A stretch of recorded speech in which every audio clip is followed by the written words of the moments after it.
is going to start if producing.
Also enjoy the production, you also enjoy seeing the electron and then the state side and him scoring who they kind of took what our thing took.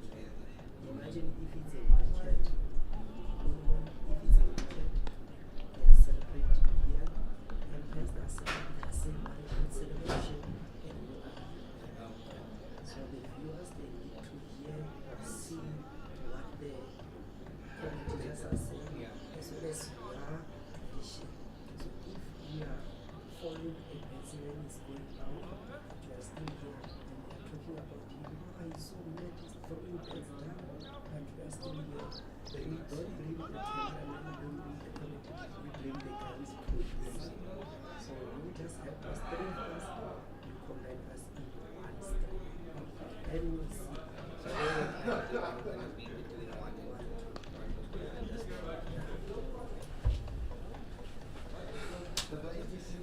Doesn't speak a lot. I heard that now. I must watch what they say. The market, yeah, everything is on. Just check. This time, the latest award.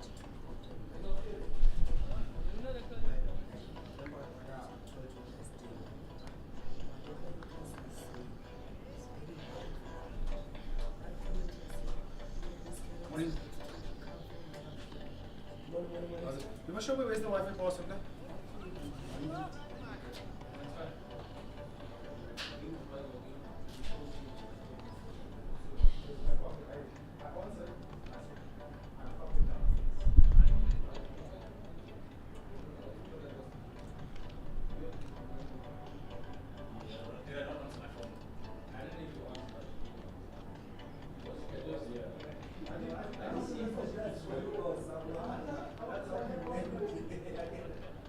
Thank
I don't do anything, I just put the correct bowler. Just the best ones just on the side. Yeah.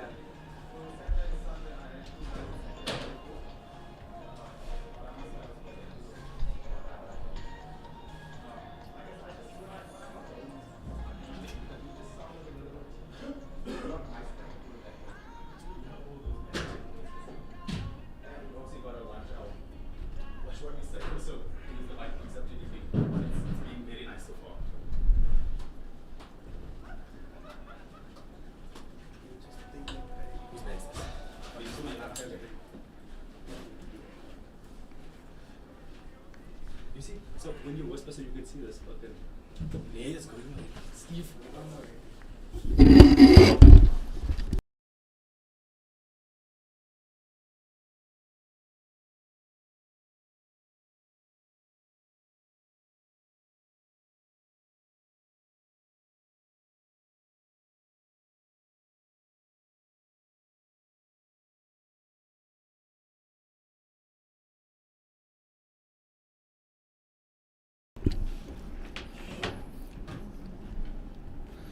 Good morning, ladies and gentlemen.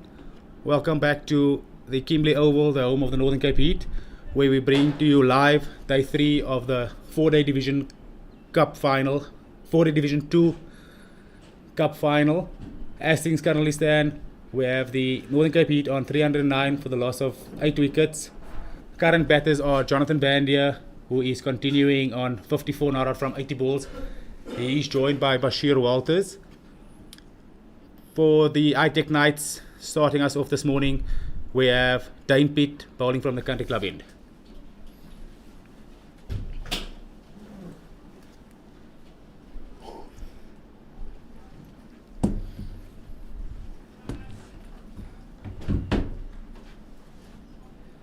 I'm seeing blurry, I don't know why. I have contacts in.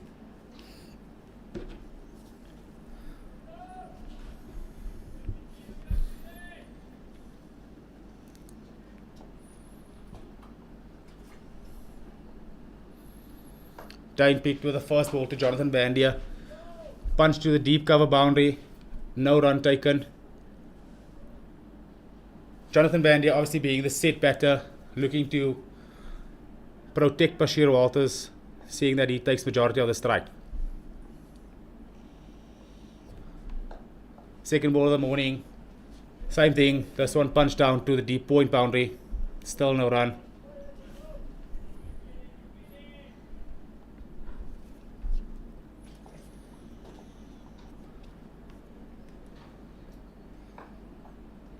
This time he knocks it in softly into the cover area and he takes the single this time. That gives Bashir Walters three deliveries to survive. What's the deficit? That's all on there. 20. As things stand, the Northern Cape Heat are currently 310 for the loss of 8 wickets. Still trailing the ITEC Knights' first innings total by 20 runs.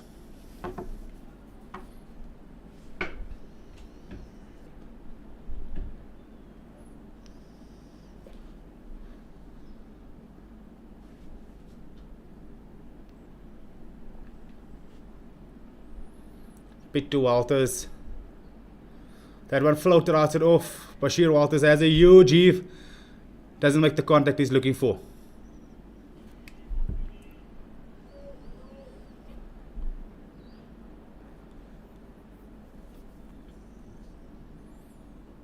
Ooh, Dane Pitt finds the outside edge.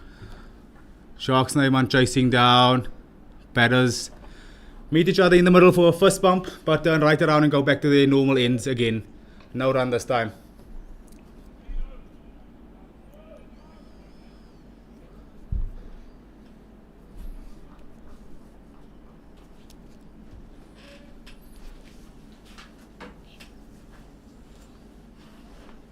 Bashir Walters down the ground over Dane Pitt's head, all the way for a maximum.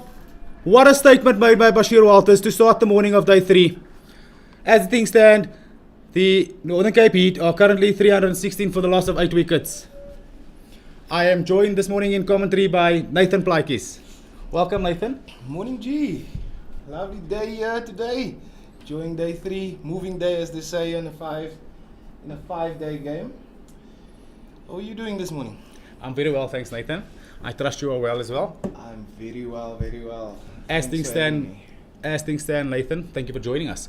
As things stand, it seems very, very equal at the moment. Looking forward to how day 3 pans out. You say it's a moving day. I'm going to put you on the spot now, Nathan. What do you think we can expect for the day coming? Well, we can already see by the shot that Bashir played there. He's not going to die wondering here if he gets the opportunity to bat. So I think if the Heats can somehow get a decent lead out of here, even if it's 20 runs or 30 runs, then I think it looks like a batter's paradise out there. So come here, hope the home team can be on top at the end of the day. Starting the bowling from the Samaria Road end, we have Sitimbela Langa, strays down leg, this one tucked finally by Jonathan Van Dier, down to the fine leg boundary, all the way for 4. It's funny that you say that, Nathan. We had this chat yesterday and day 1. This game obviously it's been played by 2 teams that seem to be very evenly matched. The current theme yesterday, or the constant theme yesterday was whoever could get some sort of first inning lead, no matter how big it is going to prove significant. Do you see things playing out that way? No, definitely.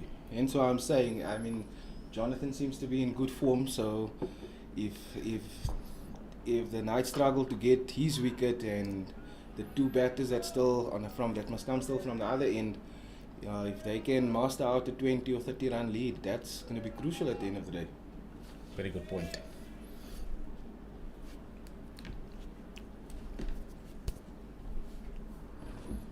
Kimberley is showing off today, nah? Wonderful, wonderful weather. As we did yesterday, once again we would like to invite all the viewers in and around the Kimberley area. Please feel free to come and join us. Lovely day once again, not a cloud in the sky. Please come down and watch this exciting final between the ITEC Knights and the Northern Cape Heat. It is free of charge.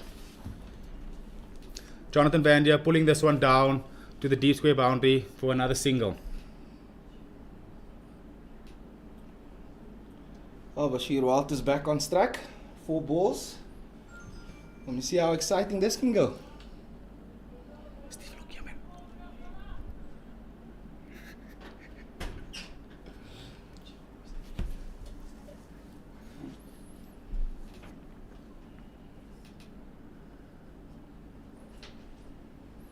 Langa having a crack at Bashir Walters for the first time for the morning.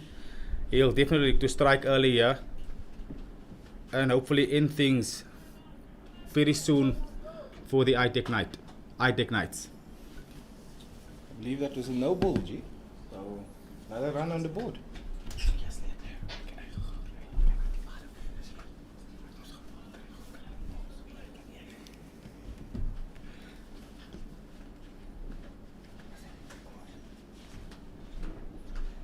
Ooh, Langa having a look upstairs there. Well negotiated by Bashir Walters. We spoke about this yesterday, Nathan. Normally these fast bowlers have this young code where we don't punish each other, we save that for the batters. Yesterday we saw young Tiaan van Vuren having a go at Johan van Dijk. We spoke about how we love seeing that. It's nice to see the bowlers punishing each other as well. Exactly, and I'm thinking now if Langa tries that short ball again, I don't think Bashir is gonna duck there. Ooh, Trying to guide it there with a slip in the gully in place. that is another no ball from Langa. We've seen obviously what happened on day 1 with Jerome Kaba dismissing Aubrey Swanepoel from a no ball. Sitimbela Langa would like to sort out that problem very, very soon.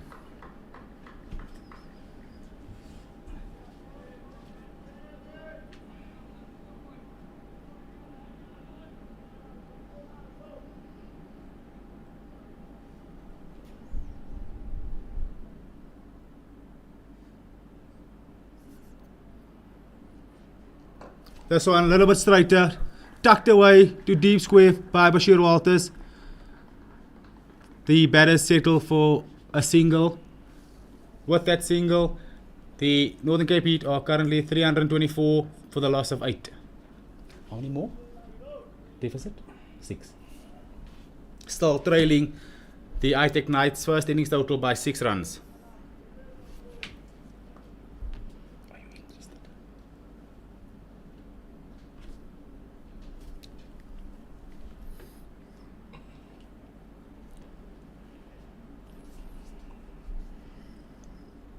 Just getting the deep points angle right there. You see, G, that's why I'm saying, what's this partnership? 25 runs at the moment, coming at what, almost run a ball. So if they can master out here and then the blast batsmen as well, they on course for that 20 to 30 run lead. Nathan, we've seen this happen a lot throughout the world, where you get an in batter and he ends up batting with let's call them tail, the last two bowlers, and somehow they muster up 50 runs, they scrape it together. But that 50 runs always seem to be such important runs, and I think that would be the plan for the Northern Cape Heat. Yeah, obviously the ITEC Knights would look to want to shut this down as soon as possible. On point there, G. Last ball of the over. Good finish from Sitembela Langa. This would leave Dane Pitt with 6 balls to try and dismiss Bashir Walters.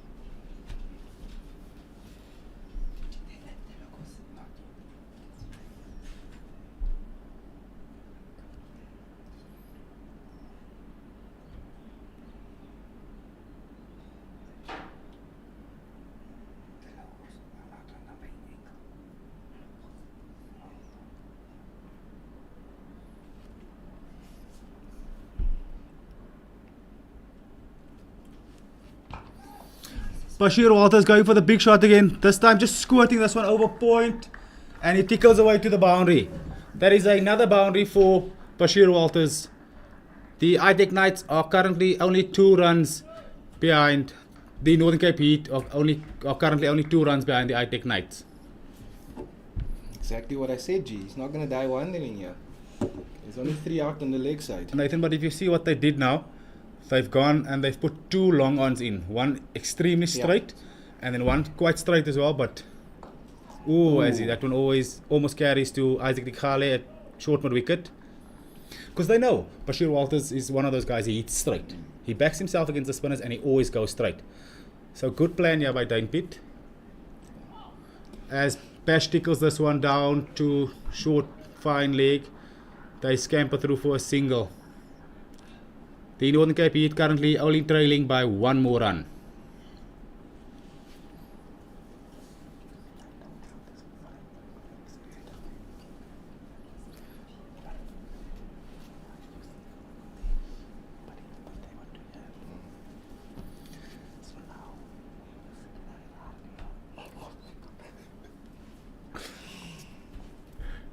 Dane Pitt continuing to Jonathan Van Dier. This one pushed away to the offside for another single. Ladies and gentlemen, score as it is, as it currently stands, the Northern Cape Heat are 330 runs for the loss of 8 wickets, and the scores are tied.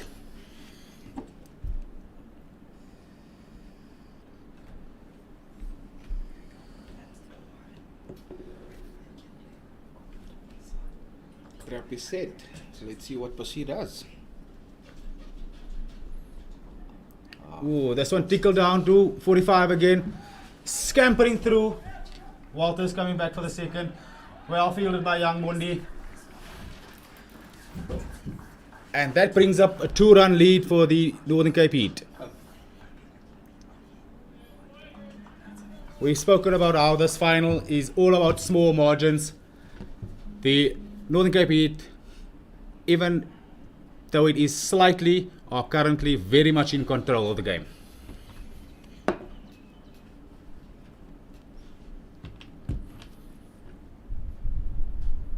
Bashir Walters sends that one huge over long on, and that is another 6 from Bashir Walters. Welcome to the party, young old man. Well, the trap was set and he was going for it, and what a connection there. Wonderful execution there. Bashir Walters ready to play.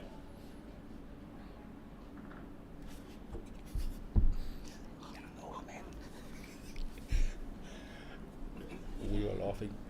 They were struggling in the field. Yeah, towards the end of day one because it was hot. It was obviously overcast the morning, and it was windy. Then towards the end of the day, there was no clouds. It was hot. You could see them. They were struggling. It was hot this week. That's big that day. Yeah, that was a big success. I think it was just a little bit too full there from Pete. Look at that walk. It's a walkover, man. They're just hitting huge 6 now. But you see, the thing is, he's a tall guy as well. So the length to Jonathan Van Der and the length to him, it's got to be different. So that's more likely than not a good length to Van Der, but it is fully in the hitting zone of Walters. And you see, I think the longer this partnership goes on, the more trust Jonathan is going to have in Bashir, and that might just spell trouble for the Knights. Yep, we actually saw yesterday when Johan van Dijk came in that it looked as if Jonathan wanted to get the game going, as if there was somewhat of a lack of trust. But once Johan van Dijk just spent a little bit of time at the crease, you could see Jonathan Van Der slowly start to trust him, and I think we more likely than not going to see something similar here.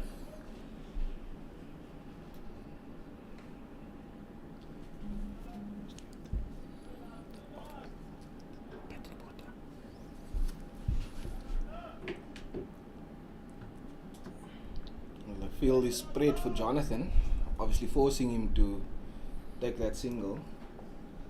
Sometimes I just wonder if that's the right decision. You know what, Nathan? That seems to be the common thread throughout world cricket.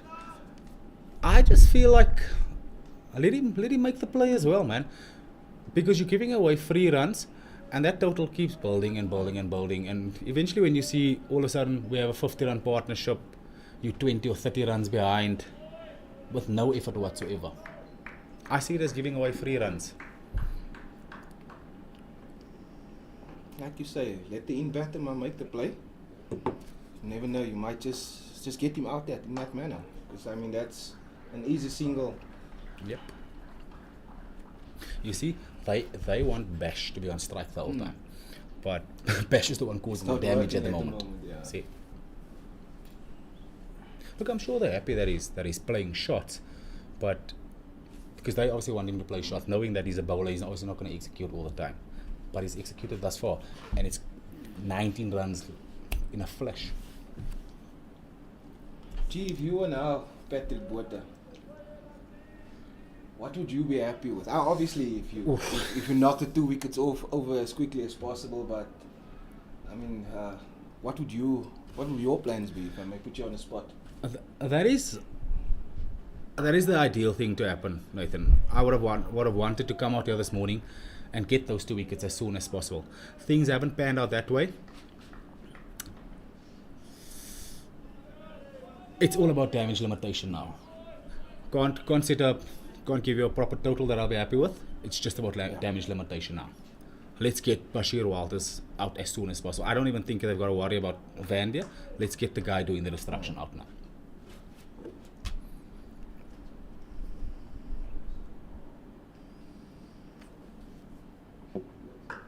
Bashir Walters through the covers, elegantly placed for 4.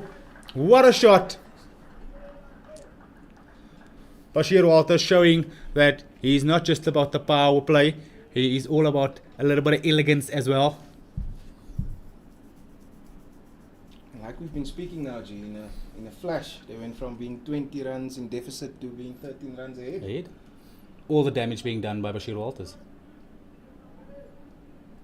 Speaking under correction, but I think Jonathan Van Der has gotten 3 singles for the morning, and everything else has been done by Walters.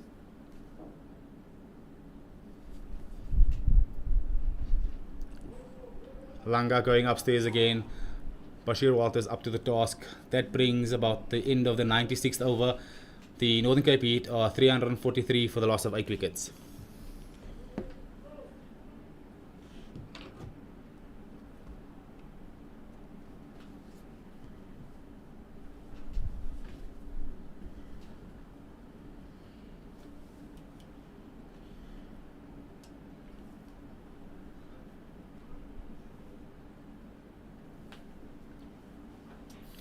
Yesterday was tough.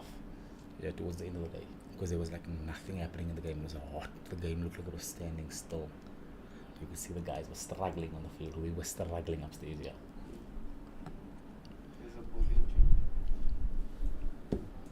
We have a bowling change from the country club end. We have Tiaan van Vuren replacing Dane Pitt. You know a lot of these guys, huh? Obviously, there's some of them that you don't know, but Yeah, I'm pretty sure you know majority of them. I think this might just be a good call, yeah. Yeah.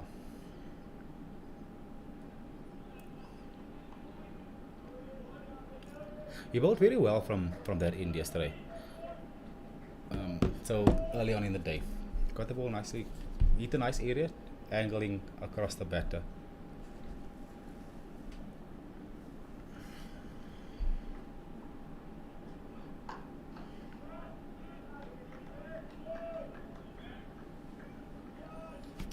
Tiaan van Vuren starts with one back of a length, just into Jonathan Vandier's hip. Nicely tucked away on the leg side for no run.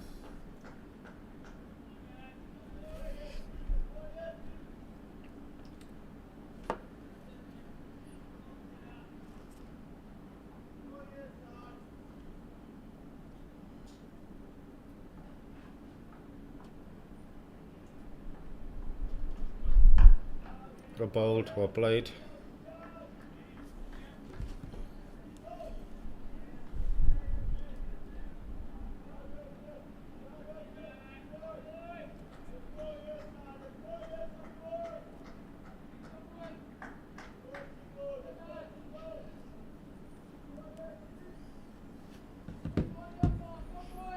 Yeah, I think if the Heat can keep the Knights out here for the first hour of this morning, I think they would be well on top Well in this bowled, game. well played.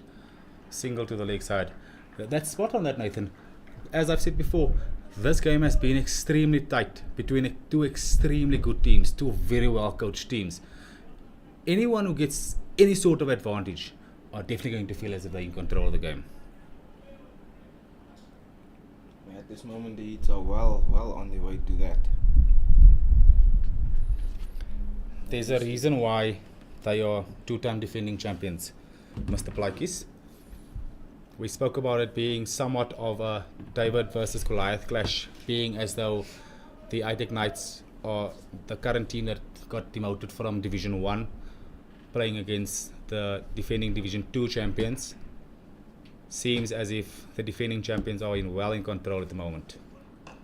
Well bowled by Van Vuren. Well played by Bashir Walters.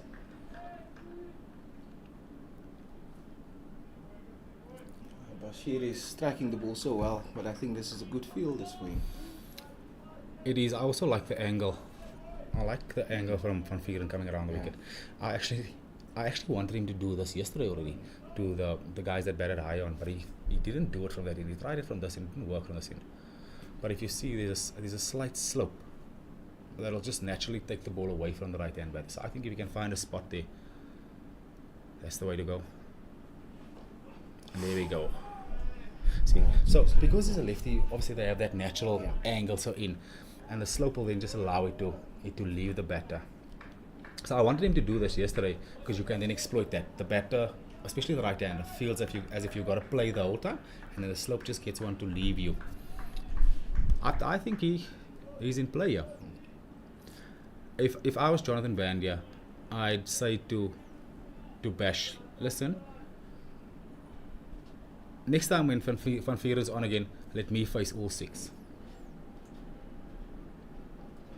Shot! Bashir Walters down the knee, some flair, squirted through point for 4. Walters up to the challenge.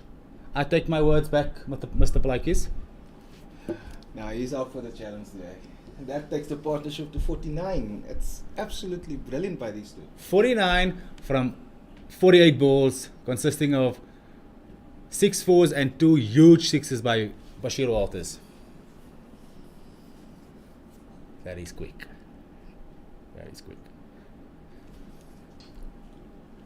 Will we be looking back in a couple of days to this partnership? And saying this is the match-winning one. Still a long way to go. We very well might. Let's not get ahead of ourselves there. Very well might be doing that. Bowling change from the Samaria Road end, where I have young Mondi replacing Sitimbela Langa. We don't know how to pronounce his surname, and we don't really want to pronounce his surname wrong, man. Because it doesn't sound right. It's disrespectful if you pronounce a person's surname wrong. So he's a left-arm orthodox bowler.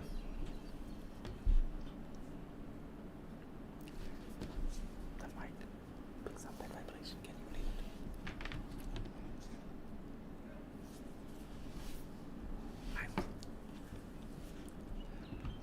But I'm just saying, that's how sensitive the mic is. It picks up that.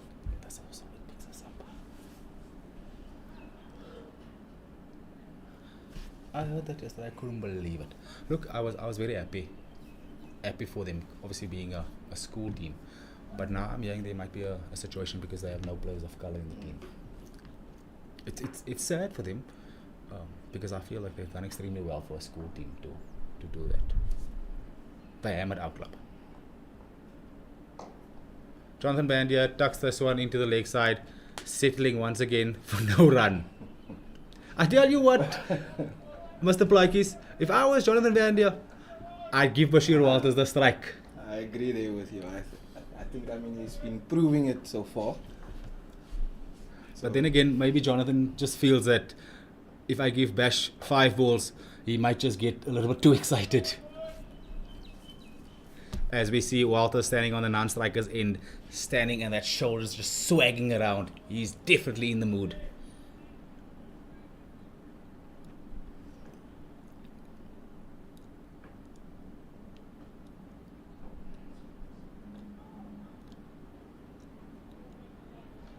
Young Mundi starts with 3 dot balls. Jonathan Bandia definitely going to be looking to just tuck this one somewhere for a single.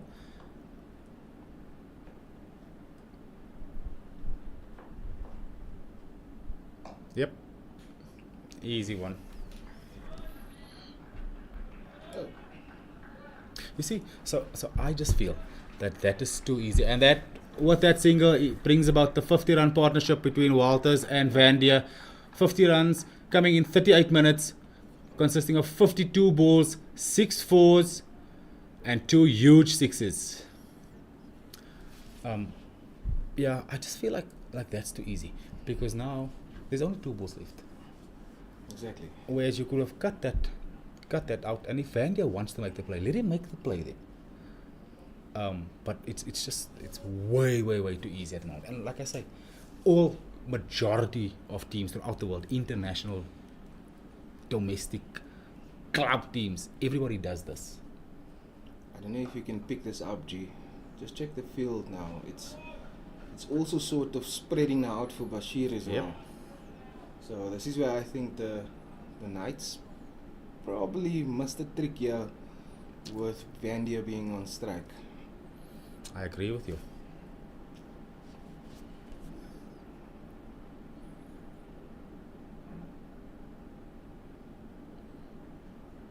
Bashir Walters hit crisply down the ground. Strike to Aubrey Swanepoel.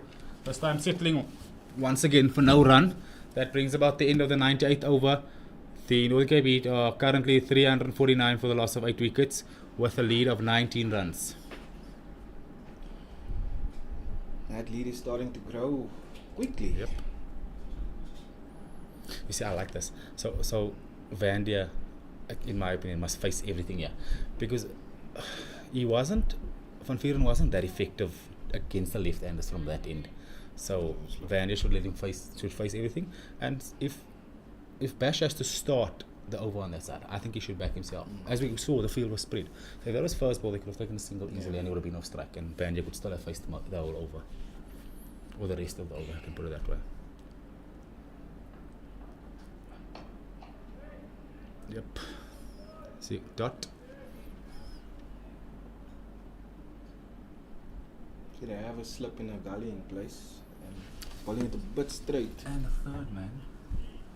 Third man, deep point, deep square, fine leg. Those are the guys out.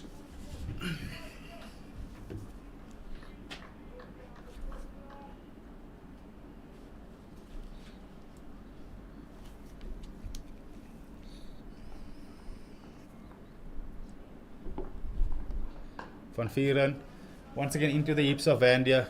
Vandia plays that one easily for another dot.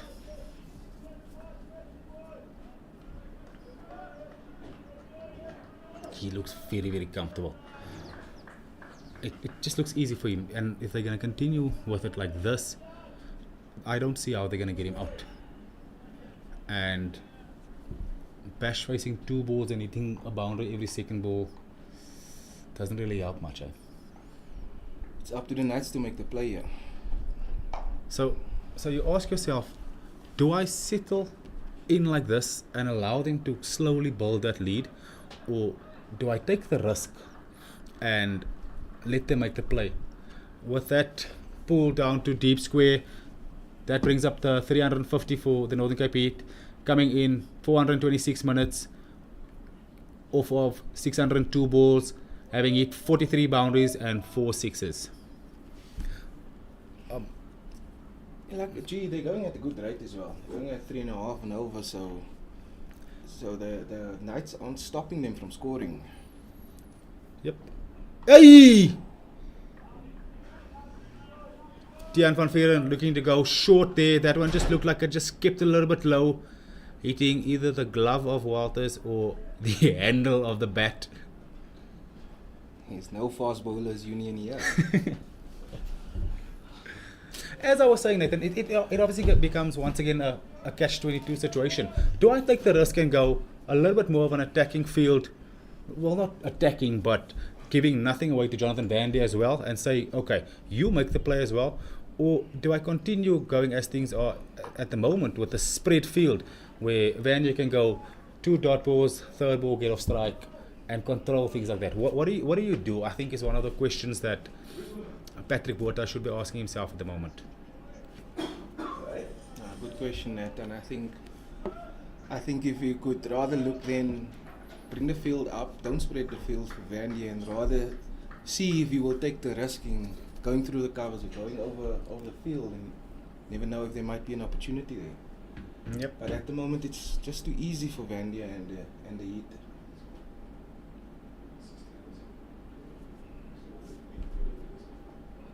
Ooh, Tiaan van Vieren outside of the Bashir Walters, play and miss. That brings an end to the 99th over. Northern Cape Heat 350 for the loss of 8 wickets. Current lead of 20 runs. You see, it's difficult, man. Why I say it's an iffy decision, a 50-50 decision, because it could obviously backfire, and you could bring the field in and stuff, and then Vandy gets going as well, and then geez, all of a sudden the lead's 50. But if you don't take that risk, next thing you know, the lead's going to be 100, and you're still in trouble. Bash, damage.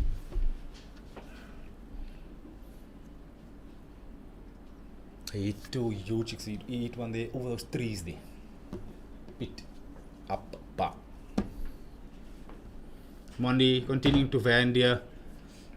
Vandia down the ground, tucks that one down to cow corner. Once again, doesn't settle for a run. Now this is exactly what I'm speaking about here, G. If they bring the field up and Vandia try and take a risk like he did there now, you never know, the ball just might hold its line and it's scored to mid-wicket, for example. Yep. Because although Vandia is doing one single and over, I think also he wants to feel bat on ball to get through the ball to the boundary. Yep. So you know what I do? I'd leave these two guys here, or maybe even bring Aubrey like off and off, and bring deep square in. Get him a wicket in there. These guys must come up. If he wants to hit me over there, it's in any case the harder shot. Let him go there. I'll be happy if he hits me through there. But this is way too easy. Halfway through the over, Jonathan Bandy gets another single. Bashir Walters back on track. And that's exactly Back what we on were speaking strike. about now. It's third ball of the over. He just takes a single, and then Bashir takes over the rest of the over. And obviously, look, we've got to give a huge credit. It's got to go to Vandia, because it shows his experience. It shows how well he's managed the situation. Hats off to him for that. I just think, ooh, Up and turn there. well bowled by young Mondi. That one just turning right past the bat of Walters. He's done that. He's done that very well. So he at the moment is in complete control here. And like you were saying, you think the Knights just missed a trick here.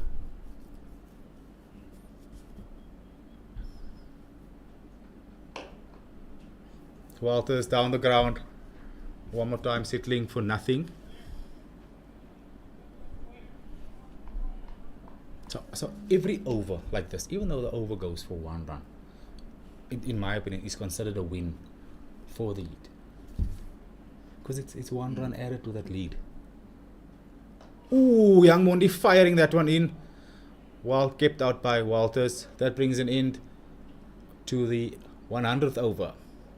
The Northern Cape Heat are 351 for the loss of 8, current lead of 21. Yeah, so as I'm saying, the Heat are very, very happy with how things are going here now. There's zero pressure on them. They can do whatever they want to. They can bat until lunch like this. Now, I would rather be in the Heat's dressing room at this moment. Agree with you. They definitely, Northern Cape Heat, definitely the happier of the two teams at the moment. Do you know what surprised me though? Is the fact that the ITEC Knights have yet to use Aubrey Swanepoel, Patrick Botha, or Jacques Snyman in the bowling attack. With 100 overs bowled already. Yep. Those are all guys who are genuine all-rounders, and all of them, besides Sharky, who hasn't played that many first-class games, Patrick Botha has more than 200 wickets, Aubrey Swanepoel more than 200 wickets. It's a lot of wickets to not take advantage of them. Aubrey hasn't bowled, Pat hasn't bowled, Sharky hasn't bowled. What are you asking? Didn't Pat bowl? Did it Aubrey bowl him the one? He did. He'll always bowl. Remember, Aubrey started his career out as a bowler, so he's still very much a bowler. I mean, what is it? 2 seasons ago, before he left, yeah, I think he was the leading wicket taker. No, it was just a short. Thomas Carver was the leading wicket taker, and I think Aubrey was second. But he was very much the Northern Cape Heat's main spinner the year before he left here. So it puzzles me that he hasn't had a go. Well, I suppose if you have Dane Pitt, who's the South African spinner, and they're very similar in the way they bowl, obviously both of them being off spinners, I still just feel like there's nothing wrong with taking a chance and trying that. Okay, so Nathan, so what I'm saying now, so what is there, 3 balls left or 2 balls left? 3 balls left now. 3 balls left. Get that guy up, get point in, get that deep square in, tighten up the field a little bit. Let's not give him the easy one in this situation. Let's see how Bashir Walters sort of contains himself if he has to start the over and potentially face 6 balls in a row. What his approach would be then.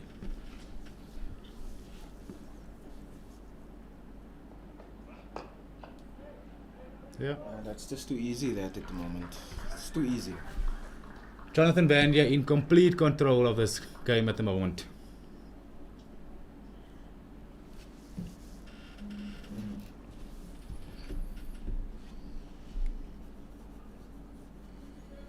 Bashir has to see out 2 balls here.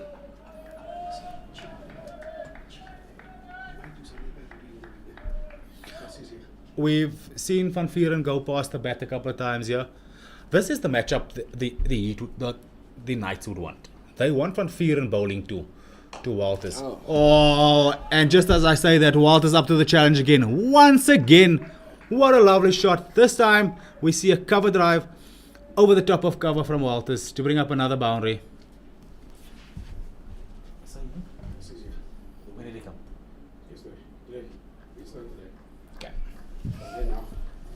But you're there now. And gee, we said earlier on 20 to 30 run lead, and they're almost by that 30 run mark at the moment. So The thing that's disturbing to me, Nathan, is how quickly it happened. Ooh, as we see Van Vieren go upstairs again. The thing is, that's not going to get you a wicket. We've seen you go full outside off on a drivable length. We've seen Walters play and miss a couple of times. Yes, he did manage to hit one over cover there. But you, especially Van Vieren, should be happy with that one over there. Because of the fact that he's played and missed a couple before there. But I think that's a ball bowled in a little bit of anger or a little bit of frustration. That's the end of the 101st over. The Northern Cape Heat are 356 for the loss of 8 wickets. Current lead of 26 runs. Hmm?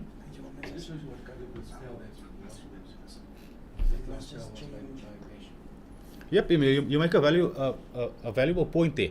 It just, Nathan, you weren't here, but Bashir Walters bowled an unbelievable spell at the end of day one to dismiss sort of the tail, and that spell seems to be the difference now again. As we've seen Bashir Walters make the difference with the ball for them, now he seems to be making the difference with the bat as well. He bowled unreal. Like his final spell. Sure. Yeah, unreal.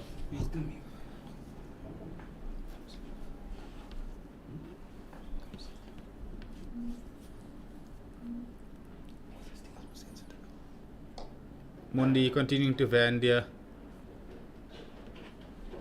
No, that's fine. So, if we have the chat, yeah, go ahead. Let's have it normally. Because the whispering doesn't sound nice. yeah. Obviously, we don't want to just speak over each other.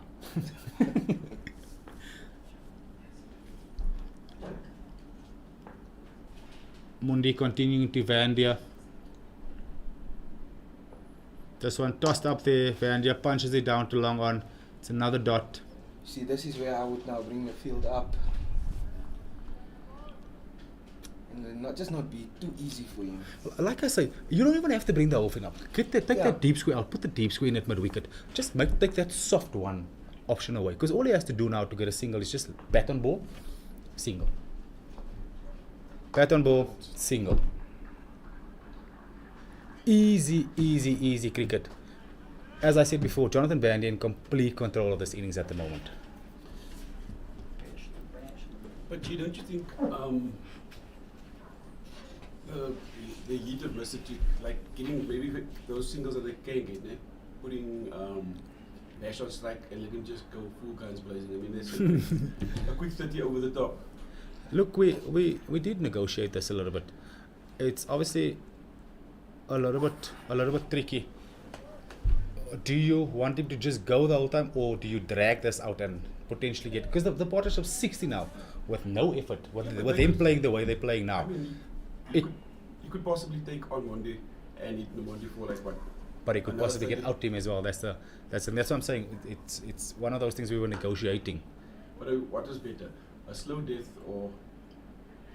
Well, it's not a slow death at the moment, because the partnership is 60 from 78 balls playing like this, and that's the point myself and Nathan are trying to make here, is that it's been very easy cricket for the Heat at the moment, so they don't have to change a thing as things stand.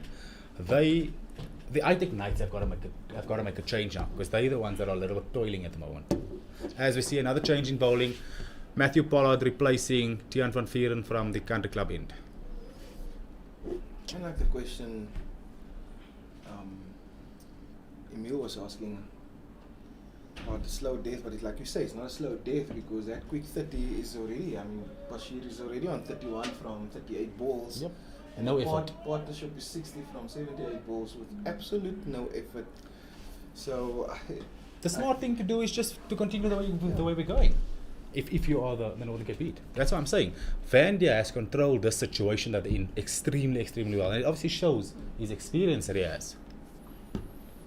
Northern Cape Heat changing a very happy one at the moment. Back over length by Pollard. Very easily defended by Jonathan Bandia.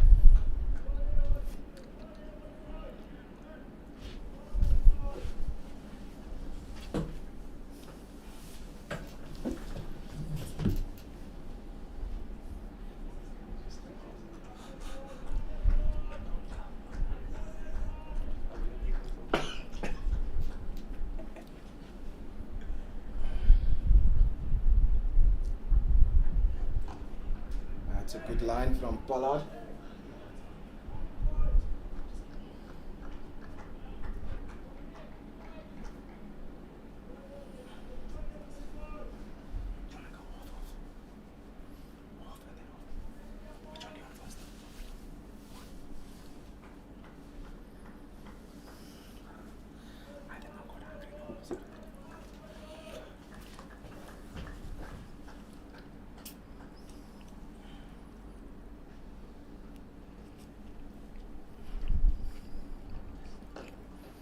Pollard to Bandia. Tucked into mid wicket. Another easy single. Once again, 3 balls left.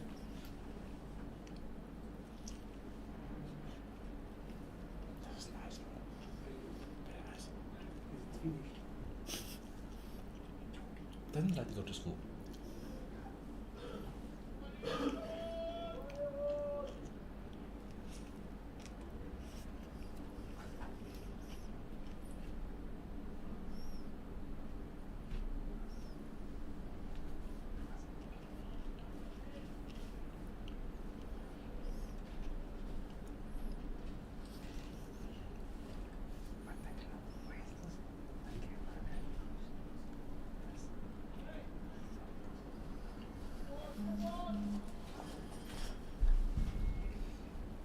Matthew Pollard to Walters. Pollard trying to be the one to break this partnership. Ooh, well bowled. Well played by Walters.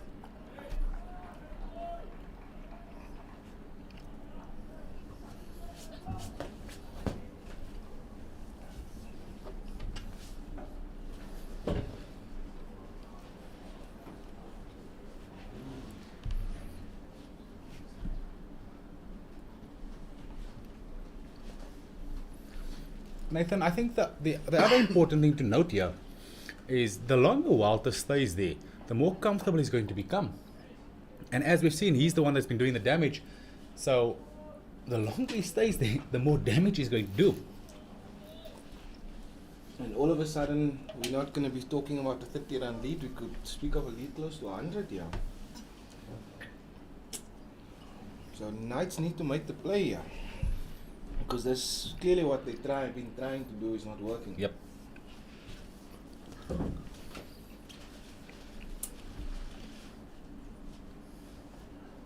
Ball by Pollard. Well played by Walters. Even in the way he's defending that, you can just see there's just a little bit of a swagger going about by Walters. He definitely feels very, very comfortable at the moment. Unless the Knights are trying to tire Walters out so that he doesn't have energy when he bowls.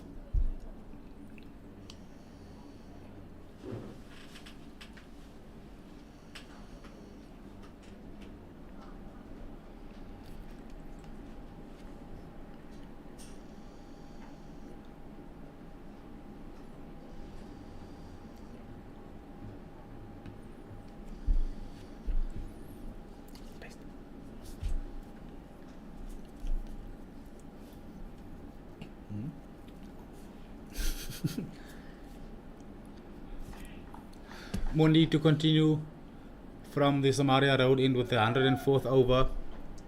He is continuing to Jonathan Bandia. Currently, the Northern Cape Heat are 360 for the loss of 8 with a lead of 30.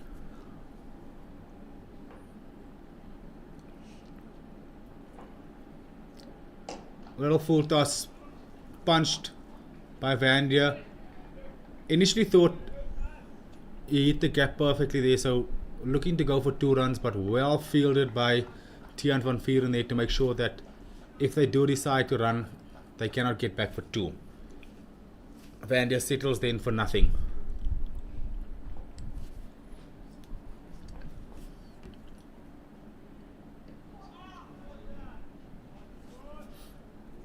no turn there at the moment. But I think if he angles it in. I mean, But even if he it's not does gonna help, angle in, yeah. it's just going to be defended there the whole time. It's very smart cricket by Jonathan here. Yep. Look, it's easy playing the game from upstairs. We're not the ones out in the middle. But I was saying that sometimes they see things on the field that we don't see, and other times we see things that they don't see.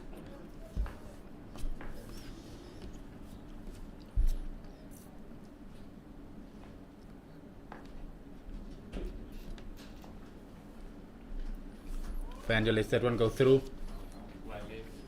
2 balls remaining.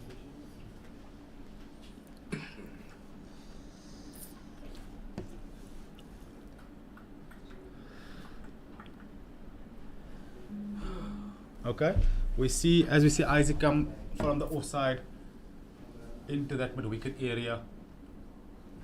Money's got to be straight. Cutting off that easy single, so But the thing is, if it's too straight as well, it's easy just a half a bat and in there.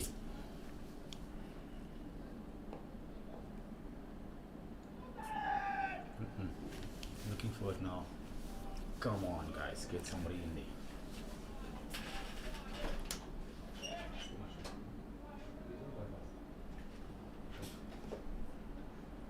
can Mondi keep Jonathan on strike here?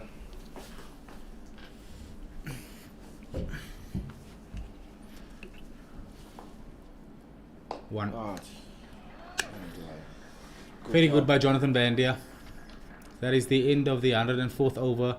Northern Cape Heat 361 for the loss of 8. Lead of 31 runs.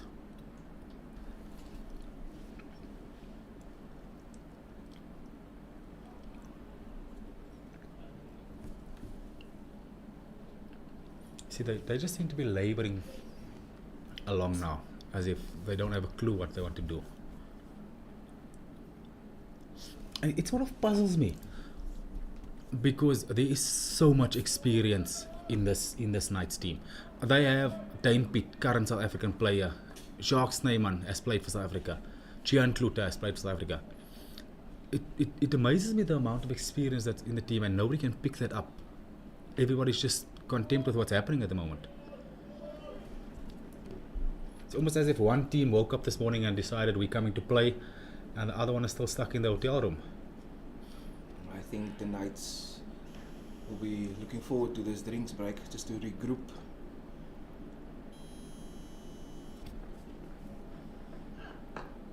Pollard into Vandia. Nicely, comfortably defended there.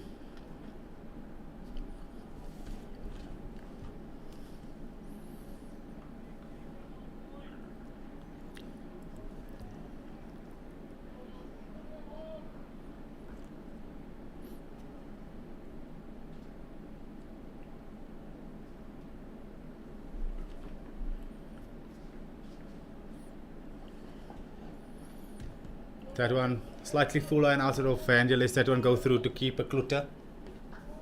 You see? That's why I said Chucky can come sit here, he can join us. It's just this.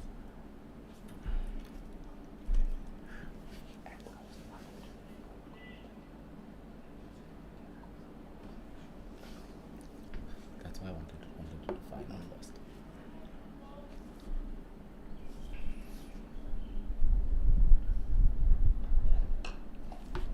Ball out to Vandia. This one just dropped softly in front of point for a single, fielded by young Dion Forrester.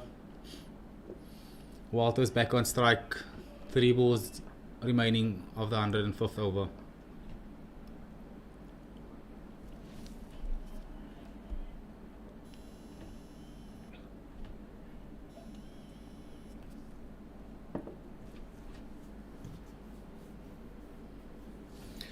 Do you know if they brought the water, Steve? Do you know if they brought water? Yeah. Did they?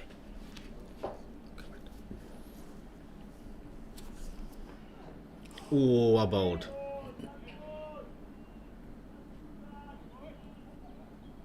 You see what I mean? So there's always a chance with them bowling to the right hander because of the slope. There's always that little bit of movement away from the right hander. it's not like that for the left hand, so it makes it easy because the ball's old now. It makes it easy for Vandia. So you want the guys bowling from that side to be bowling to Walter. So if he does, he squirt one over cover. You live with that. And with deep extra cover, not on the boundary, you actually want that angle.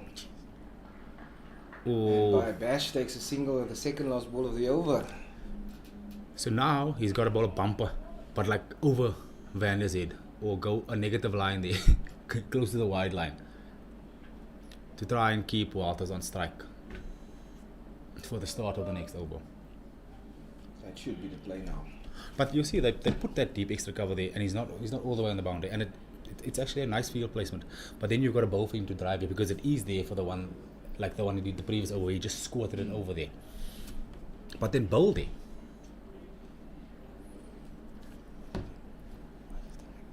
I don't know. Like whistling.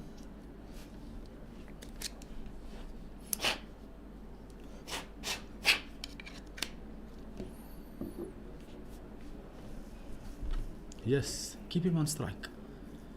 If he gets it away for a boundary, then so be it. I like this field. Get Saki up as well, get a double gully in there. Oh, Yes. That's great. That's great by the Knights. That's a little bit of thinking by the ITEC Knights now.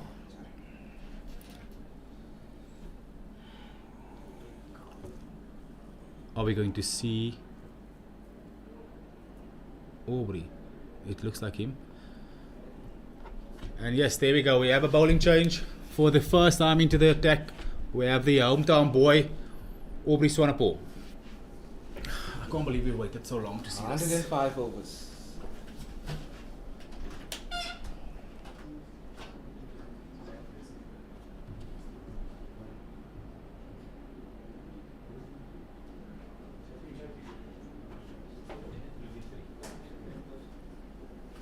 Okay.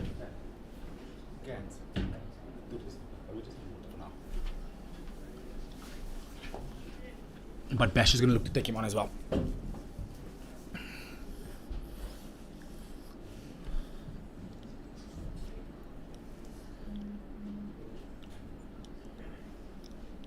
Yeah, he's not going to hit you there, Orbs. He's going to hit you straight if he hits you.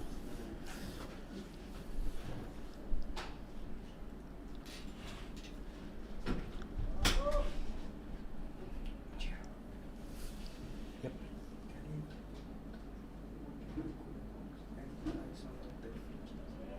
Tell him now.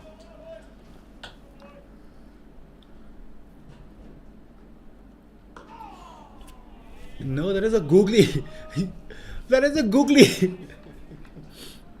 Aubrey Swanepoel, known as a right arm off spinner, just started bowling as a leg spinner and bowled a googly. Catch it. Oh, just sneaking over cow corner's head there for another 6 by Walters. But you take that, that's a chance. Yeah. That's what you want to create. Then You put it in the cooler box with some ice on it. The cool drinks and the water, please. And you can feel. You see, I'd rather take that than the easiness that things have been played at.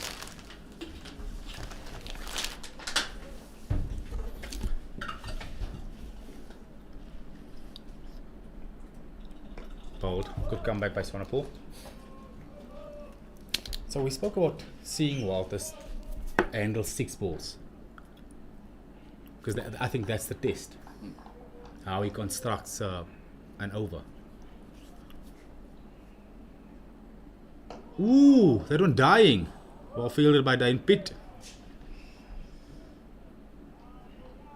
Tell you what, whoever's got a bat last on this wicket doesn't want to see that happen.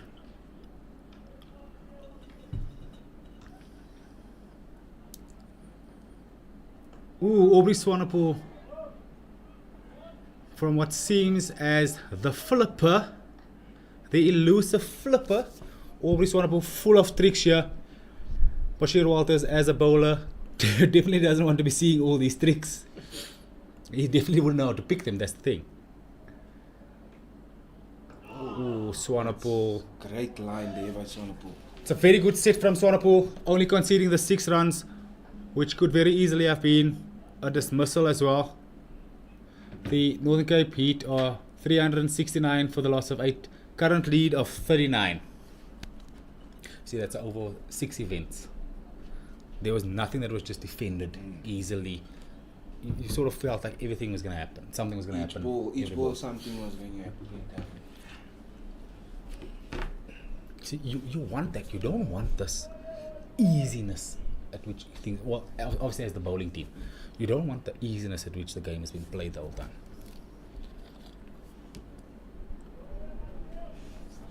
This partnership is golden here at the moment. It's growing. 70. runs.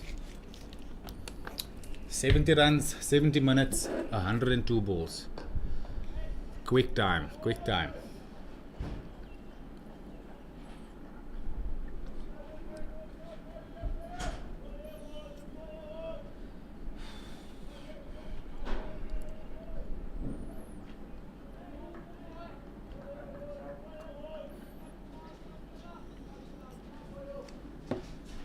Maybe go pit on that side as well again and say, you know what, ne?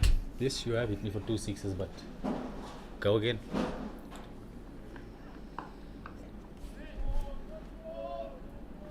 As Pollard continues to go into the hips of Vandia for another dot. How comfortable does Vandia look?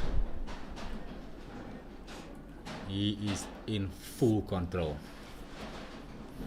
I mean, I think the Knights played right into his hand here. Yep. Because he can just take his time. It definitely seems that way.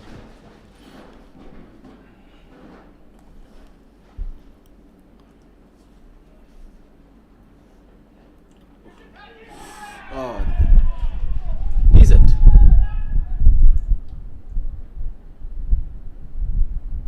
I'm gonna have to agree with the umpire. I didn't hear no touch, and it didn't really seem like it deviated from the bat. It just looked like it hit the surface and went like that immediately. I think that's a very good decision by the umpire. Could be wrong, Mr. Palaikis. Did you hear anything? I did not hear or see a deviation there. So, In agreement, very good decision. very good decision by the umpire.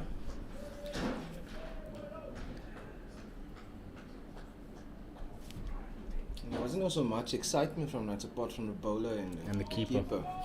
Yep.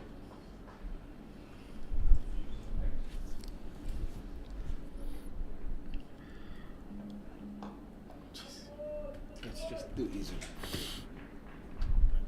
We spoke about yesterday about Vandia being somewhat of a compulsive puller, because it is known as a massive strength of his. But in the past times, he's found himself getting caught on the boundaries also. It's somewhat turned into a strength and a weakness at the same time. But yet we haven't seen too many balls go like that. And I think we've probably seen like maybe 3 or 4 to him. And I think yeah, at this moment in this innings, he don't need to take that risk to. It doesn't fit there. So we gotta go through there. Bring that pencil through the top there. And then give this to me on that side. I'll get it sorted there. Last ball by Pollard to Bash.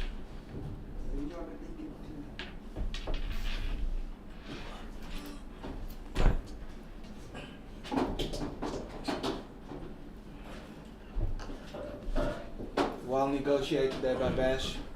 That brings to the end the 107th over. Northern Cape Heat 370 for 8 with a lead of 40 runs. And that brings to the end the first hour of play today.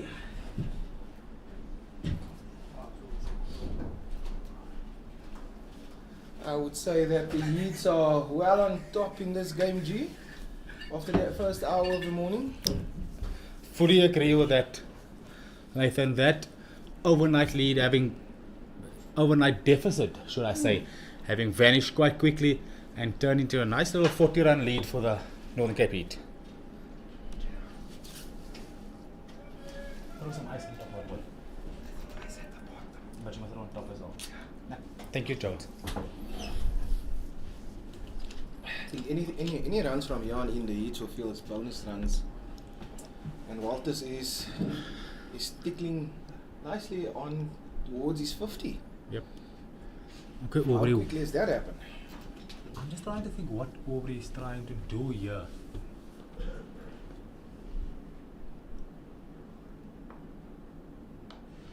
Well, I don't think bowling a full toss was part of the plan. But look at what happened here. What amount of trust Bashir Walters has put into Jonathan Bandia. Jonathan Bandia taking a single from the first ball.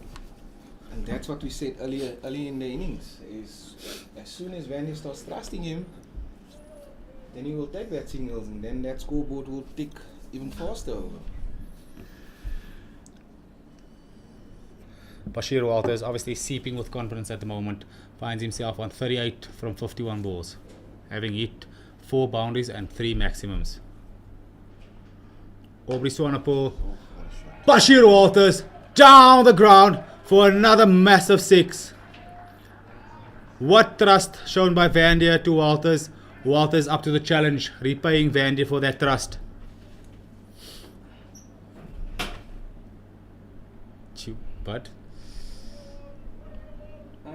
But you can see he's in now. He doesn't even look like a bowler anymore. He looks like a batter now.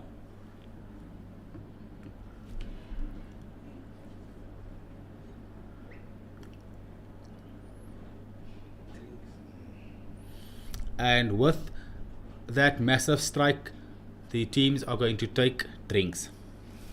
As things stand, there has been 107.2 overs bowled. The Northern Cape Heat are 307 for the loss of 8 wickets, with a lead of 47. Jonathan Vandia on 75 runs, having spent 198 minutes at the crease, faced 131 balls and hit 4 boundaries. Bashir Walters smashed his way to 44 not out in 76 minutes from 52 balls, having hit 4 boundaries and 4 massive sixes. Current partnership is 78 in 76 minutes from 110 balls. Knights under the pump here, Northern Cape Heat in all the control in the world.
And we are back from the drinks break.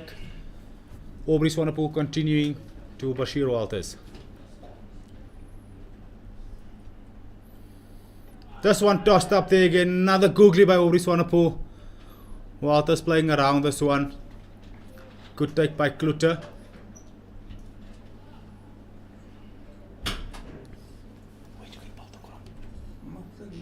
Who brought? Don't leave it there, they're going to chow it. There's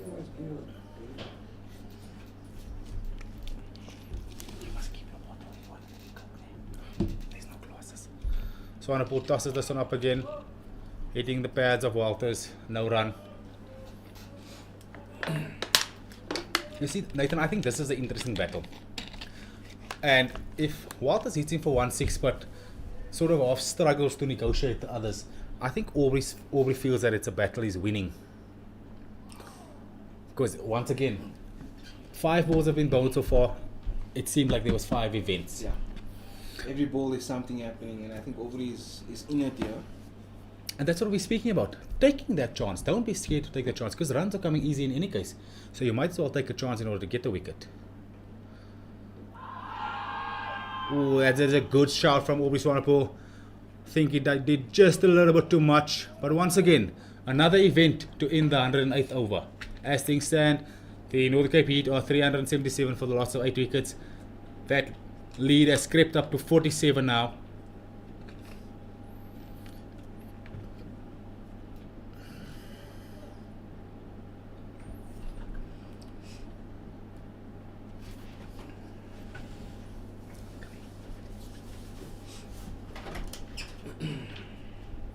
Pollard coming again from the country club side end to Jonathan Van Dier, currently on 75.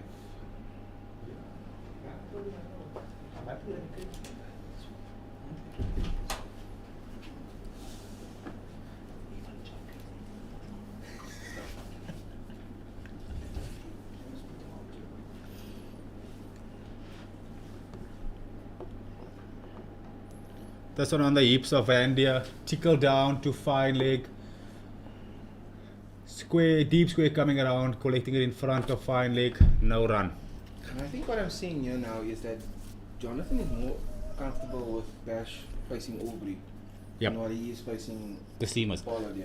But it's because right-hander, slope, that's definitely they want Walters to be facing the seamer coming in from their side.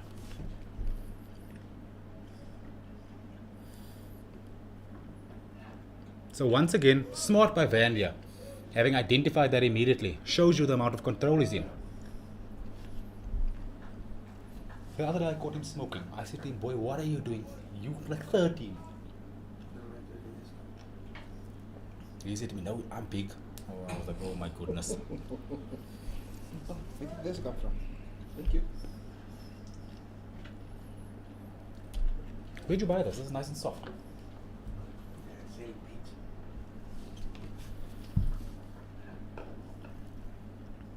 Yep. It's filled.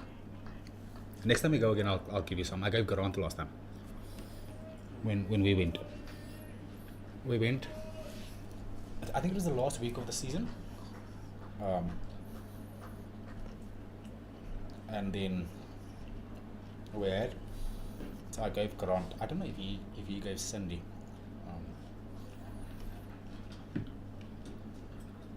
So we had chili bites, biltong, and I had some steaks and stuff made as well.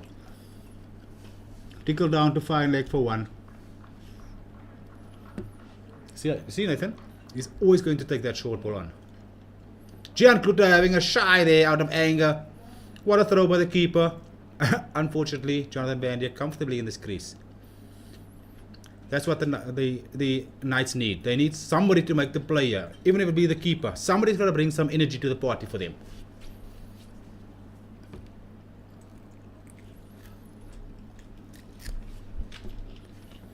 Somebody's got to pick a fight here, Nathan. Somebody's got to pick a fight. We know Gian Kluter loves picking fights. And that's perfect, man, to take up that challenge. Now the rest just has to follow. Full, let him drive. Good. That's a very good. So, Bash, I don't think Bash will leave 6 in a row there. There's no way. I don't even think, and you might surprise me, I don't even think he'll leave 2 in a row there. Pollard just mustn't now come straight and look for the wicket like that. If he hits you from there, you're happy. And with the 50 in sight, that might just bring Bash to go for it. You know these bowlers when they get close to these milestones, they get nervous. He's gonna be saying to himself, "I can do this in 1 hit." Ah, no.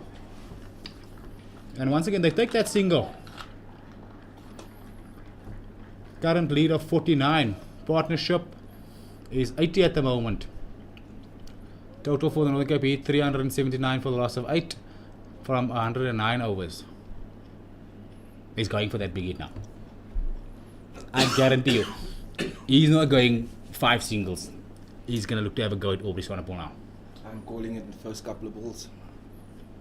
I'm telling you, in his mind he's saying to himself now, yo, one hit, one hit. I'm going to speak from a point of view from us as bowlers. It doesn't come around a lot. So when you're in that position, you want to take it.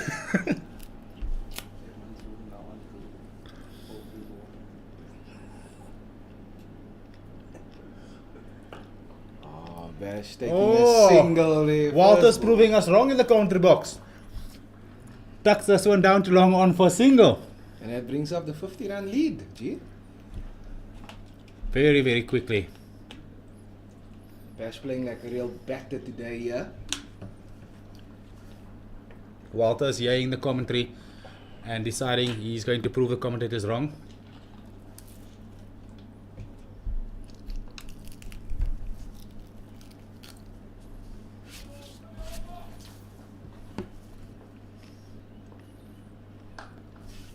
Fangio crunches that one in front of point for 4. Little full toss from Aubrey there. Too easy.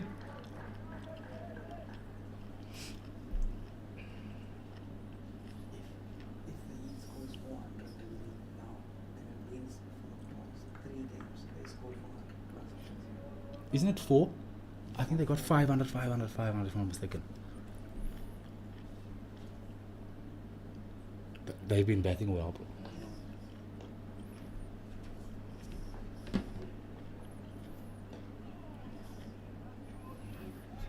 You see that confidence there, G. Vandier trusting Walters with a strike. Walters obviously having gained that trust.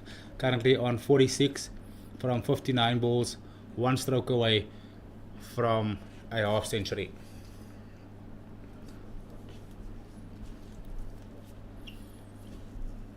I don't understand why they struggle to carry the red ball form over into white ball cricket. Walters punching this one through cover, scampering hard. Captain Patrick Botha chasing that one down, and he stops that one just short of the boundary. Another 2 from Walters. Walters showing the elegance, showing the class, all brought about this newfound confidence. And he is now only 2 runs shy of that 50.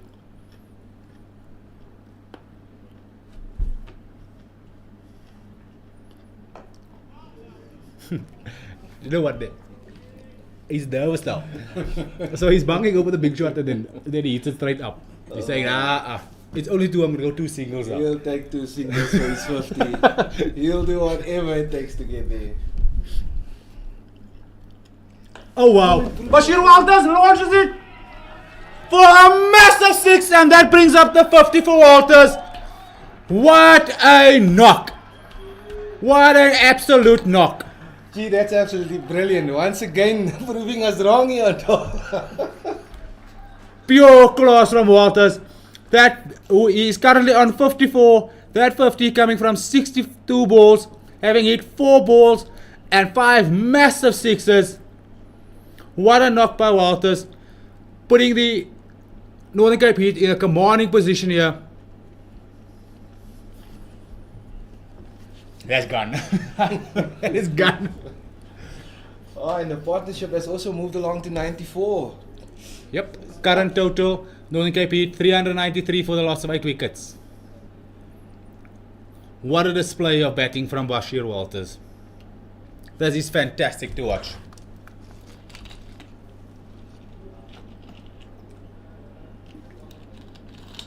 Our Bash. Bowling change from the country club end. We have Dane Pitt back into the attack.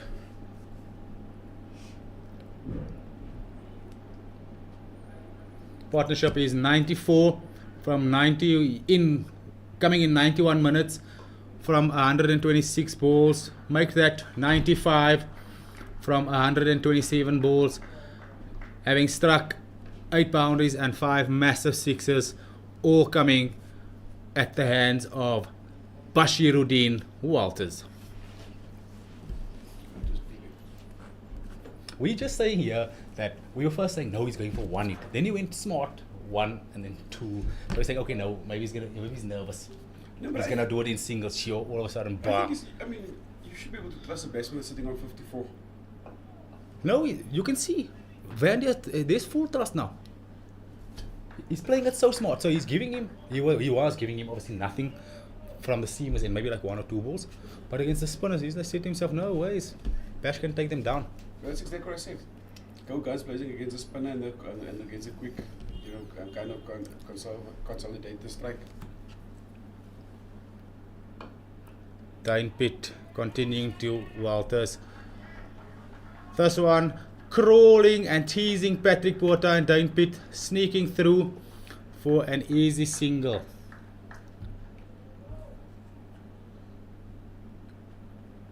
This is game changing, eh? This is game changing. Yep.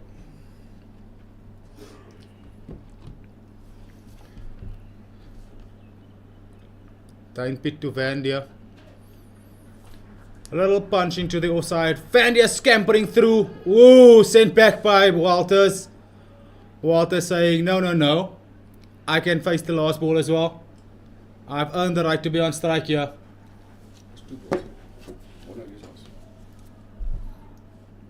Correction, that is 2 balls left in the over. Mickey Mouse. That's great from Bashir. Dane Pitt to Bashir Walters. Bashir Walters doesn't seem very phased at the moment. He looks in complete control.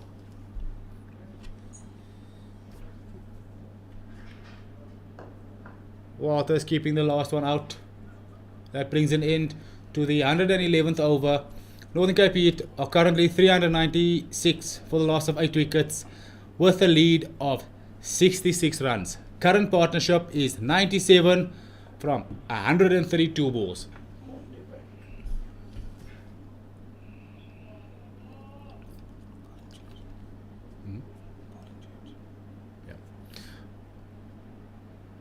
With the end of that over, it brings about a bowling change. We have young Mondi replacing Aubrey Swanepoel from the Samaria Road end. Aubrey Swanepoel having only bowled 3 balls, taken to the cleaners by the magnificent Bashiruddin Walters. 3 overs for 27 runs. In comes young Mondi. Mondi having bowled 14 overs, conceded 47 runs and taken 2 wickets.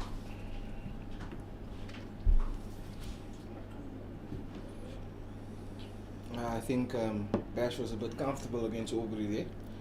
Although there was something happening each ball.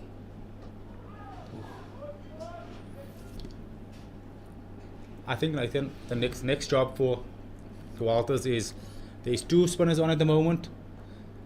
I'm comfortable against the spinners, but let me stick around here with Vandia being only 17 runs short from that 100. Vandia punches this one off the back foot behind square. He's going to be looking to come back. Nice comfortable 2 for Vandia, taking him to 85. And that is 1 short of the 100 partnership. Wow. Wow.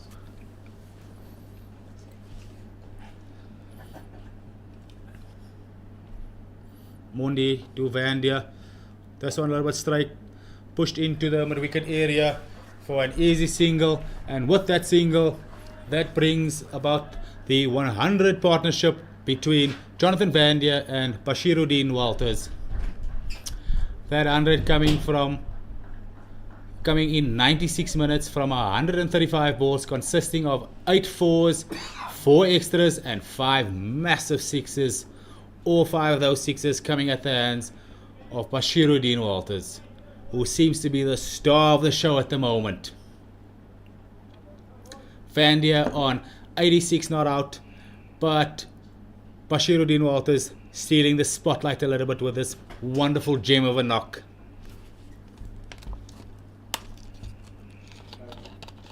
Mondi to Walters, short, that one grips a little bit in the surface, but Bashiruddin Walters handles that one with ease.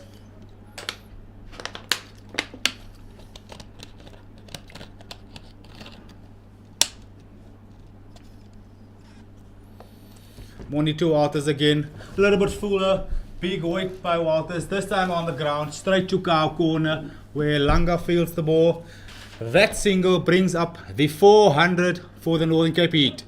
Northern Cape Heat, 400 runs coming in 482 minutes, having faced 682 balls, striking 45 boundaries and 7 massive sixes.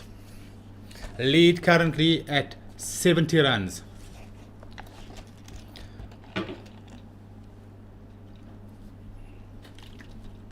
Sure, how do you get a wicket now?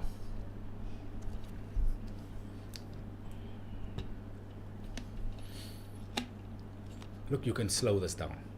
Ne? You can go seam, and that'll slow down the scoring rate. But I don't think they need to slow down the scoring rate now. They need a wicket They now. need wickets, yeah. So who do you go to get you that wicket?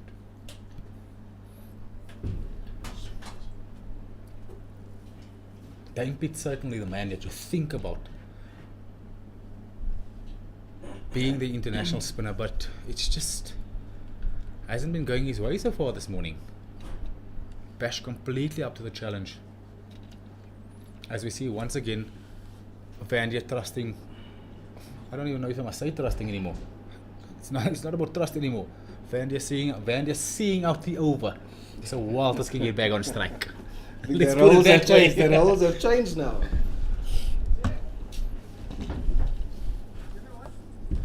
Nou weer Ranjit. Die wil jy hallo kom sê nie. Nee man, Shani sal alright wees. Dane Pitt to Walters. Walters just punching this one straight back to the bowler. Kom kuier my man, ek jou verlang. Pitt continuing to Walters. Floats this one up. Little outside edge. Tickling down to the third man boundary for another boundary for Bashiruddin Walters.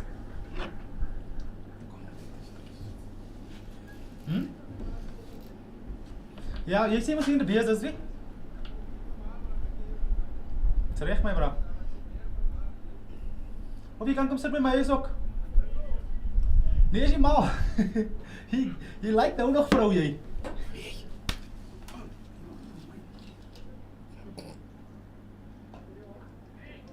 Dane Pitt to Walters. Walters tucks this one into the covers to beat Sitemela Langa for a comfortable single. Maar bel my. Nee, dan gesels ons. Sja.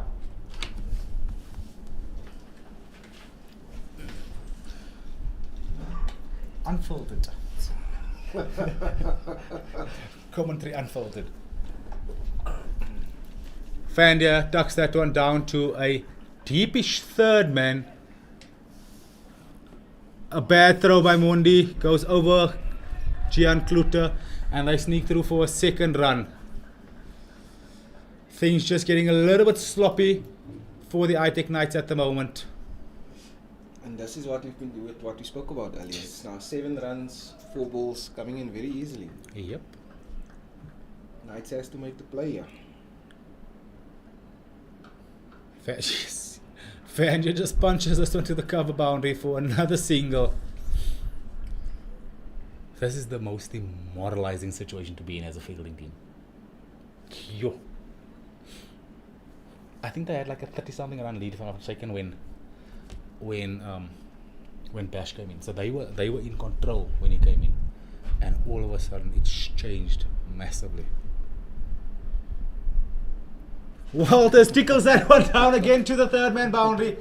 Sharks Naiman on the chase, but he comes up well short. That is another boundary for Bashiruddin Walters, who is very much the entertainer at the moment.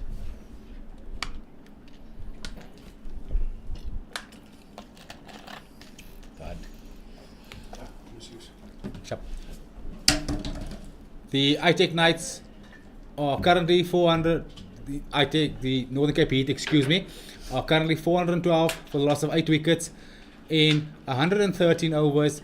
The lead is currently 82 runs.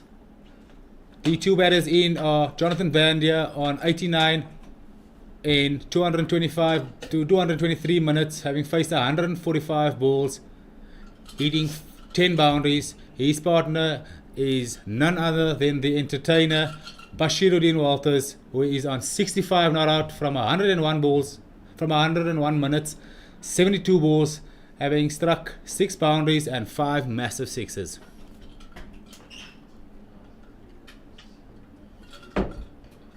Oh, this one finds the outside edge of Jonathan Van Der.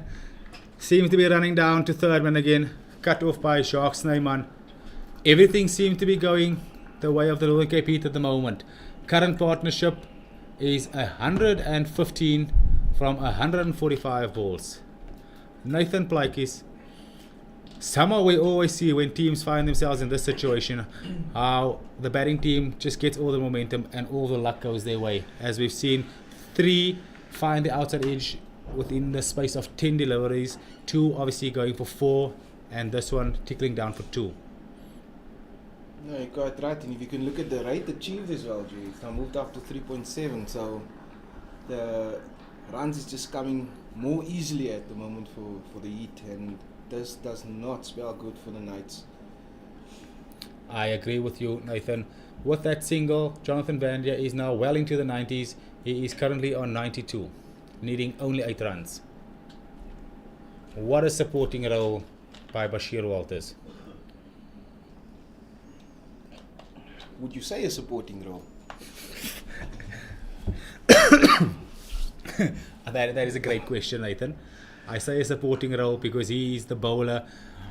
However, he is the bowler who has taken this game by the scruff of the neck and put the Northern Cape Heat well in control at the moment. I think Bashir has done absolutely amazing with his batting performance and his last spell in the first innings as well. So he is certainly making a strong case for that man of the match performance in this final. What a moment. We spoke about these big game players. Bashiruddin proving to be that big game player in this final as things stand. Walters, this one looks as if it goes straight up. Wow, that ball just absolutely disappeared. He struck that one extremely well for another massive 6. that one was hanging. I lost that ball completely. I didn't see it. I think it went over us. I just said doing, and I'm assuming it's here. I think we must close this window here. Gee, it's right in your face. Bashir Walters, the destroyer. He is currently on 71 from 75 balls, having hit 6 fours and 6 massive sixes. What a knock from Walters. 122 partnership. 91 run lead. It's crazy how quick that happened. Because I think, and I'm seeing on a correction, I think the run rate achieved was 3.2 runs or 3.1 runs overnight.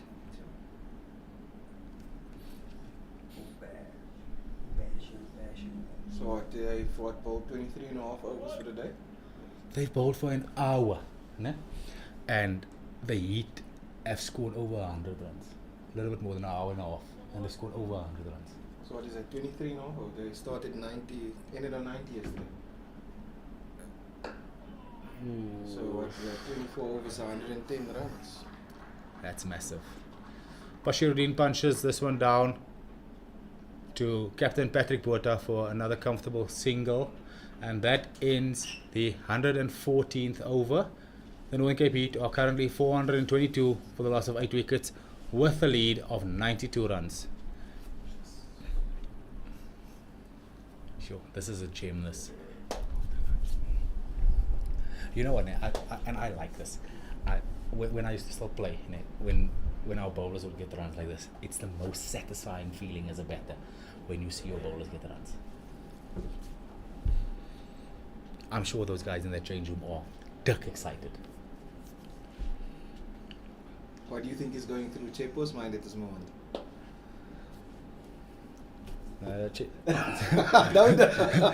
Seb was chilled on there. I don't think he expected to be sitting with pads on for this long, so he's probably very, very relaxed at the moment. As we see a change in bowling, we have young Dean Forrester back into the attack from the country club end, and I think this is just to sort of try and reel that run rate back in a little bit.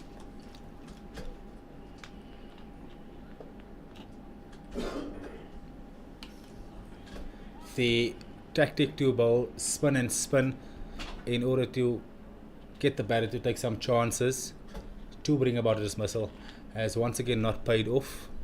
Everything going in the way of the Northern Cape Heat at the moment. The defending champions very much in control of the CSA 4-day Division 2 Cup final.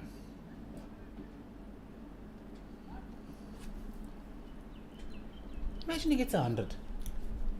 I was just thinking, don't say that. Don't say that. It's too early. Gee, don't put the mockers on him here, man. He's going to be very angry at me if he gets out. Well, ball by Dean Forrester. Well negotiated by Walters. How little strike has Van had in the past couple overs. I think Bash has taken over senior role here in this partnership. This is crazy.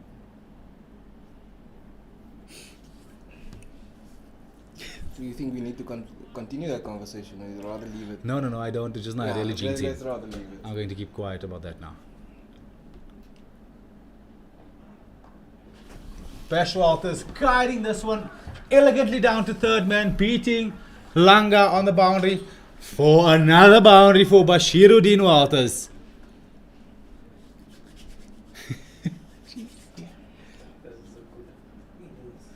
Huh?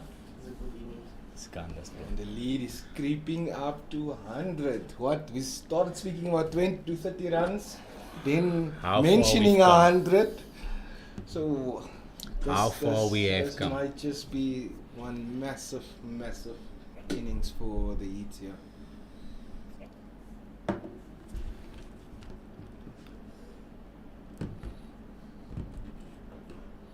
Hey! It's the first shot that I can say to you that I don't know where he tried to hit that. I think that is his bowling. He's shadowing a cut shot, but he didn't want to cut that. That's a bowler shot, that. I am going to take offense to that. That is a bowler shot. He's been batting like a batter. It's the first bowler shot we've seen.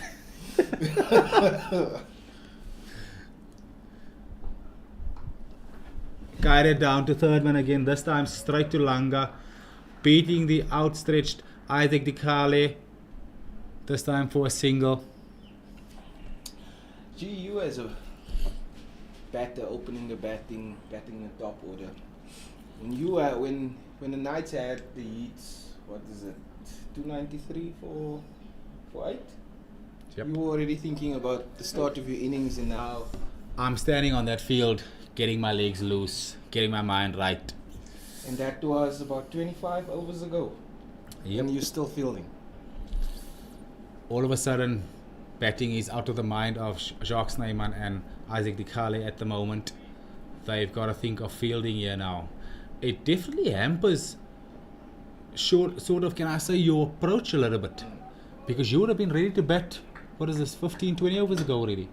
Now all of a sudden, you don't know when you're batting. So, and we've seen sometimes that partnerships like this catch the team that's got a bat next out a little bit, and all of a sudden when you're in, because you're not ready to bat, the mental approach is not there, all of a sudden you find yourself 2 or 3 down quickly. The ITEC Knights will obviously be hoping that does not happen to them. Forrester into Vandier, well fielded by Captain Patrick Botha to cut off the single. That is the end of the 115th over. The Northern Cape Heat are currently 427 for the loss of 8 wickets with the lead of 97. Are they going to bring a seam on the side as well? Okay, no, Mondi's still continuing. You see, the seam will, it's gonna bring the rate down a little bit, but I just don't know at the moment if that's gonna get you a wicket. And I really don't think you must worry about the rate now, unless, you know, the old saying, bring that rate down, get that rate to drop from 3.7 to maybe 3.5, and that gets you a wicket. Unless that's the approach they're going with now. Well, in order for them to do that, then I think the wicket they need here is Bash's wicket. Yep. No more Vandier's wicket here. They need, How it's to changed. get Bash out here.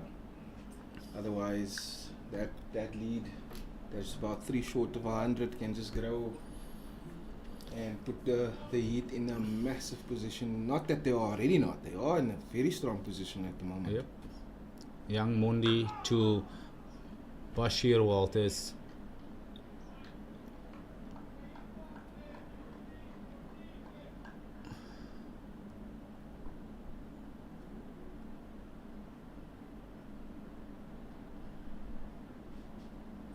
Mondi continuing to Walters. Bashir Walters looking for the gentle push down to long on. Just getting a leading edge. Straight back to young Mondi to finally break the partnership. But wow. What an unbelievable knock by Bashir Walters to put his team, the Northern Cape Heat, fully in control of this game. That knock ends on Bashir Walters 77 in 113 minutes from only 82 balls, 58 dots, 7 fours and 6 massive sixes. And as we can hear, that is the applause from his team. They are immensely proud of the position Walters has put his team in. What a job by Bashiruddin Walters. Nathan, Walters working off, I should say, a very happy man, but he could also be working off a very disappointed man. I just wanted to say that because, 23 runs short of, could have been a first class 100. But, In a final. But nonetheless, that's absolute brilliant work. If, like I said earlier, if we look back in a couple of days' time after day 5, that might just be the knock, might just be the partnership that has steered the Heat to a 3rd consecutive title. I fully agree with you there, Well, Nathan. it's absolutely brilliant work from Bash, and hoping these two can put on a little bit more for the Heat. Well, how I see things now, Tsepo Ntuli, who comes in to replace Bashiruddin Walters, Tsepo has one job to do now, Nathan. It's very simple. Keep my wicket. My job is to get Jonathan Vandier back to 100. Yeah. Jonathan Vandier being only 8 runs short, he would want to get to that 100. Tsepo Ntuli has a big role to play here.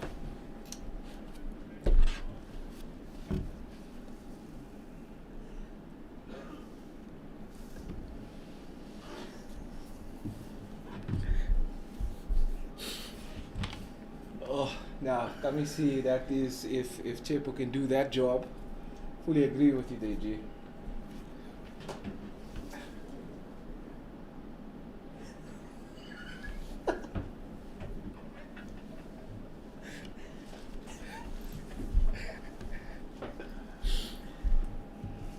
Mondi to Ntuli just removing a tiny leaf there, making sure his view is not obstructed. 4 balls remaining.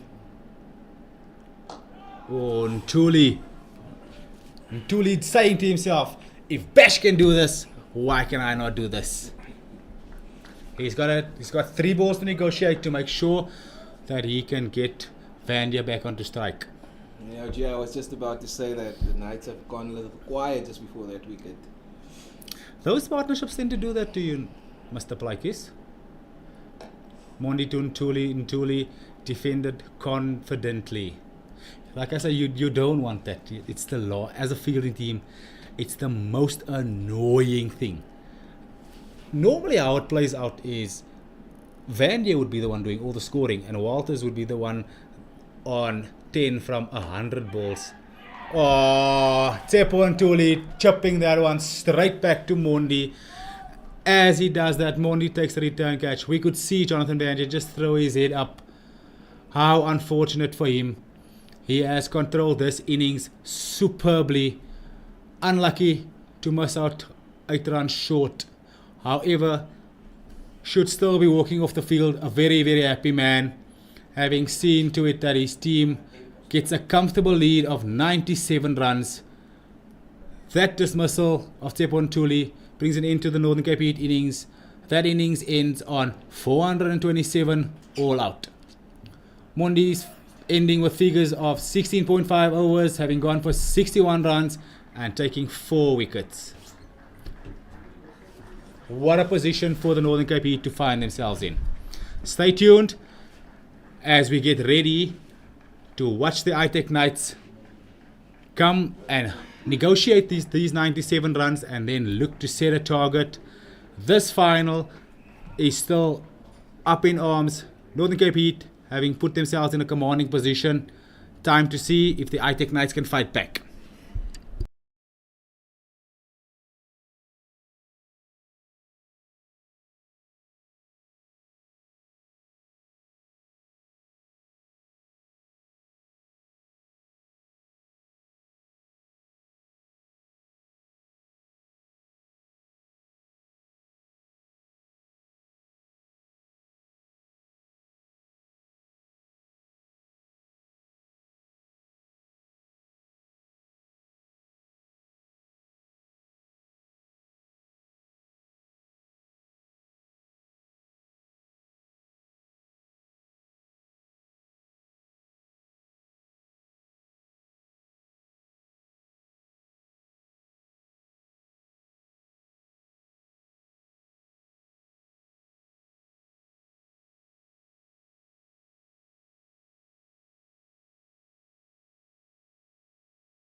Welcome back, ladies and gentlemen.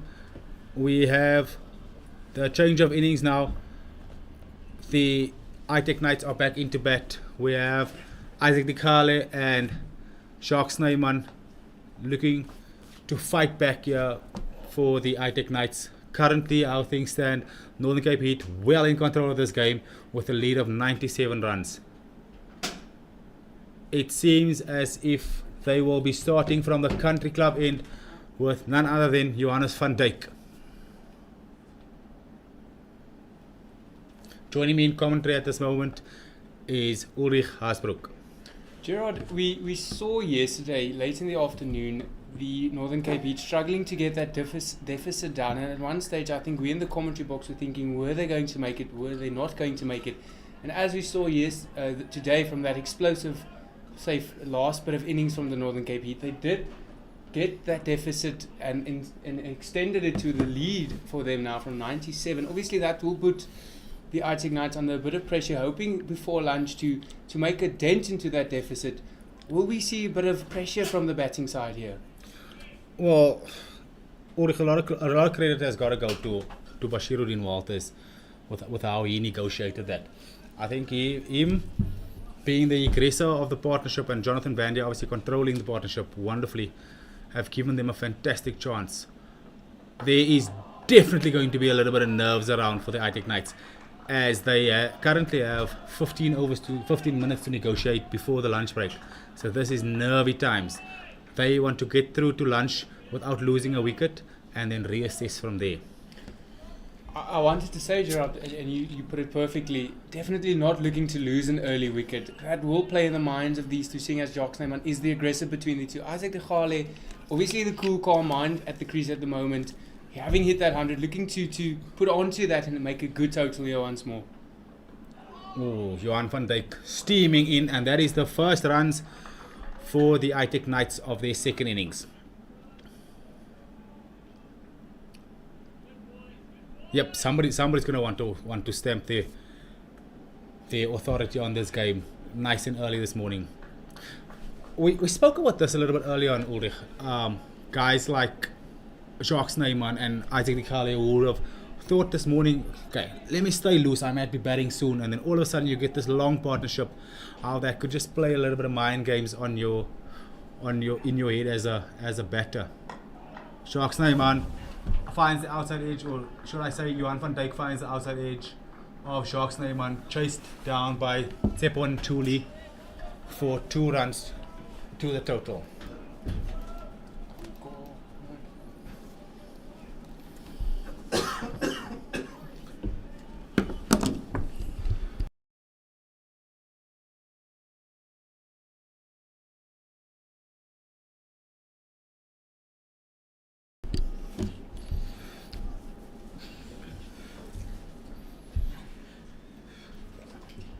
Ooh! Johan van Dijk having a look there at Jacques Snyman. Jacques Snyman also known as somewhat of a compulsive puller. Not one to back down. Have to agree, Gerard. Definitely a good matchup here for the two. Both fired up for this stint before lunch. Definitely an interesting battle we have on our hands here. Yep, you can see Johan van Dijk running in with proper purpose here. They can sniff something here. The Northern Cape Heat sniffs. There's blood and they smell that blood. Have to agree, Gerard, and definitely off the back of that good partnership between Jonathan Van Der and Bashir Walters would have definitely put their spirits a bit higher. As you can see, Johan van Dijk looking quite aggressive this morning. Yep, up for the battle here, up for the battle. And as they should be, Ulrich, they are well in control of this game. So they should have those energies high. Gerard, over the course of the last 3 days, we spoke about that momentum shifting between the two teams and neither one of them being quite in front. Is it safe to say at this stage of the game, the Northern Cape Heat have swung the momentum completely in their favour? Yep. It is without a doubt safe to say, Ulrich. We spoke about how 4-day cricket or test cricket in that regard is played in phases and momentum swings all the time. But with that knock of Jonathan Van Der and Bash Walters, they've swung this momentum completely in favour of the Northern Cape Heat. The ITEC Knights are chasing the game. And as you spoke earlier, the changing room loving to see bowlers taking on other bowlers, hitting those big runs. I would have definitely put them in some good spirits going into fielding.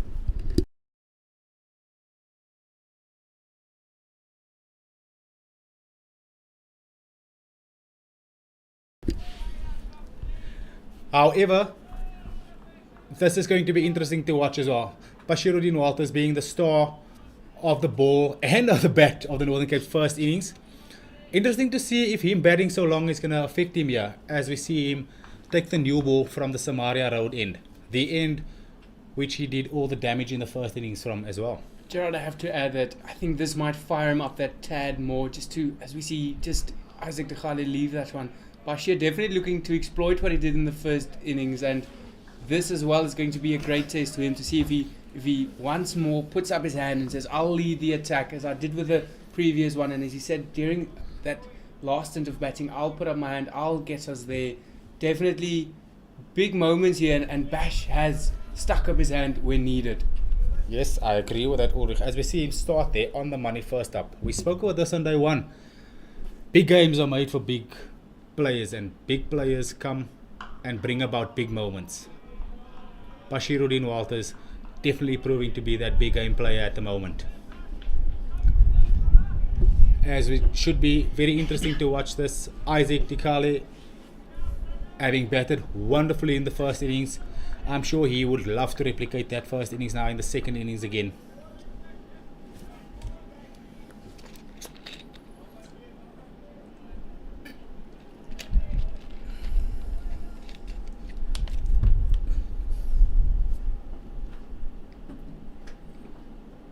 Ooh, Walters just getting that one to nibble a little back from the seam. Just hitting that glove of Isaac de Khale there. Bashir Walters definitely with his tail up here. And Gerard, we spoke yesterday about the ground staff, Umkati and his crew doing wonders for the wicket, and as we can see there is still something in it for the bowlers, which is great to see on day 3. Yep, I think we've seen that there's been a little bit of something in the wicket for the bowlers all the time. However, we did say day 2 and day 3 are the best days for batting. So let's wait and see how this pans out. As that one just jags back, started off a little bit too straight, hitting the pads of Isaac. The ITEC Knights getting through for a single there. And with that single, it brings Jock Snyman onto bat. Ulrich Jacques Snyman being a batter. It's funny that I've got to make this comparison now, but being a batter very similar to what Bashir Walters did. He's one that loves to take the game forward. He's the aggressor in this team. Always a guy up for the fight. Interesting to see how he goes about this innings, because if he gets going, we could see that deficit wiped out very, very soon. As he just punches that one into the covers for scampering through for a quick single. Gerard, and I have to add that both playing very similar roles. I think Jock can take something from Bash's innings, especially that just waiting for the moments, picking the right moments to make those big plays. Definitely something he can take into this innings, and it will pay off for him, seeing as it did pay off for Bash during the later stages. I completely agree there, Ulrich.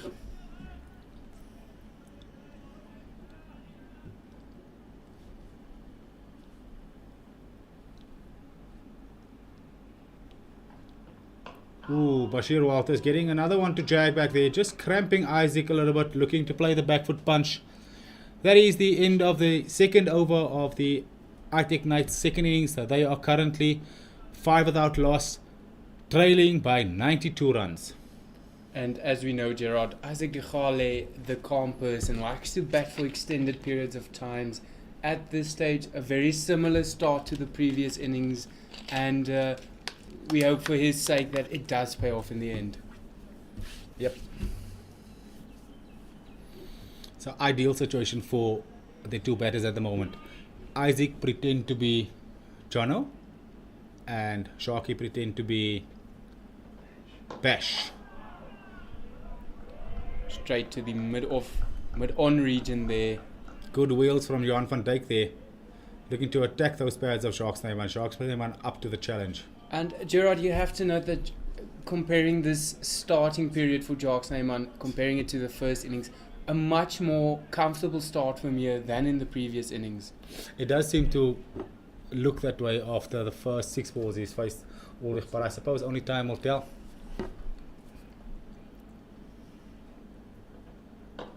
Oh, as he clips that one through straightish mid wicket, beating Jonathan Bandia, and that is the first boundary of the second innings for the ITEC Knights.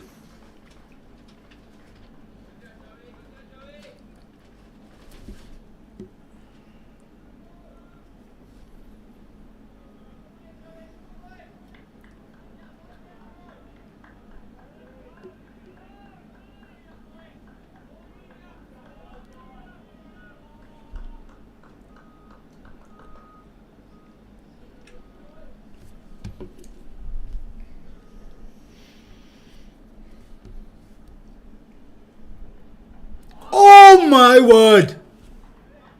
How did that one miss? That is an absolute jaffer by Johan van Dijk. Getting that one to nip back against the slope, cutting Jacques Snyman in half. Not completely sure how that missed. Absolute beauty. The Northern Cape Heat definitely looking to strike early here, and it is telling that Johan van Dijk is searching for that wicket and is completely fired up, knowing what he needs to do now. Be interesting to see what he does this next delivery. What a ball. What a ball. That brings me back to my point, Ulrich. There is still a little bit in the surface. Still a little in the surface for the bowlers. Not going to be one-way traffic here. The Northern Cape Heat coming out with magnificent energies here, looking to make something happening. They know that they are in control of this game. They smell blood and they want to get things going here. And just to add to that statement, Gerard, we spoke during the past couple of days, we spoke about the conditioning and the strengthening of these two teams. You can still see the Northern Cape Heat having that fight with them, a true test to their conditioning coach, Storm Clark, and definitely something you'd love to see during day 3, those energy still being there from both batting and bowling side. Yep. It's a good statement you make there, Ulrich, but it's easy to have good energies when you're on top of the next team.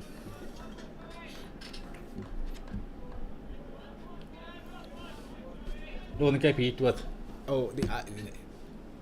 excuse me, correction, the ITEC Knights with all the work to do here.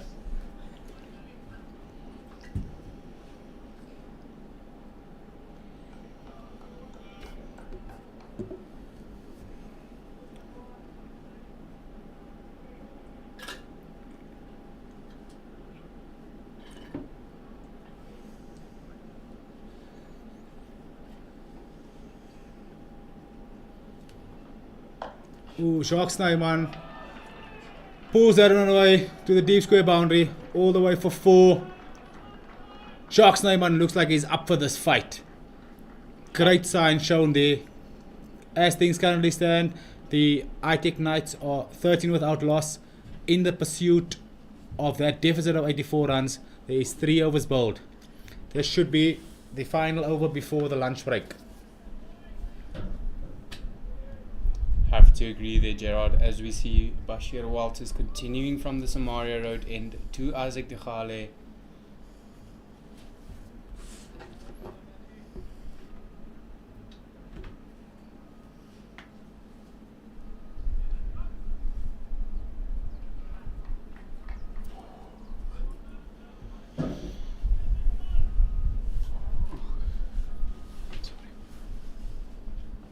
Ooh, Bash Walters still getting it to nibble back there.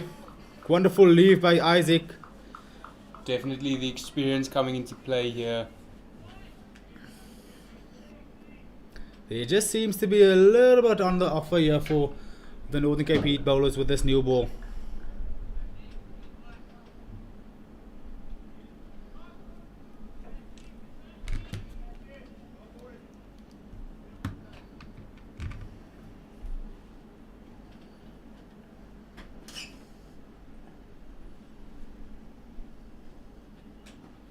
Walters going a little bit straighter.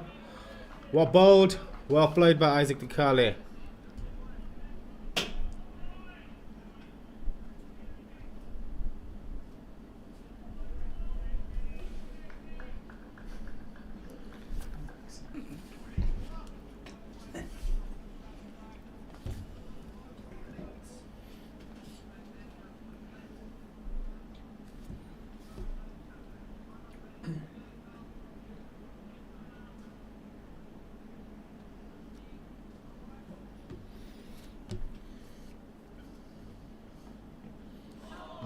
bowled, well left. Very good cricket all around here. Isaac obviously knowing that we only have 3 balls left before the lunch break. Not really taking any risks out of that off stump. Making sure that the ITEC Knights go into this lunch break without having lost a wicket. Gerard, we spoke about the Northern Cape Heat openers and how they complement each other, and I have to say the ITEC Knights openers complementing each other well in that regard. Isaac de Gala giving the team and himself that platform to score big, and Jacques Snyman just allowing the run rate to tick away, definitely complementing each other, and as you can see, it is working for them.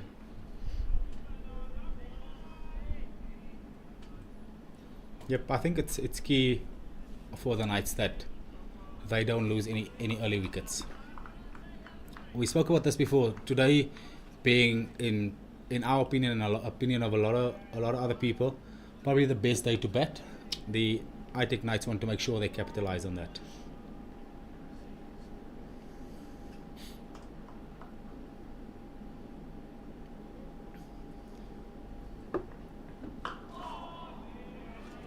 Bashir Walters, hard length. Isaac Dikhale up to the challenge as we get ready to witness the final ball before the lunch break.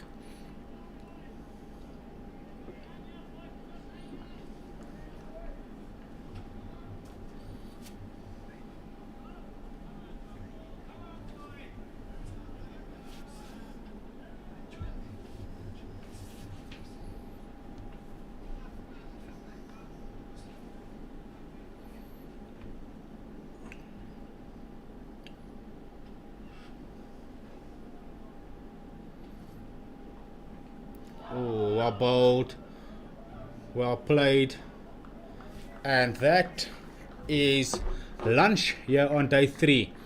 Well done by Isaac Dikhale and Jacques Snyman to make sure the ITEC Knights negotiate these 4 overs before the lunch break without losing a wicket. As things currently stand, the ITEC Knights are 13 without loss in their second innings, trailing the Northern Cape Heat by 84 runs.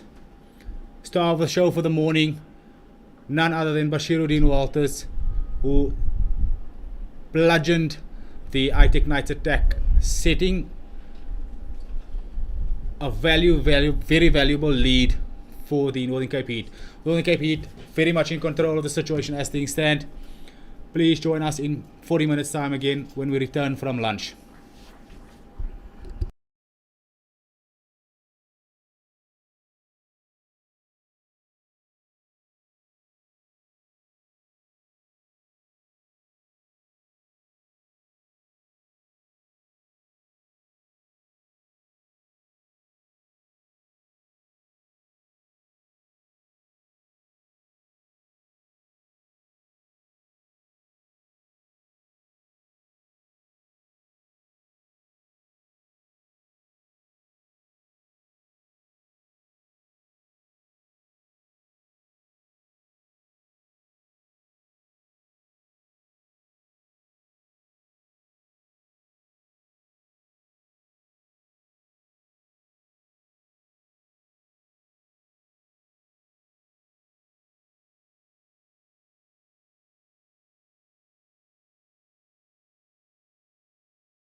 production, yeah. Okay. Woo. Then we'll see when to swap. You should come back here. Is the mic on?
Welcome back, everyone.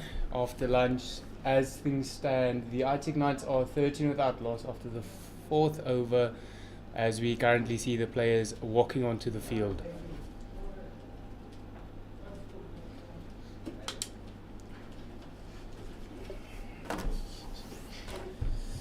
Welcome back, Ule. Thank you.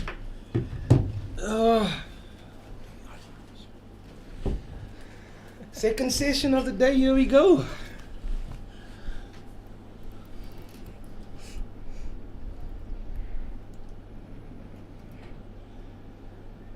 The deficit is 84 runs at the start of session 2.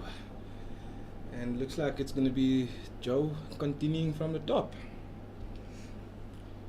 I don't think Jock's name is going to stick around, because he's going to play the same game he always plays. And as you see, Van is on the same spot as he was on day one. But it does look like that Snyman got license here. Mm-hmm.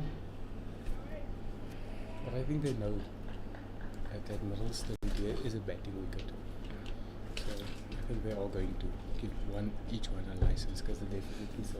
Yeah. But also they're going to give George's name a license, and if he is in when the deficit or when they lead, then they'll change the game plan. But until then, It'll actually be a great strategy though, because if Jock plays the way he naturally plays and they can knock off that deficit as quickly as possible, then they're right back in the game.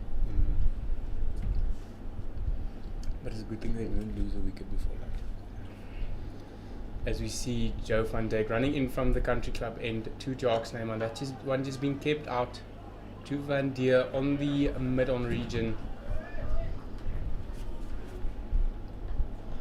And just shows the aggressiveness of that shot. First ball after lunch.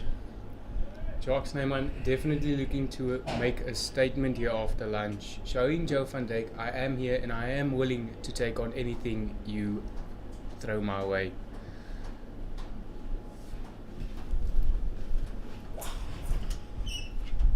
My shoulder from yesterday, because I was so my shoulder is.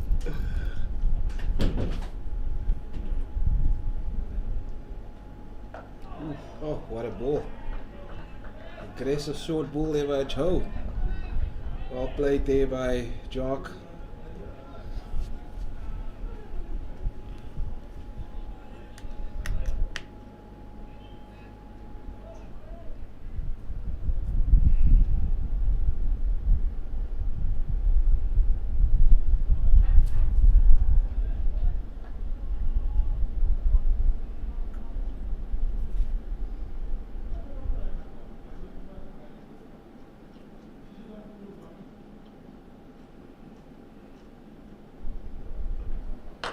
Oh, that's top shot down to middle for 4 by Jock.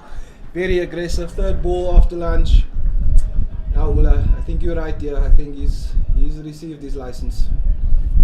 Definitely, Nathan. As we see Jock just hammering that one to the middle of region, definitely has made a statement thus far, saying to Joe van Dijk, as I said earlier, I am willing to take on the challenge you have presented me.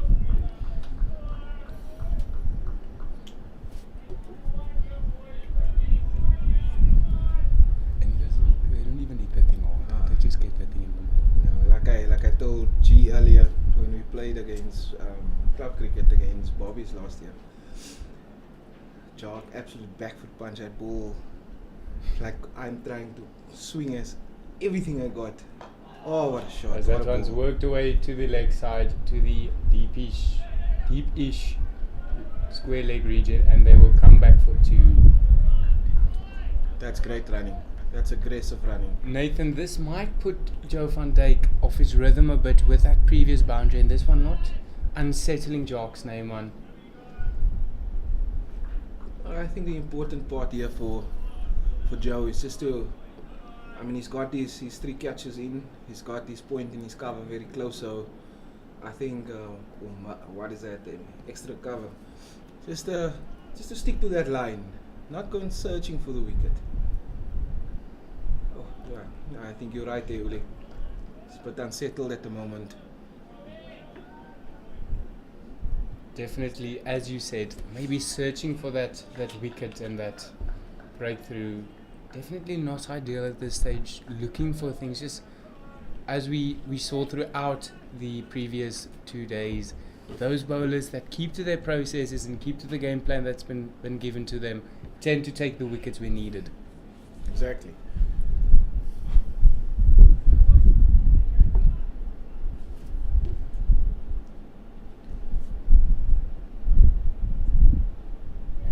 As another short one has been bowled, and that brings an end to the over.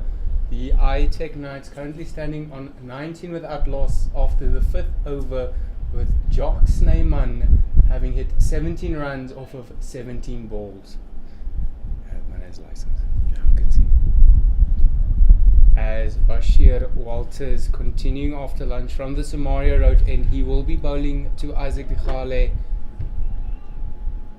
Interesting to see what Bash does, because he is a man that's going to stick to the plan, and Isaac knows that. So it'll be interesting to see how they sort of play each other. You could see in his first 2 overs as well, sticking to the same line, same length. and getting a ball to nip back as well. But it has been working so far, so why change it? Because it is a game of patience, so you have to just wait it Yeah. out.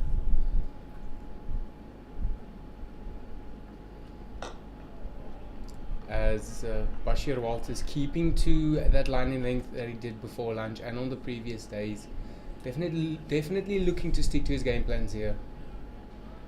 But he's been phenomenal so far. Yeah. Definitely man for the big moments here. Yeah. No, he's been so far my player of this final so far. Is it just me or did the wind pick up now? I don't see the trees moving. There is a bit of a breeze now.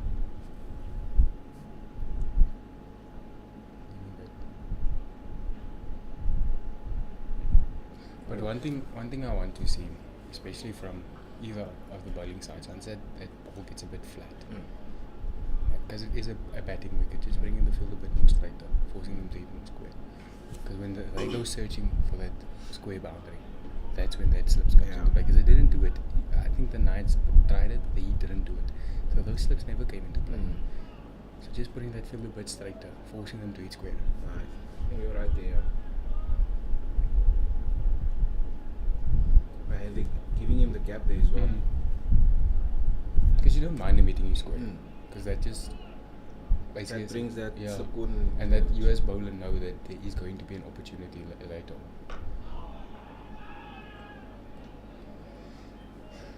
on. It does look like ITEC is going to be the one that's going to steady the ship here, and Jock is the one that's playing more aggressive shots. Gerard and I spoke earlier this morning, just before lunch actually, about these two batsmen complementing each other in those opening roles. Jock's name on, as we see the aggressive batsman, and Isaac Deghali just the guy to steady the ship, bring the calmness from one end, and Jock's name on essentially looking to pulverize the bowler from the other end, and they definitely complement each other there. Oh, this is excellent line and length from Bash here. Consistency, that's all you need.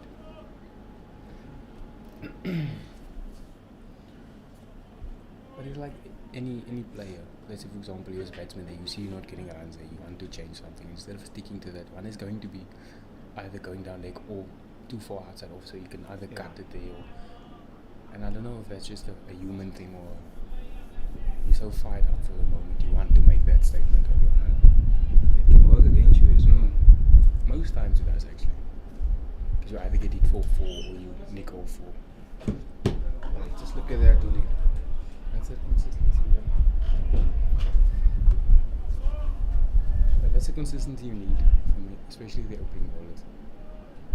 Because that will set the trend now for the second change, third change, fourth change bowlers to see what's working. Yeah. And that to keep that consistency. Because at this stage, you don't want the ITEC Knights to get too far ahead of you.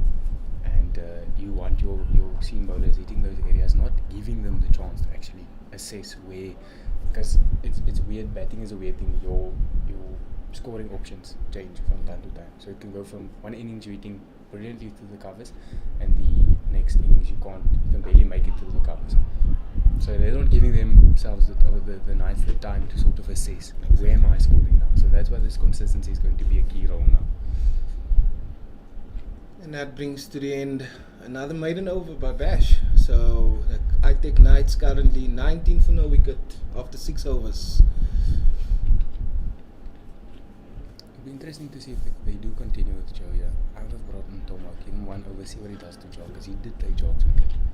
But I don't know if they may be saving Tomo for later on when Jock does start to get out of hand. But at that stage it's going to be too late, because then Jock's already in. So I would give Joe this over, bring Tomo on, see what he does there.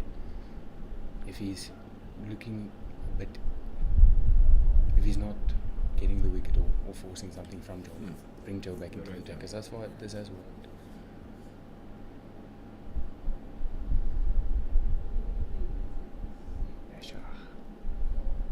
Birdman has played phenomenal. Because it's almost like a catch-22 situation at the moment. Yeah, I think it's also a case of, I wouldn't say scared, but a bit more not really wanting to make that impulsive change. It has worked thus far, nothing really coming of it, so you just want to see it through. And another Joe is going to I think that Joe's plan is, you see the man up there on deep square, so he's going to force Jock, because Gerard said he's an impulsive bowler. So you have the man out there, so you're going to keep bowling him short, maybe changing one, the yeah. back They of got the two leg. out here. Yeah, I see now. Gerard. So saying to him, pull me. You got a fine leg and a deep square out for Jock, so maybe the plan, like you say, Oli, is bowling short and seeing if he's gonna react to that short ball. But as you said, a catch-22, because now if Jock realizes that he's not going to pull, that gets his eye in, and it gets him more comfortable with the short ball. You see, that is the plan, definitely to either hit Jerome. But you see now, Jock is getting comfortable with the short ball. So when that ball does get older and it isn't as coming through anymore, and then he's going to start to pull you. And then he's in, so he can pull you either between the gap, deep front of square, or even just get a tickle on it yet to down to fine leg. I would sneak one for each through. It's probably going to be a bit full now. Just see what he does there on the front foot again.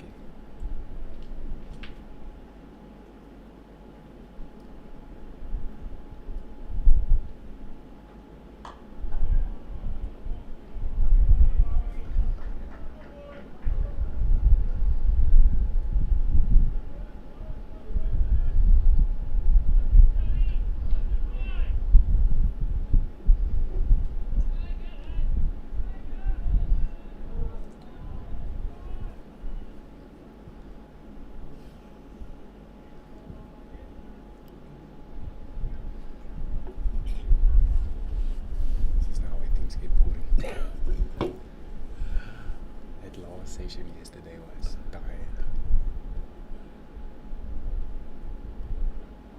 Oh, another one being bowled short. They just tickled onto the leg side region. There's some good energy by Joe.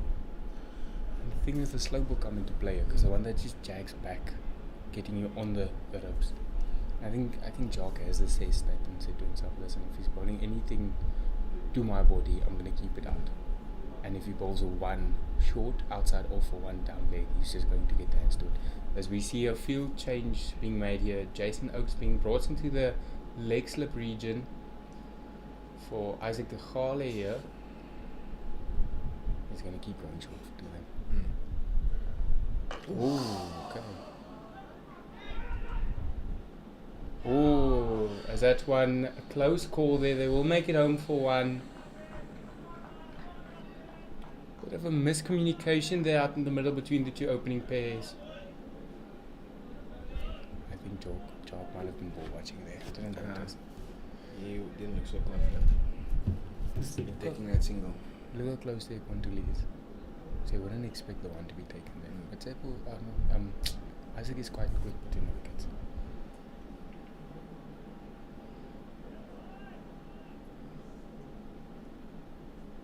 Job definitely, if that man hits you, you know you've been hit. No, that ball stays hit. You don't even look where it's going. You just know that thing goes in the air, and you don't hear immediate catch it. It's game moving on. So yeah, another feeling change. Anna's going into the leg slip position for Jock. Oh, what a shot there! As an uppercut from Jock's name on. Is it 6? A 6 from the uppercut there by Jock's name on. A beautiful way to end the over here, as the ITEC Knights currently stand on 27 without loss after 7 overs, and with that 6 it brings Jock's name on to 24 off of 22 balls, and the partnership at the moment standing at 27 off of 42 balls. And the deficit at 70 runs. Well, that was gone. Yeah, especially off Joe. There's no third man, so. And he's not scared of pace, so that actually benefits him. Well, I think Joe just got that bounce a bit long there. But that's what I told you. Anything that's going to be too outside off, Jock is going to capitalize on. So if you have to keep that consistency going into his body, and just pitching one up a bit, seeing if he's tentative on that front foot. Get him in that mindset if he's going to keep bowling short, and that one it just sneaks through on the full length. He gets the pads or nicks off or No, you're completely right there, Uli. As Bashir waltzes to continue from the Samaria Road end to Isaac de Gale.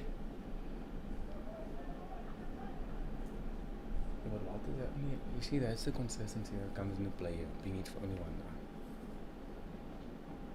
now. I don't know if you picked up, Uli, about a couple of overs ago that rate was at 2.9 and that's just jumped to 3.8 at the moment. So, but that's obviously all Jock's aggressiveness. Gerard and I spoke, I think it was yesterday, a couple of boundaries, just throwing the bowling side off and you back into a sort of an attacking phase. And Jock Snyman definitely attempting to push the run rate as much as he can during his innings. I definitely think the game plan is for him to get the deficit I think as quickly down as quickly as possible. and lead, and then from then on just playing a normal game. As that one finds the bottom part of the bat, looking to cut it there through the point region from Isaac de Gale. But Jock's natural way of playing is attacking. So, But I also think even if the game plan is to knock off the deficit as quickly as possible, I think by that time, if Jock is still in, he's just going to continue playing that way. And then you're seeing the ball as a beat. So, but I think one thing Jock has eliminated thus was that straight-ish ball that he did on the first day. Because you see him now, that anything that's here, he's leaving. Anything that's there, he's playing out. But that is a sign of a good batsman. Immediately eliminating factors which could get you out. The great Sachin Tendulkar, that one test match where he got out on the cover drive and said he's not going to hit for the remaining test, the cover drive, and he hit everything on the onside. Not comparing the two, but obviously. Well, yeah, but fully agree the point you're making there.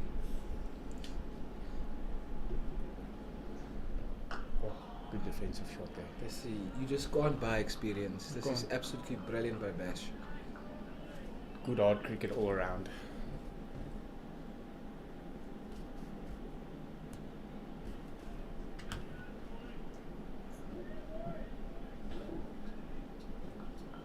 But I would like to see if Jock gets on strike for Bash, just to see how he approaches Bash. Because at the moment, Bash is just getting into a rhythm with Isaac being on strike the whole time to him. But do you think his game plan will change to Walters? Do you think he'll maybe play a bit more conservative or more? With Jock, we all know Jock. Jock just plays one way, but I don't know. I think he will probably see a couple of balls out of Bash, and the risk of Bash to Jock. Look for Isaac, he can continue that same line and length, but bowling to Jock, if Jock starts lining him up with the same line and length, that's going to be the issue, and that's why I would like to see that. It will be an interesting challenge indeed. As that one said, straight back to the bowler there.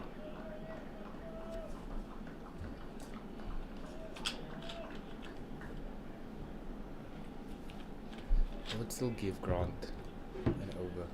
See what he does to Jock this time. And then it will be interesting to see if Jock really did make that change. I mean, it's worth it, Uli, because I mean, Joe's going at obviously Jock is playing aggressively, but Joe is going at 6-3 over, so it might not be a bad change just to see what Tom does. As that was it to the gully region, and that is the close of the over. The ITEC now is currently standing on 27 without loss after the 8th over. As it looks like Joe van Dijk to continue from the country club end, and he will be bowling to Jock Snyman. As we know, that previous over being hit for an uppercut for 6 here, quite aggressive display, as we all know Jock Snyman likes to play aggressively.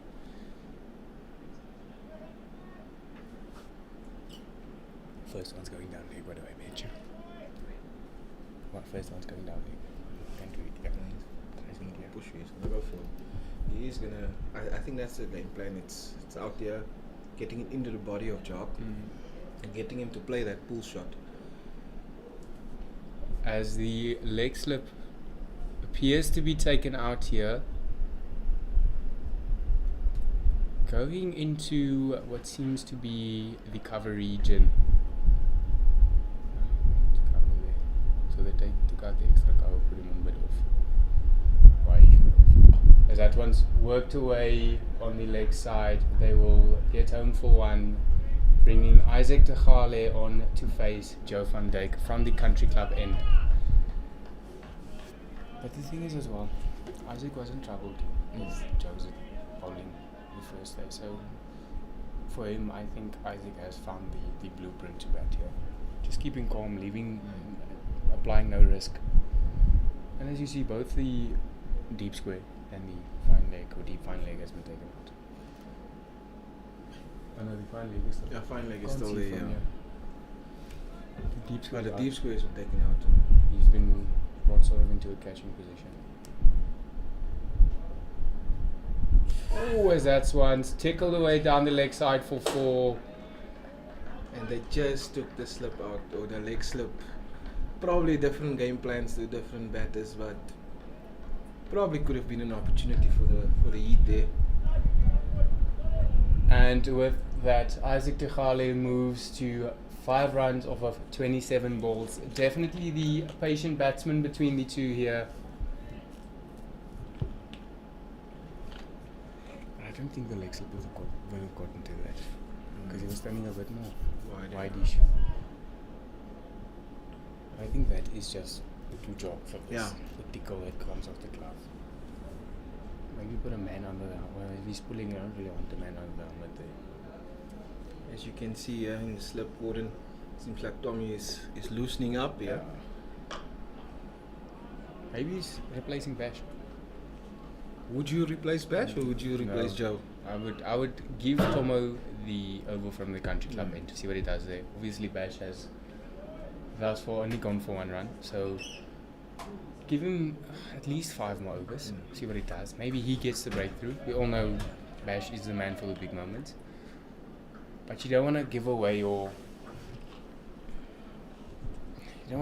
plans too early here. So as we know, Bash is going to keep continuing hitting those lines, constricting the runs. I definitely would like to see Grant Thompson bowling from the country club end. Oh, well left, well bowled. Just as one that's a bit full is going to trouble, especially for Jock. Yeah. Because Isaac doesn't care about the short ball.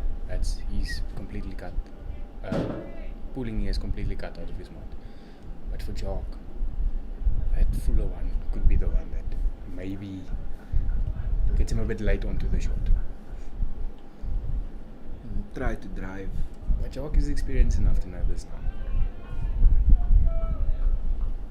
So we might expect him that fuller one. So it is interesting to see what's the plan going to be if Joe continues for Jock. Because Isaac, I don't think you're going to trouble him, especially after that 100. Whereas that one's misfielded in the slip, so I will run away for 4. Joe van Dijk just finding the outside edge there, not carrying through to the slip region. But I like the way Isaac is playing. He's playing with soft hands. So obviously we all know Joe has some speed behind the ball. But the way Isaac is playing, he's playing it right under his eyes. Yeah. And I think that's what served him so well in the first innings. He didn't get ahead of himself. He kept to his basics. He kept to what worked. Didn't really differ from that or deviate from that. As we see Joe preparing to bowl the last delivery of the 9th over. As he is bowled, the leg stump is out of the ground. Unfortunately, Isaac de Gale has to depart for 9. Joe van Dijk finding the breakthrough. You see, that's the slip that comes into play now. The one that just, the previous one went, and that one just came back.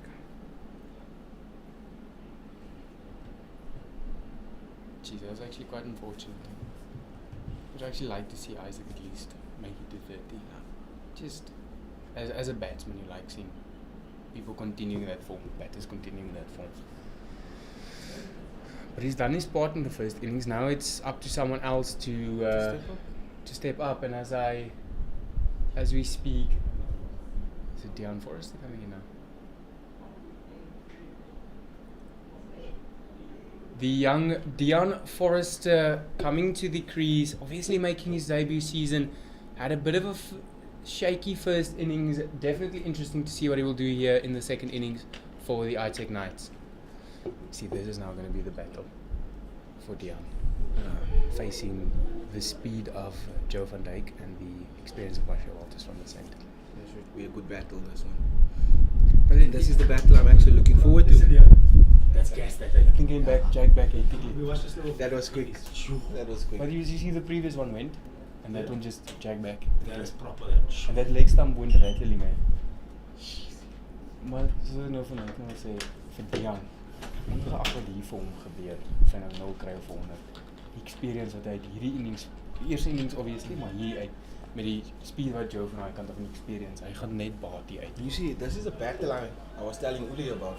I want to see how Jock plays against Bash. Yeah. As we see Bashir Walters continuing from the Samaria Road end to Jock's name, and as you mentioned, Nathan, the battle you are looking forward to is coming up And immediately you can see the change in the slip cordon. a bit wider here. Can I go straight lines?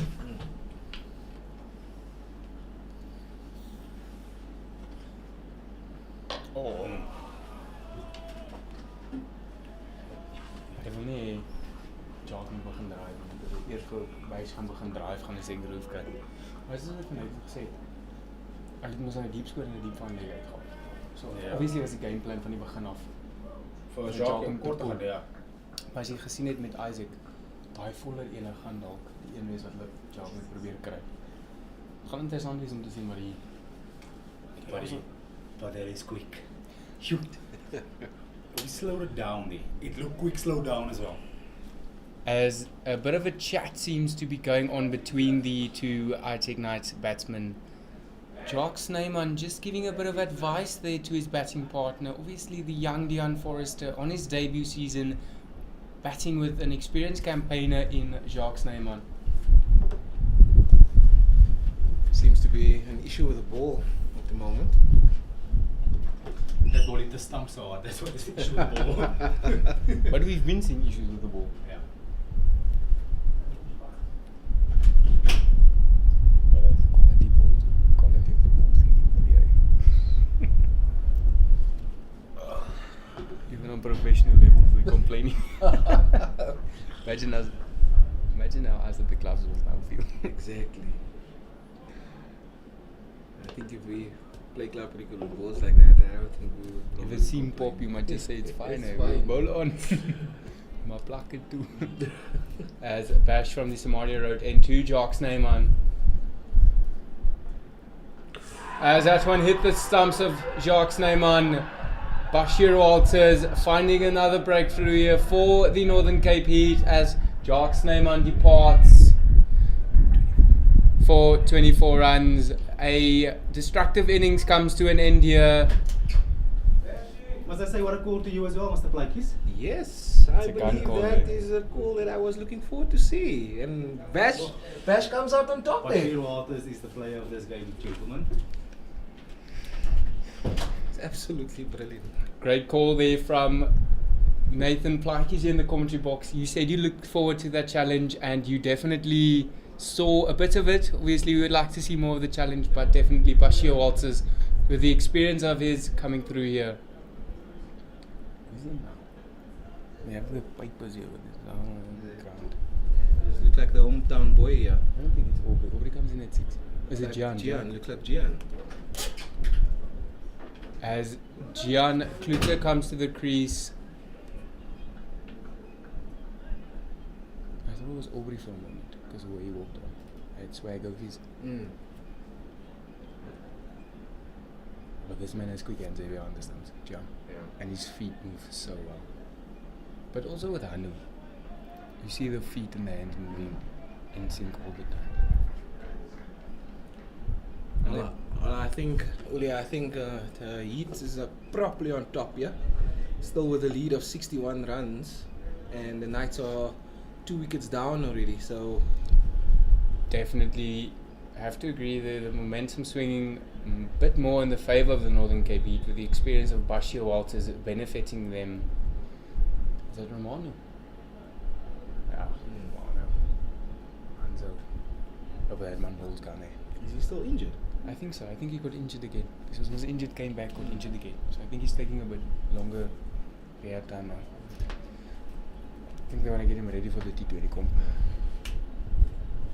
We were playing for the Coke Week. So we played against the academy, so he was warming up. And now most of the Heat bowlers that played have like 10 step run-outs. He took 3-4 steps. And on the grass, you could see that ball napping. You could see the skill out of the hand. And I was just amazed at that. And at that stage, like a high school kid, I didn't really see that skill. And I thought to myself, like, how am I going to keep this? Bash coming around the wicket to the new batter, hometown boy Gian Kluter. The Knights are under severe pressure here. Bash just continuing where he left off, from the first innings to the batting innings and now to the second bowling innings. As that one just bowled full and will be hit to the mid-off region. Nathan, I was thinking the young Dion Forrester, obviously a good learning curve here for him, coming into this pressure situation, and so much to more in a final. It will definitely benefit the youngster going forward. Yeah, I totally agree there, Nick. Don't let me betting me now. If this was my debut season, I would have been shooting myself.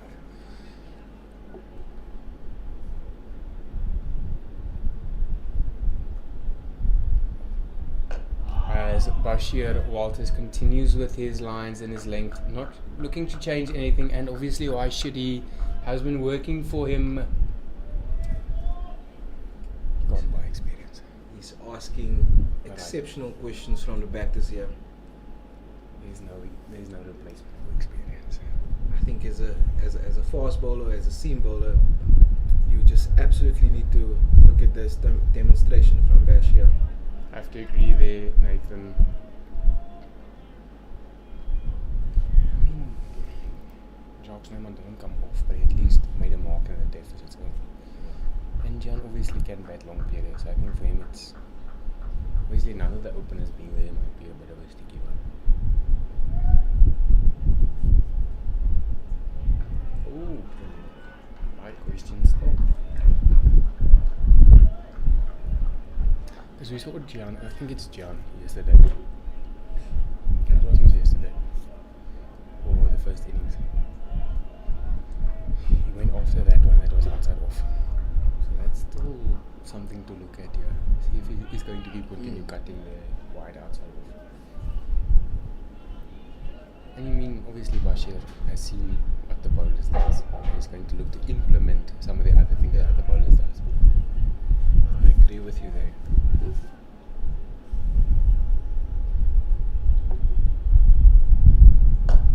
Oh, what a catch! Oh, what a catch! Bash, bash, bash! As Bashir Walters caught and bowled, Gian Kluter has to depart. An absolute phenomenal display here by the speedster of Bashir Walters. Catch money. That is brilliant! Damn! That is one hell of a catch. What a display by Bash here. One-handed to his right. That will definitely be going up on the social media page of the Northern Cape Heat. Oh, that's brilliant. Who's this now? Oh, but this middle order is getting pressured here. Now, Oli, that is That's phenomenal. You like we mentioned earlier. I think Bash is my player so far of this final, and what an over that was! What a spell this is! As we see the new batsman coming to the crease, the captain of the ITEC Knights, Patrick Botha. I think the game plan is just to soften them up from Joe's end. So he's being the enforcer now, and with the two new batsmen at the crease, that is him sort of softening them up from this end, and then Bashir from this end just tightening him up. I think that is the game plan they're going for. Yeah, they're continuing with Joe here. Because obviously everyone is not nervous, but they are a bit. I mean, why change anything if it's working at this moment? Yeah, So? I mean, we spoke about maybe changing Joe earlier, and maybe Captain Ernskem not being hasty to make the call, and definitely the right call. And as you've seen Ernskem throughout this matchup, making the right call is the right moment. It's definitely been a true sentiment to his captaining abilities and his all-round cricket brain. Definitely. ITEC Knights in all sorts of trouble at this moment. After 10 overs, 36 for 3, and still have a deficit of 61 runs. But that just shows you what a bit of momentum can do for you, man. Definitely. And I think with the youngster on strike now for his first ball of this innings, he's been seeing the wicket stumbling on the other end. So Dejan Forrest readies himself to face the first ball of his innings from Joe van Dijk at the country club end. As that one just a bit full, that we glided through that vacant third slip region, and that has gone for 4 as Captain Ernskem gives a chase to the ball. That gets Dejan Forrest off the mark with a 4. Definitely a good way to start your innings with a boundary, Nathan. no, definitely. I think that will settle some of the nerves. But that looked planned as well. You see him just looking there. So that might be that's a telling sign of a batsman with good hands. Yeah. And he played late as well, so But you could immediately see his head go to that region, so definitely not bad. I'm gonna go ahead and say this is brilliant bowling partnership. Unfortunately, if you are the bowler on the other end that getting a little bit of a tap, but you won't mind if your partner on the other side is taking the wickets. Well, we speak about selflessness in cricket, and obviously Joe van Dijk playing that bit more aggressive role, and obviously with the aggressiveness that comes, you are going to be conceding boundaries, but definitely doing it in favour of his team. Yeah, I fully agree to that. And you can just hear the energy from the field. The Heat are very, very well on top here.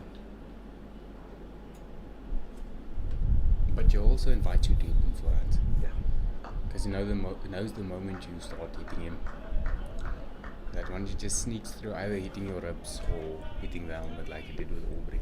That's the stuff he lives for, that playing the batsman field. He lives for that. I mean, I think any fast bowler would live for that moment. I've never been a fast bowler. Maybe a bit of dodgy off spin back in the day. And I was hit for 4 or a 6, I would have most likely asked the captain to take me off, but that's why I stick to being behind the stumps. As we see that first slip come into what seems to be a wideish leg slip region for Dejan Forrest. Maybe tempting him to go for that little third slip glance again.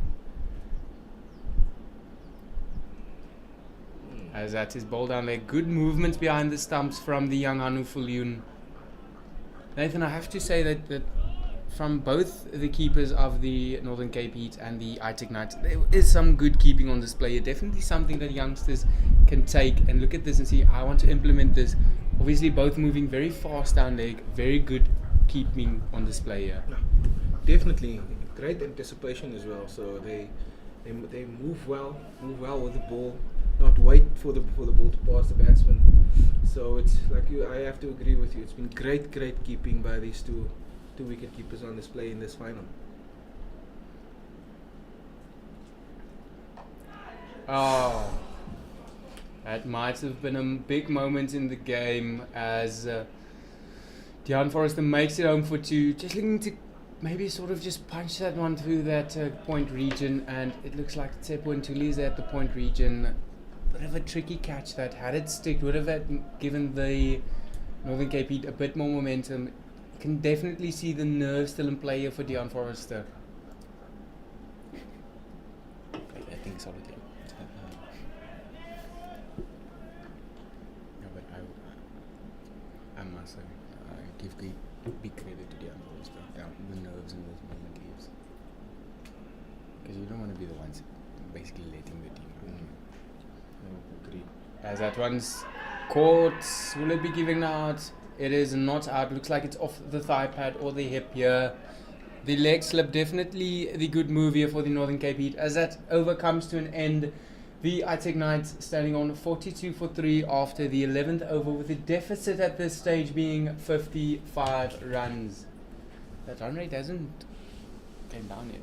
No, the run rate is consistently staying there, 3.7, 3.8, 3.9. But it was actually when Jock departed, it was 3.6. So I think that 4 just boosted it a bit more. As Bashir Walters to continue from the Samaria Road end to Captain Patrick Botha facing his first delivery of his second innings here. How did Pat go after first innings? WW.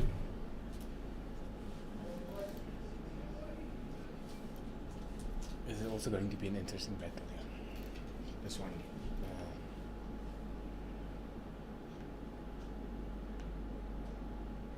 As that one comes off the glove to the lakeside region, the keeper Hanufliun giving chase there, and they will make it home for one, bringing Dion Forrest on strike here. He's bold. He's bold. Oh, that was the one of Jerome Moss. He just jacked back, same as what they did with Ernie. But this slow. Yeah. It can either benefit you or be your downfall. No, I have to agree. That's a lovely thing about cricket. One factor can completely swing a game.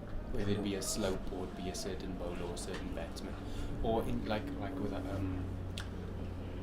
John Deere was the one fielder. You never want to do it to that point region or that squatting region.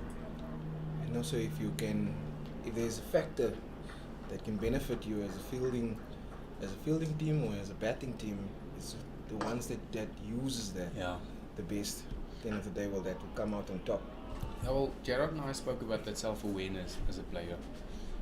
Those players that have the most self-awareness will be able to pick up on things. So they will be able to see, for example, the wicket is turning, let's say, a yard and a half, and adapt to that. It's those players that tend to make the moves. I'm loving this energy from the Heat. Obviously, the energy will be on top if you're right on top of the game. Well, we spoke about the Heat not being unfamiliar with final situations, as they have been back-to-back champions here, and that's definitely giving them that extra boost in confidence here. That one, the consistency from Bashir Walters needs to be noted. There's another one, just it's the right length, asking the right questions here to captain or to the young Dion Forrester.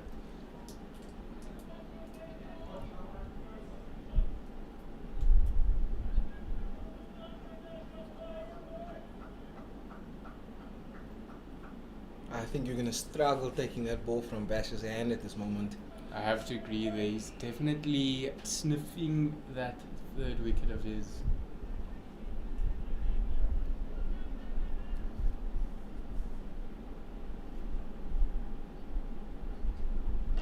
As that one finds the outside edge, will be hit to that gully region. But would you take Bash off? That's the thing. Obviously can't bowl him too long. Have to give him his first bowl, but I mean, he has been setting the wickets up from this end in order for either himself or Joe to take the wicket. Yeah. So he's definitely the one creating the plays here. I mean, Joe's obviously capitalizing on that, which is great to see, but maybe bring Jerome from this end. Give him an over, but that end obviously helps him more to the left hand. Yeah, I think. But I wouldn't. I don't know. I'll bring Tomo on next. That's my. As that one's hit through the covers, that will run away for 4. Yeah, I think you're right. Obviously, Bash is on top at this moment, but you don't also want to bowl him too long. Can I come and say hello to you guys? You are more than welcome. Gee, wondered where you disappeared to after lunch. I'm a little bit shocked here at the moment. I think Bash is shocking us all at this moment here. This game is flying. Maitland and I was speaking. Obviously, you don't want to take Bash off now. But you can't bowl him too long. Yeah, we're also saying now, if they get another one, if Ntuli took that catch, he was going to stay on for longer. Because remember, he's only actually bowled 4 now. Because they were off. He bowled 2 and then they had lunches. Ah. This chair is low.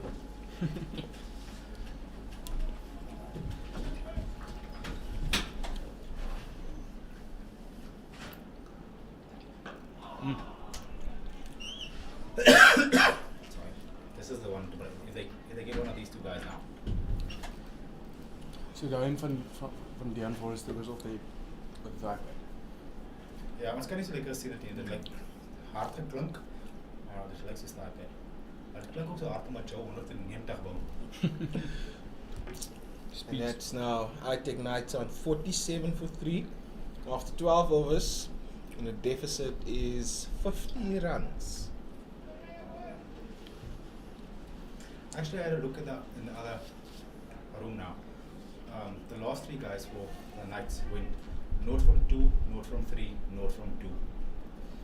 And in comparison to the Heat, which was basically almost 150 run partnership.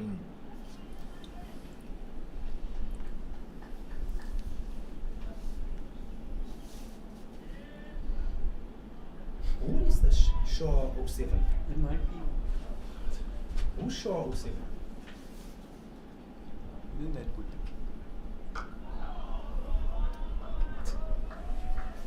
They were giving him meal.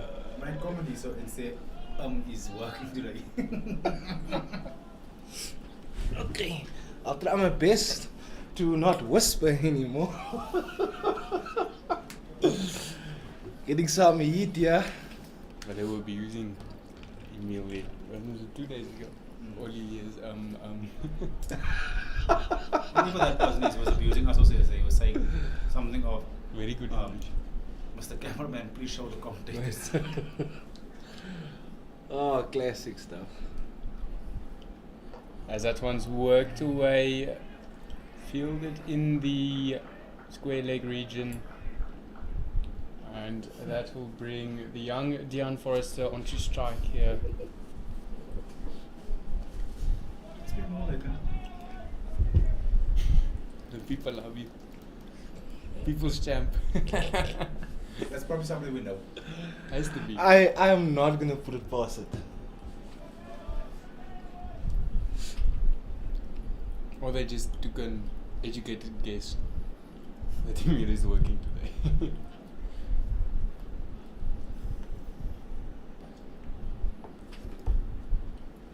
At least not today. My God. Hey. Oh, what a show. That one is left by the young Forrester. Joe van Dijk putting down some heat here, putting up the challenge here for Dean Forrester. Show what the thing is there. For Patrick Botha rather. The wicket is slow and he's bowled so quick. But that man can extract something out of CCB and that thing's dead. But you can also see how far Anu is standing, so he's standing quite deep. More standing on the inner ring. A few more steps back and he's on the inner ring. Where's this one here? Dink jy nog gespeel? Waar Joe hom neergesit. Staan aan op die inner ring van hom. Maar dis dieselfde met Gerald Coetzee. When we played those home games against the Knights, the last of the T20 home games, apparently Jalen was standing outside the ring and his hands were blue after the game. And they were catching it here. When Gerald was bowling. You know what Buxy said to Gerald? When he was facing Gerald, he didn't have glasses, and somewhere soon after he started wearing glasses. He was abusing Gerald. Rocking up to a club and abusing Gerald. It's not nice facing these type of things, guys. Can't be. Gee, you can't say it's not. Oh, what a ball. Well left You, there. you by- can't say it's not nice if you chose to be a top order batter. No. Fine, fair enough, I understand that. But when you face bowling like this, you under the pump, you feel like you're battling for your life there. Because anytime that ball can hit you. Joe split Aubrey Swanepoel's helmet in the first innings. It hit him flush, just so next to the badge, the helmet split. He had to go off. Yeah, I saw. But I that's saw he cool. was retired. But that's going to be a big challenge for Auburn in those innings, I think. Much more mental challenge than the physical one. Ooh, looking to it again, punch it through that point region. Well, he's asking for one more. I was just going to say, no, I think he's done. He's asking for one more. Oh, he's saying one ball left. Sorry. I think bringing Tomo on from that might be the move. They're probably going to do that. I would say give it to Jerome, but maybe bring him on when the ball's a bit older.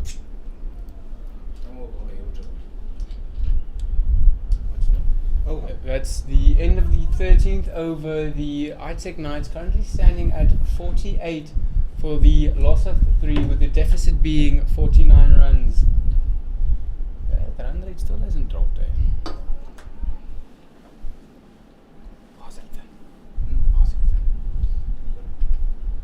Gonna shoot that man at You text. guys have to see the view, the slow-mo view of Walter's catch. Yeah, but that thing was gone. You watched it so all the way in his hand. Gone by experience. Bash having the game of his life, yeah. Definitely asking the questions for man of the match.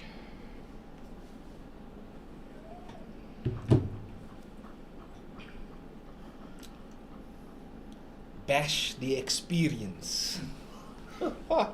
Starting his 7th over from Samaria Road End.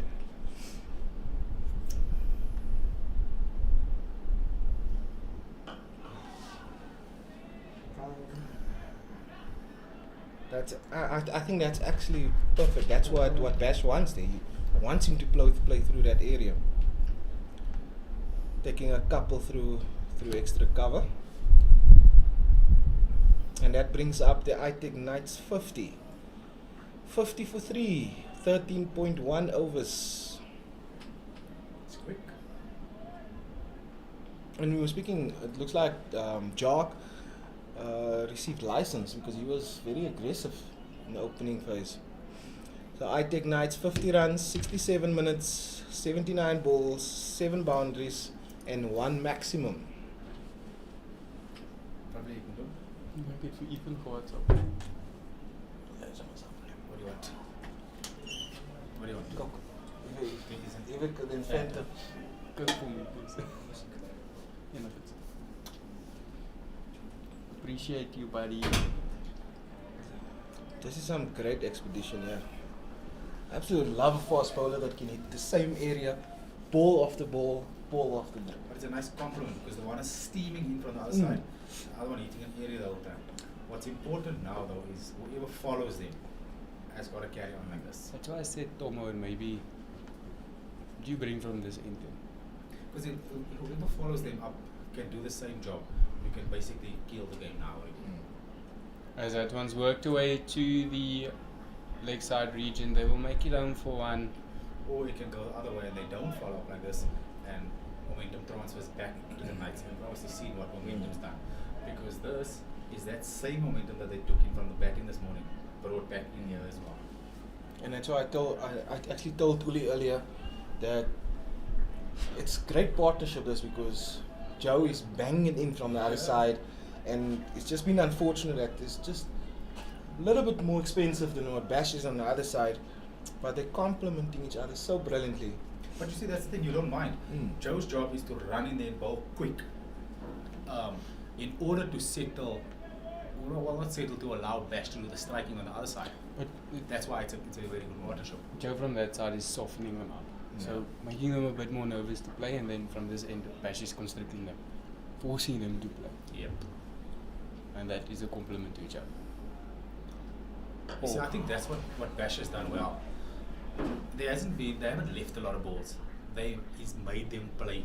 He's asking the questions. Yep, I said this either yesterday or day one, that no batter really wants to play every single ball. Because you feel uncomfortable when you have to play all the time. But especially in longer formats as a batsman, you hate playing every ball. Yep. Because that drains your focus and that drains your game plan. Because that first few, let's say first 10 overs in your innings, you're looking to leave positively, block positively, and when he's forcing you to play, you can't do either of those.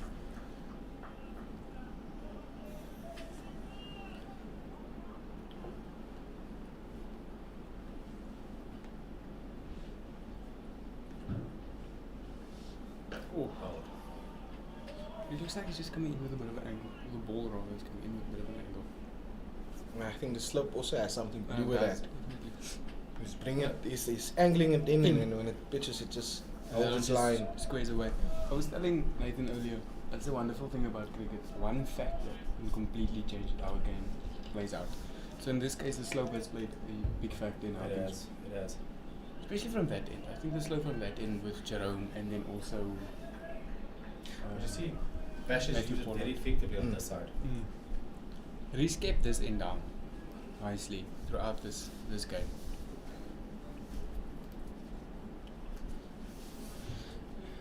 As Bash charges in for the last delivery of this over.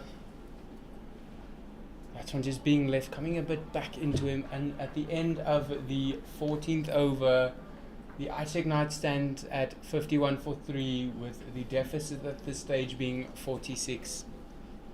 I don't mind coming on, that's it.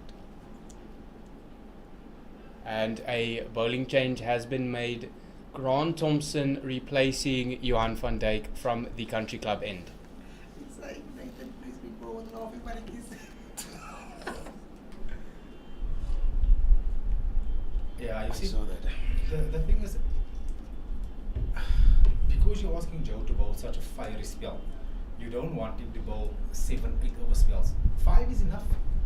You It's just got to be 5, and as the day goes on, maybe 4, but hard overs, run in and let it go. be the enforcer. That's his job. He must run in and bowl quick. Basically, If you the go, enforcer. if you go 4 overs and you go for 20 runs, you take that. But Mm. it must be 4 quick overs. Gia, have you just seen that experience? Score 77 runs, bowl 7 overs, and then you go for a race. Feet up. Feet up. Feet up. Oh, one left. What a ball. Good start here from Grant Thompson as he is bowling to Captain Buerta. Probably say to the umpire, I just want to go and take my ankle a little bit. Going up to the trade room now, get a nice ice bath. Chill for so half an hour and then get back onto the field. Proper experience. And who is going to say no to him at this moment? That's the thing. If you perform like this, you can call the shots. That's what I'm going to do with the next club, MG.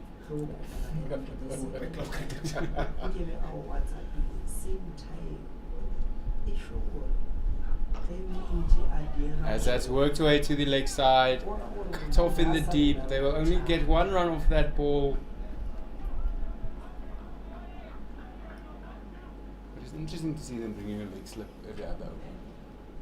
It's interesting to see that. Bringing a leg slip in every other over and then taking him out and then him eating into that leg slip region. Yeah, but that was for Joe. There's Yeah. a drastic pace difference with now. But they were I think with Joe, because he's a puller, trying to hit him in the ribs. So forcing him to play either here or scoring it up to hit It's him not in the fact that he's a puller, he's a compulsive puller. So if it's Compulsive. short, he goes. That's the thing. But remember, when someone that's as quick as Joe bowls at you, a lot of the time it's reaction. With Grant bowling now, you get to see the ball the whole time. With Yeah. Joe bowling, as a batter, the ball disappears for so a short time before it gets to you.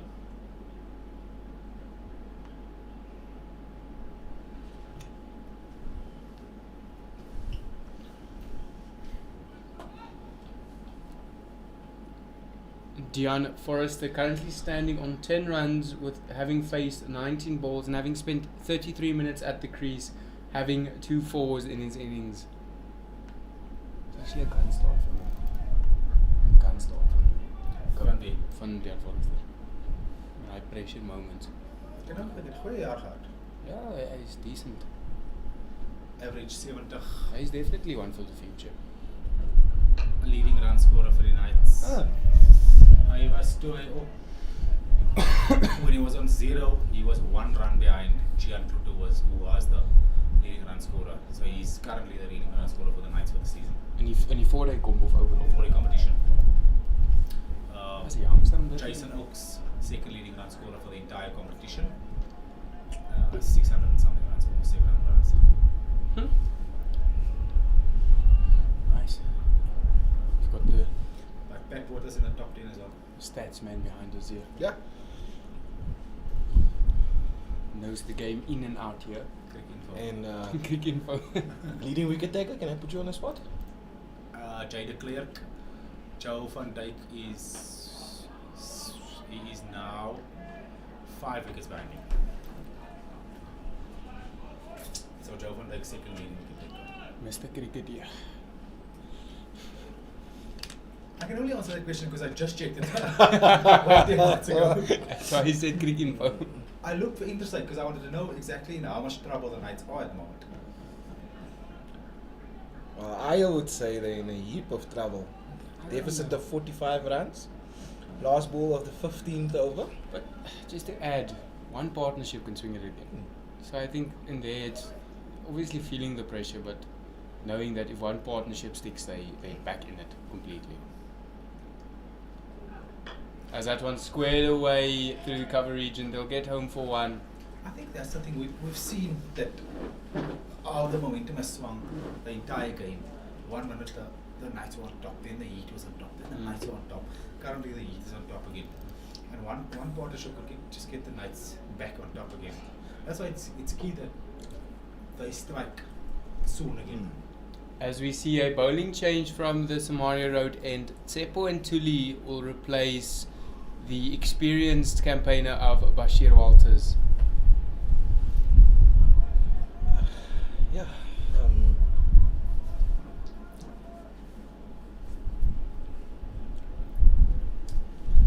The Heat deciding to take some pace off the ball at this moment. Probably brought Tsepo and Tuli on because they have 2 left-handers at the crease.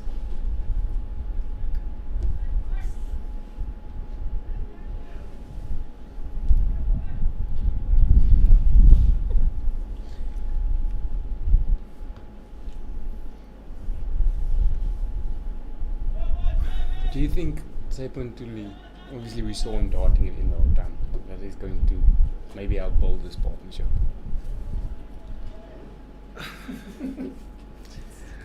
Well, you like to put the person on a spot here and look, come and see what happens. Will he get some turn with a slope? Could be.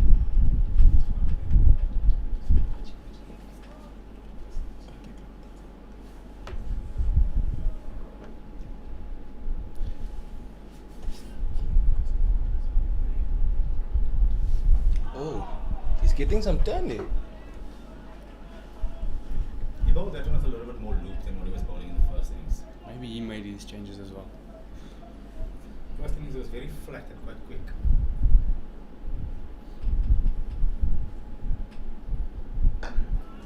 As that one's worked away to the long off region. Nathan, it's turned from day one already. They just haven't landed, both teams haven't landed the ball consistently, the spinners especially, in the right area. But there has been turns since they won. That's why I think the Knights started with what they picked. They opened the bowling with what they picked.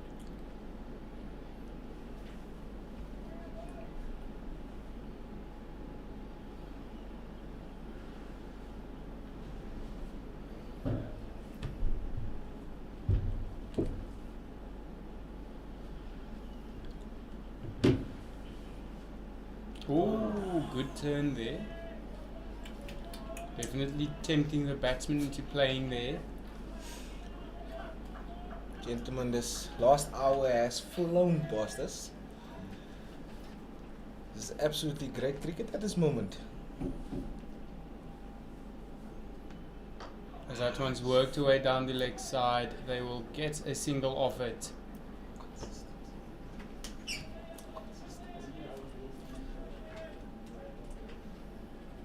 And with that, it moves Patrick Botha to 7 runs off of 10 balls.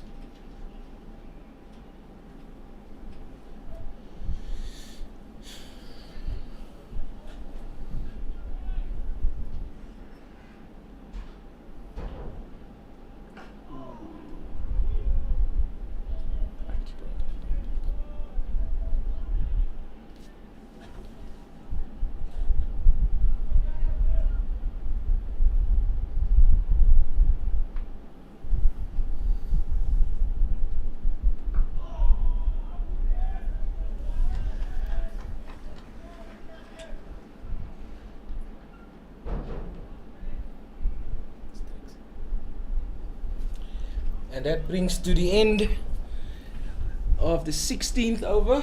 ITEC Knights 55 for 3, trailing the Northern Cape Heat by 42 runs. And the players is going to enjoy a refreshment.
Single and a big turn the guy. Grant back off the drinks. It's a good ball, good straight. Oh, shy to the batsman's end. How was that?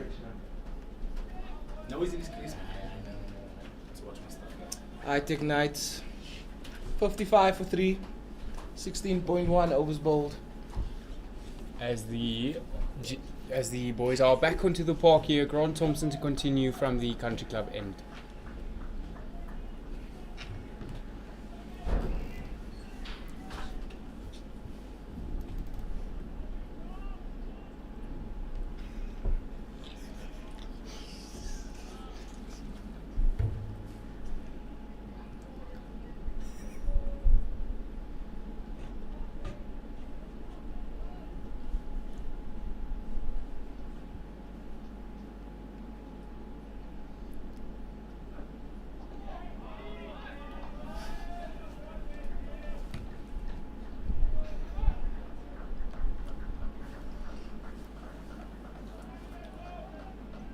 Tommy, just keeping up the pressure here, Uli.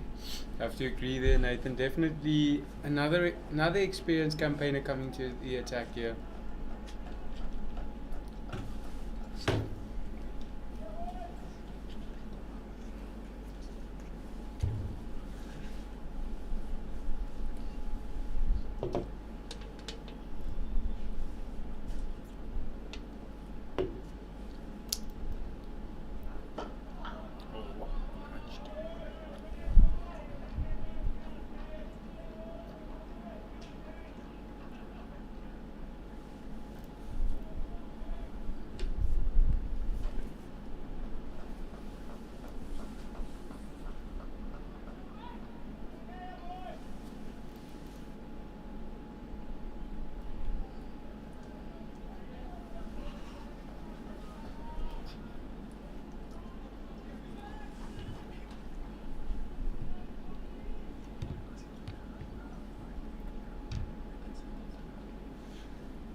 As that one's worked away to the point region, they will make it home for one. Oh, good fielding. That's the worst thing as a keeper when that ball's landing just in front of you. Hurt your fingers. No, because it's there, so you don't know if it's popping or coming through. Especially when they shy it in from the boundary. Especially on some wickets there's divots. So if you're standing by a divot and that thing comes up, then you hear. So that can cost you, and you don't necessarily care about your hands at the moment, but it can cost your team a run, or it can maybe go for overthrow. But that's why you teach a youngster to go towards the ball. But that also at times can get you in trouble, because now you're overshooting the line. It's a feeling thing rather. As that one's worked away to the backwards point region, another single. I think this is good from the lines now. Stabilizing. Yeah, I think that's important. The Knights need to consolidate here, just to keep ticking that scoreboard over, get themselves back into the game, and that's why I think this is a big partnership. This is a crucial partnership for if the Knights want to be in contention at the end of this game. Have to agree there, Nathan. Definitely a crucial partnership for them at this stage.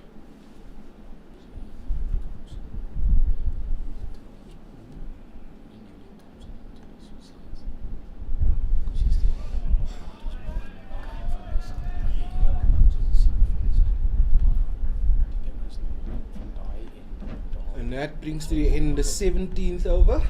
ITEC Knights 57 for 3, trailing the Northern Cape Heat by 40 runs.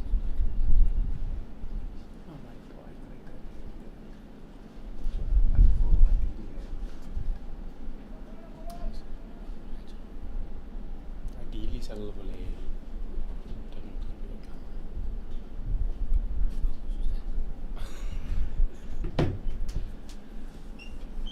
As we see Tsepo Ntuli continuing from the Samaria Road, and he will be bowling to the young Deon Forrester here.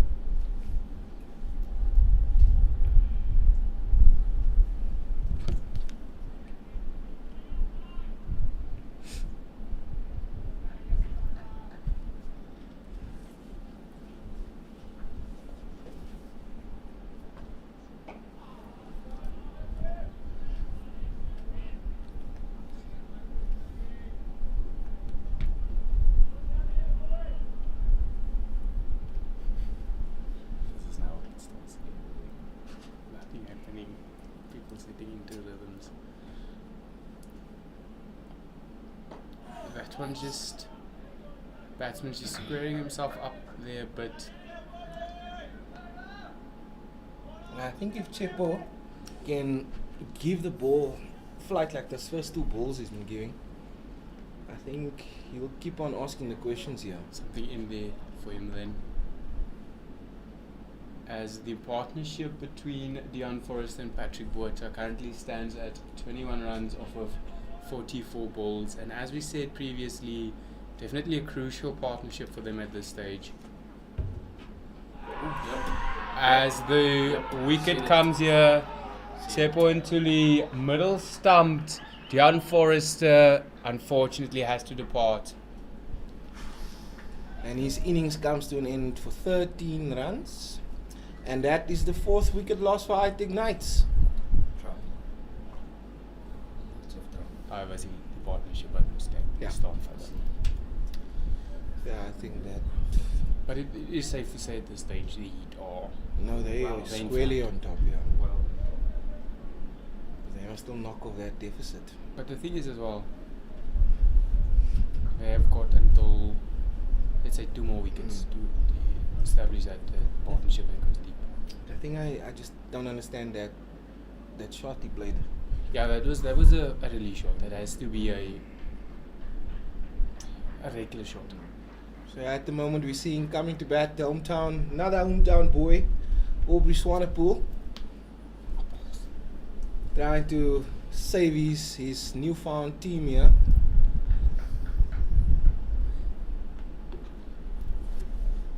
That was actually great. First three balls of Ntuli there. You have to give him there.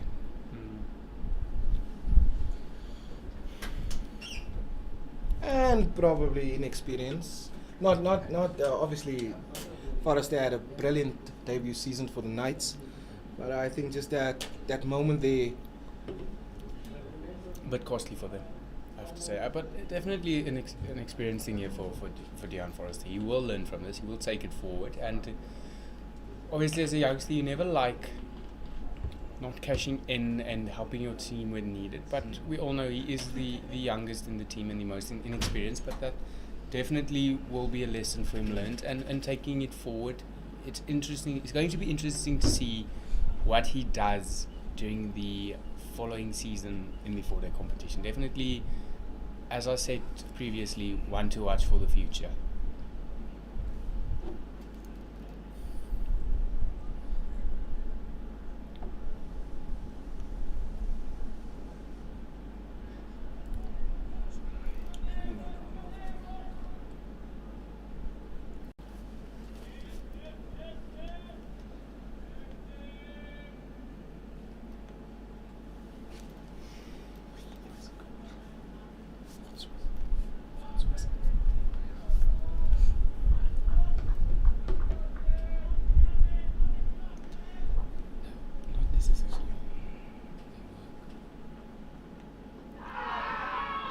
As appeal from the Heat go up there, Aubrey Swanepoel with the first delivery of his innings here.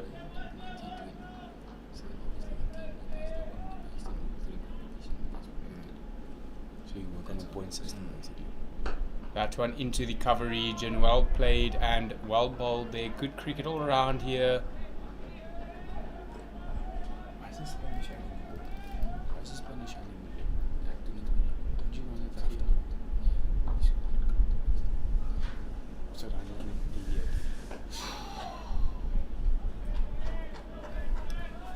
the as the 18th over comes to a close, the ITEC Knights currently standing on 57 with the loss of 4.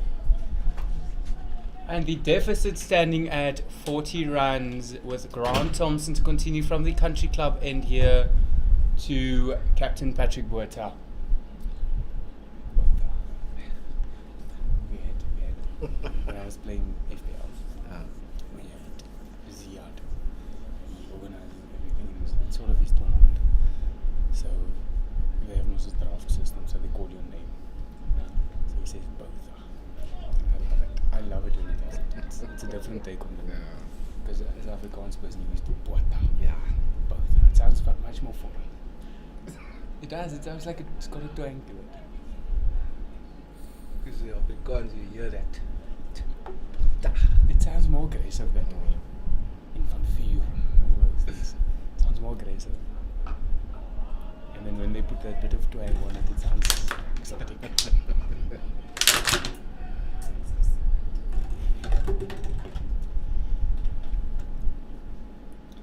Grant Thompson steaming in from the country club road end, or country club end. Tough shot. Yeah, we were actually speaking about it now. Myself and Uli were speaking about it. G. Is that young Forrester, was that the right shot? I don't know. That's definitely Probably. a sign of inexperience. And Uli mentioned it's probably just to release that pressure also.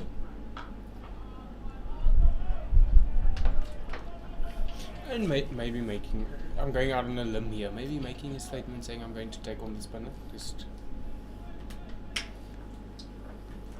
maybe the turn did help there. You'll never know, obviously, from where we're sitting, but The thing is, it's not the right time to make statements now. Mm. Okay, you gotta get knuckled in there and grind out a partnership now, in order to first of all get that 39 runs, and then work yourself in a position where you can set a proper target. but So you gotta put arrogance aside right now. And I'm not saying he's an arrogant young man because I don't know him, but that's a shot of arrogance. But we did see if you have a lead of at least 100 here, something to play with. Well, you can use the example of Northern Cape Heat at the moment, where they had a 97 run lead after the first innings, and at the moment is just playing into rolling their favour. through It's playing into ITEC their nights. favour. And we speak about scoreboard pressure. Having a lead in any format is beneficial to you as a side. Well, they effectively minus 39 for 4. The Knights at the moment, so not a great position to be in.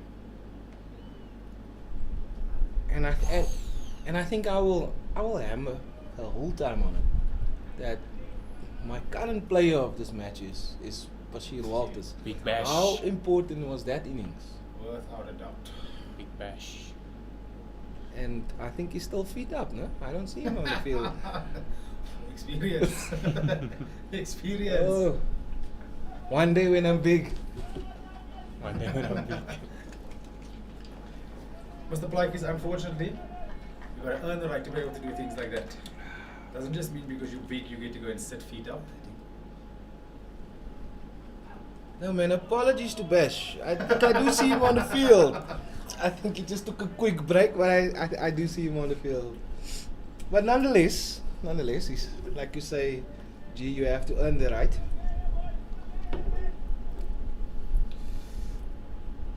And if he didn't earn that right previously, he definitely hasn't. Maybe Bash went into the change room and heard us saying, he's putting an experience move and decided to just prove us wrong once again. He's proved us wrong so many times today already. During the course of the match, he's proved us wrong.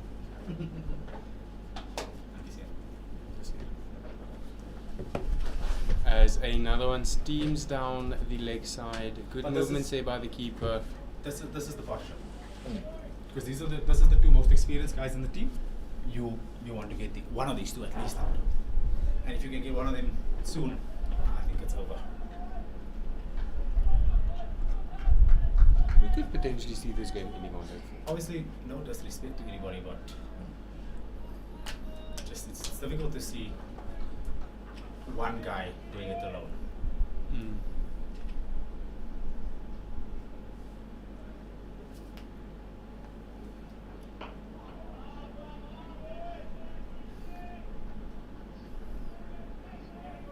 But to bring it back to Deon Forrester, definitely as we said, an inexperienced guy, but he's definitely entertaining to watch. Definitely has something about him, and as I said to Nathan, is one to watch for the future. Could play a big role in the night setup going forward.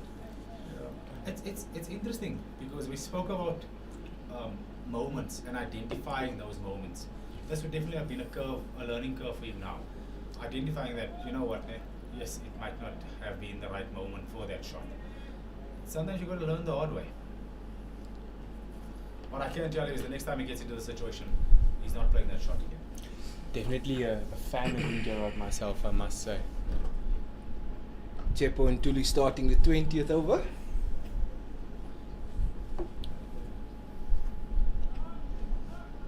ITEC Knights current run rate is at 3-3 over. So watch Aubrey now. Did you see the previous ball?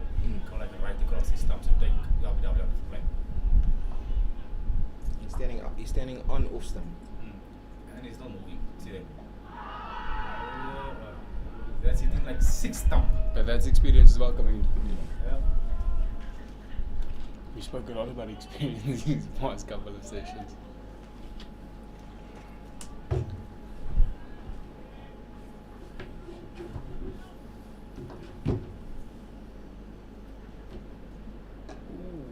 Even that also, that hits it's after the line. That makes it difficult for the umpire to give the decision. So effectively he's taken RBW out of play. So that's one mode of dismissal gone.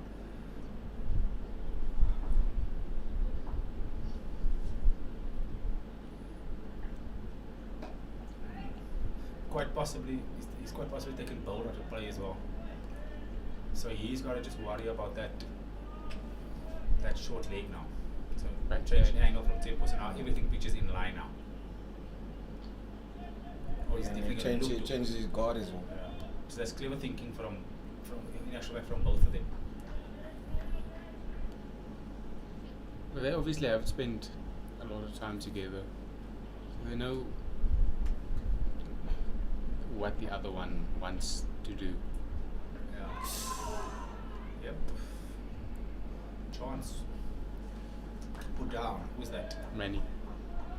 Yep. Big moment.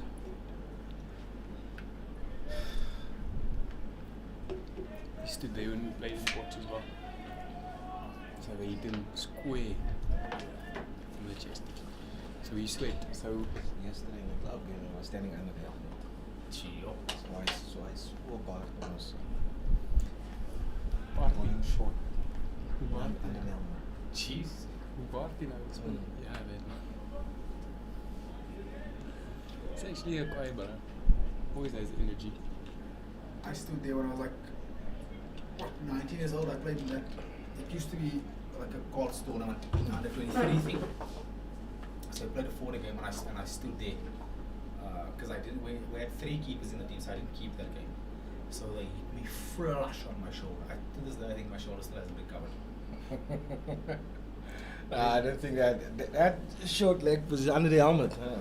That's not to anybody. So no one had pads there. When at Ports, so they put into my leg under the lid. So I'm not on your spot. So he bowled that one. Not shortish, but not full enough. So that man sweat. Hit him flush on the shin. Immediately that man moved to leg slip.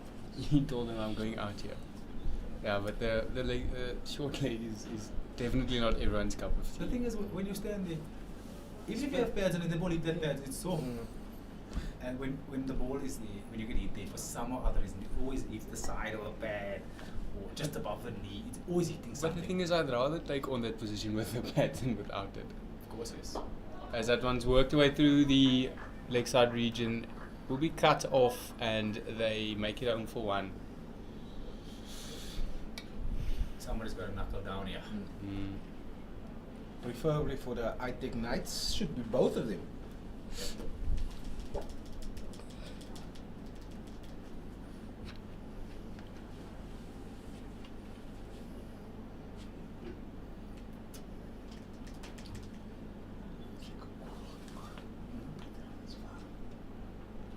It's hot outside. Yeah, it's cool, like cool, yeah. But sometimes you could feel that automatic. You feel it coming. Yeah. Can you? Like when you get up here and leave the room, you feel that heat instantly. Oh, So ideally, you want obviously both of them to stay, but you wouldn't want Pat Porter to go out now. Because at least in this situation you have left and right hand, left and right hand. But as soon as there's gonna be like maybe 2 right-handers on track, on in together, you're gonna see Ernest Kim come on, and with the wicket turning, so Yeah, it's a good gonna be statement trouble. there. Good statement. Ideally they want these 2 to stay. If not, they want the left-hander in there all the time. Because I think Pollard's next, and Pollard is a right-hander.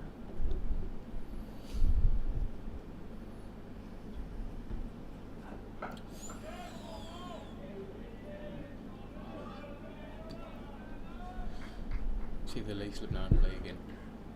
So they're all going to bowl a bit short.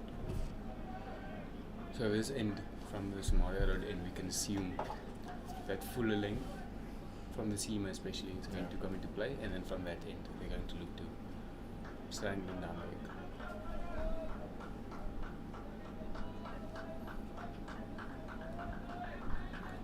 I'm just quite possibly looking for that one that goes hard back full length and then it just jags a lot. That as well. Got the Gandhi in there. Oh, big bash. It's changed from bash ball to bash ball now.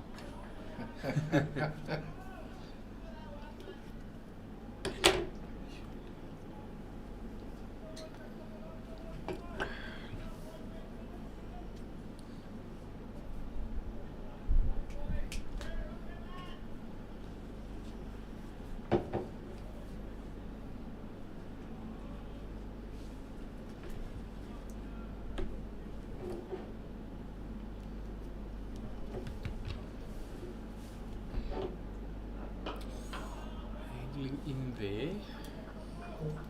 How much is the prize money? It's 600,000. Do you know? Do you know how much the prize money is? Is it 600,000 or 800,000? I'm not sure.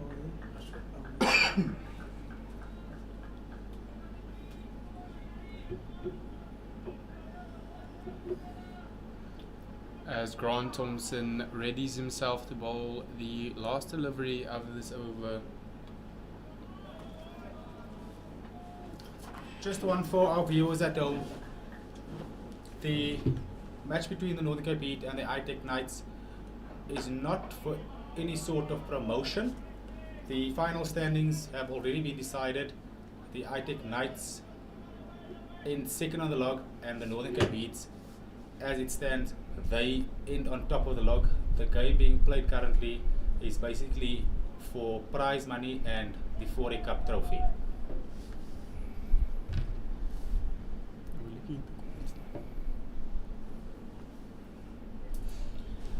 And the ITEC Knights, after 21 overs, 60 for 4, with a partnership currently on 3 between Swanepoel and the captain Botha.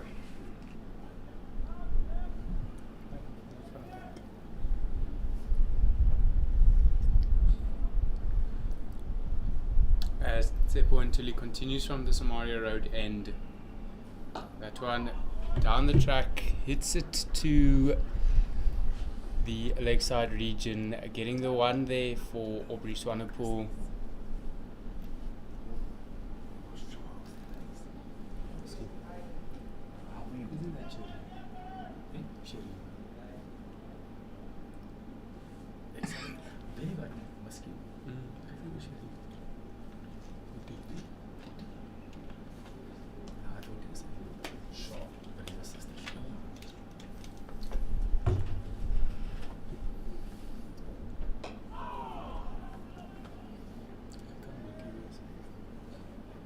Seems like Tsepo Ntuli definitely learned from the first innings, giving the ball a little bit more air, bowling it a little bit slower, allowing the ball to actually do some work this time around.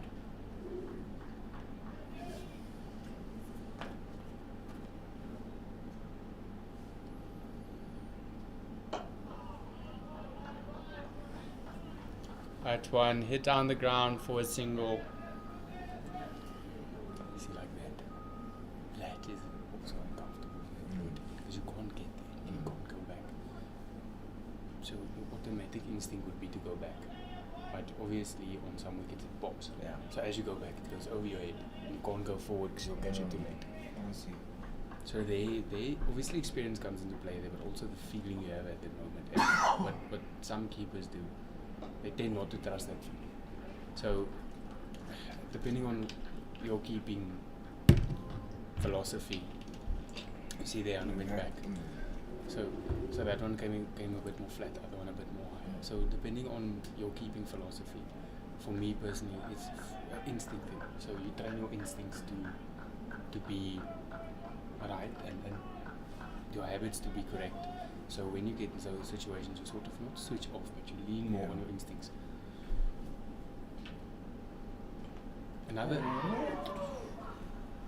I think that's a drop there. Tsepo Ntuli getting the outside edge. And apologies to our viewers if something came through there. Some missed opportunity there for the Northern Cape Heat at the moment there. That was on the momentum completely on the favour of it. But if you look at Anu, look at his right hand. I don't know if you might catch it, but you'll see him twitching his thumb.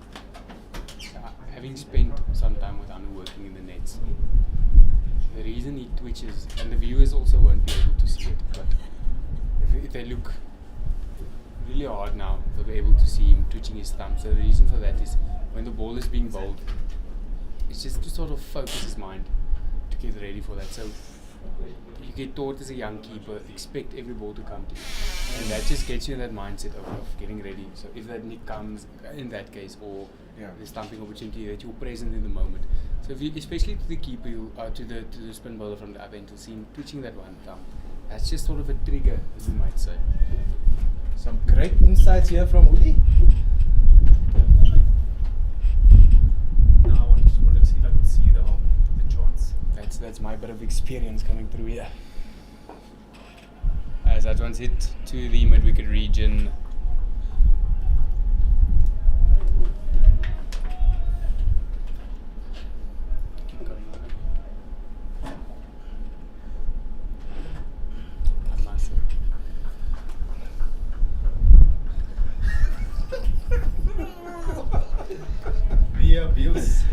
Aye, just keep on coming. Yeah, Bios. But I must say, and Gerald and I spoke about Anu, especially his batting, wise beyond his years, and definitely a big supporter of the young man. As there's miscommunication between the wickets, bit of pressure here being Come on, built and a bit of pressure being felt here, as this is a crucial partnership for this stage between Patrick Botha and Aubrey Swanepoel. So once again, I'm going to say, it's not the right moment for that. You don't need a risk like that. I remember the current coach of our test team, Shukri Conrad, saying a couple of years ago, in no form of cricket is one run worth your wicket. Whenever I see you running like that, I always think of the same statement.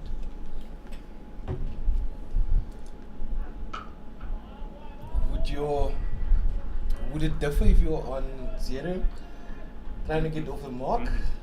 It doesn't matter. Okay, Unless it's a last ball situation and it's one run to win the game, that run is not worth your wicket. But that changes the You context. see, obviously now that my mindset is a lower order batter now. Nathan, I told you bowlers have these thought patterns of yours. But the thing is, man, to bring you back to your statement that you said that one run you took that cost your wicket could have been the innings you scored under. So if you had been a bit more patient, that one would have come much more easy, or even a boundary at that stage. So you could get off the mark early and feel or think to yourself like, this is the innings, and that could build a great partnership. Getting some great tips here from top order batsmen. Some experience. One retired, one still looking to bowl a career. And if you see, so every keeper, especially to spin, to pace, it really doesn't differ that much. So you'll see Anu taking his few steps in, that's also what we call a trigger, and then touching the ground, coming up to a bit more of a lowish pace. That's just to, if that ball goes down there, or if it goes far on the offside, It's to be just able easier to to move yeah, from easier to nowhere. move. So see how wide his stance is when he walks in now as well. He moves from a much bigger base. See that with the one leg go out. You see the legs going down. It's much more easier to work off that base. But that push off comes from the line of the ball. So because you see the line of the ball very early, you can sort of dictate when to move and where to move. And also biomechanically your hip flexors play a big role in that. So being able to make that sudden twist and push off that leg plays a big factor in how quickly you get to the ball, how late you get to the ball. Having spent some time in rehab with the hip flexor, I can confidently say that.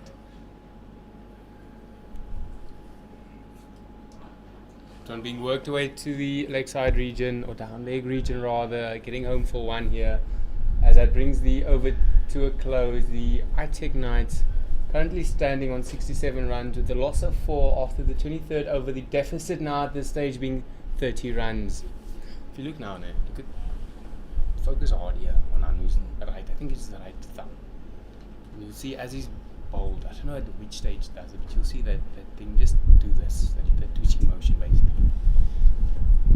And also look, I don't know if he's going to do it, but one that goes down leg. So what coaches teach you is you move vertically. So Anu basically makes a half circle. So he cuts that angle, so small margins he cuts in half, in order for that stumping down leg to come into play. Because as a keeper, the closer you are to the stumps, the easier it becomes to sort of make play. And Anu is especially, he likes making those plays. He likes when stuff has died down and stuff has sort of found its groove for both teams. Try and look at that thumb now. You see there, just a bit of a twitch there. So that just gets him in the mindset of getting ready for the ball. But as I was saying, when he likes making things happen. He's not a person to sit back and wait for something to happen. He'll go out and make things happen. So that's why he cuts the angle, just to get himself into play there. As you see that one being punched away to the cover region. And that's also why I like Anu. He's not a person to sit back. He'll always try and put a stamp on the game, whether it be behind the stumps or with the bat. He's not a person to sit back and so that one pops up and Good effort there in the field by what looks like Captain Ernst Kem. And that's why I have great admiration for him as a player. He wants to make he wants to make things happen. And as I said, I have great admiration for that. It shows character basically. It shows he wants to do something. He has that courage to do something different. That one being worked away to the bit of a misfield there. They will get through for one. You call that experience there, G?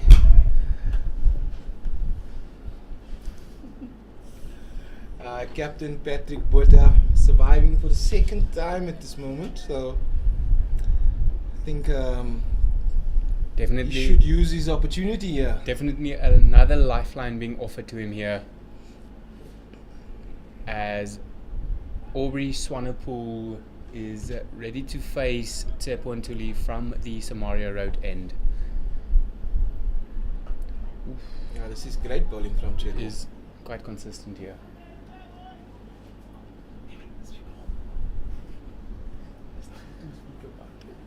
But you'll see, especially Anu's, if that ball goes a bit more down leg, as it will with the short leg coming to play, him just cutting those angles in half as he advances down the track, and that being hit to the long on region, so him just cut those angles in half and sort of, just force himself into play there. And that is the end of the 24th over. ITEC Knights 69 for 4, with a deficit still of 28 runs, ticking down slowly.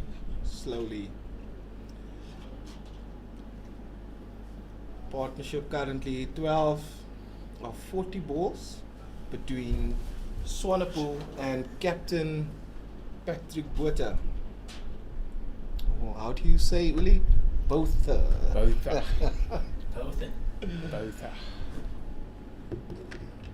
As a change of bowling from the country club end, Jerome Kaba into the attack here.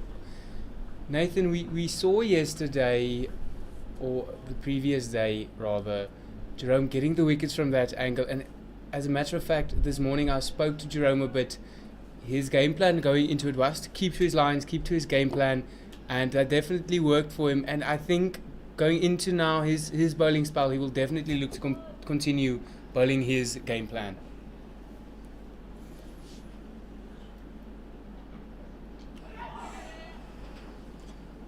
As we see that ball go down leg, and the keeper Hanu Viljoen going down with a bit of an injured finger. He will call out the team physio.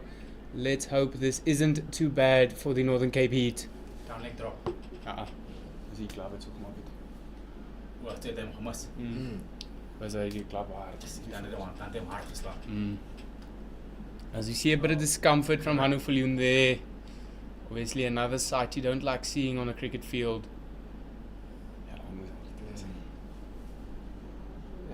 It hit him so hard that I actually thought it was bat. Or glove. Doesn't look good at this moment. Physio running onto the field is none other than Shari Hendricks, the sister of our current international opening batter, Riza Hendricks. Cricket seems to be running in the family at this moment.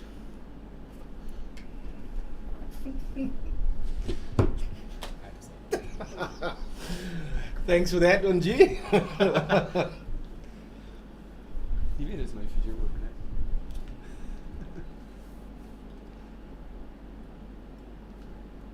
Let's just hope, like you say, Uli, this is nothing serious. Outsies aan my keep, né? Yeah. Okay. Do they have a backup keeper? Yeah, Jason Oaks is a keeper. Jason. Okay. Well, let's hope it doesn't get to that. I think they're going to swap that hand. That hand's going to bother him a little bit now. Has to be. He might just have to go off for a little bit. The thing is, I'd rather have him go off and get it properly looked after in case he has to go and bat second innings. Somebody else can take the gloves.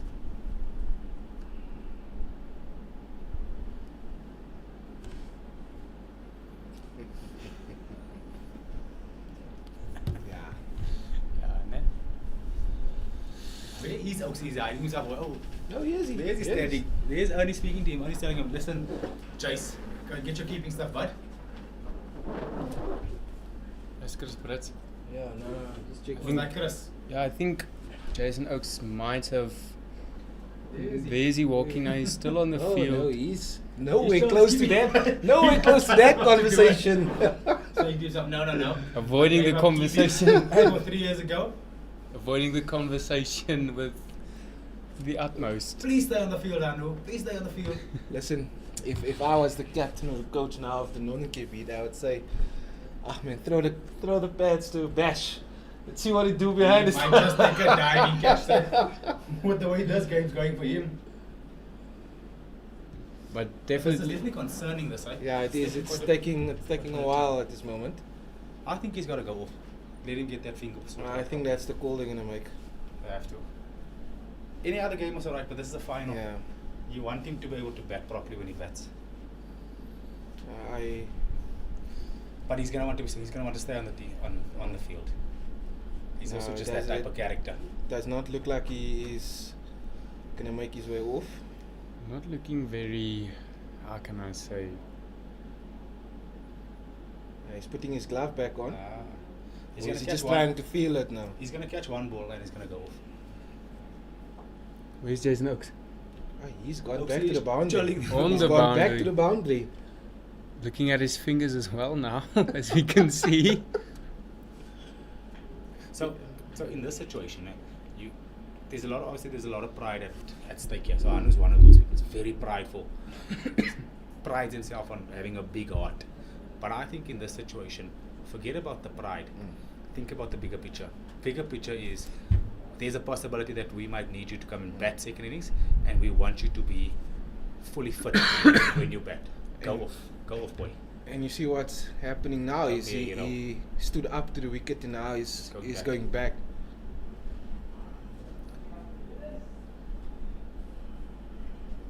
Go off, boy. Go Definitely. off. Be smart. He is still very uncomfortable at this moment. Definitely a big heart on this player from the young Anu Viljoen. Something you have to tip your hat to. Not willingly going off the field. Be smart, boy. Maybe No. they just restrapped his finger. But the thing is He's now that got- finger that There's a little bit of magic spray on there now, and but the thing when he catches the ball, that's what the problem. but the thing is as well, regardless of how well your technique is, now that your finger is sore, that's going to play in the head and as well. you're Any- never, anyone in you, any case, you're never gonna catch every single ball in the model. yeah, but that's the thing. It doesn't matter how good your technique is. That is going to trouble him, and you're going to have to catch in unorthodox ways, and that might hurt your fingers even more. And that I'm speaking from experience. As that's his left, as we see Anu Viljoen looking at the ground here, might be just trying to put that finger out of his mind. And if I was Patrick Botha or Aubrey Swanepoel at this moment, I would try and get a lot more balls going through to the keeper at this moment. Taking that mark on off stump and just anything that pitches outside, just leaving it. Yeah. Yeah.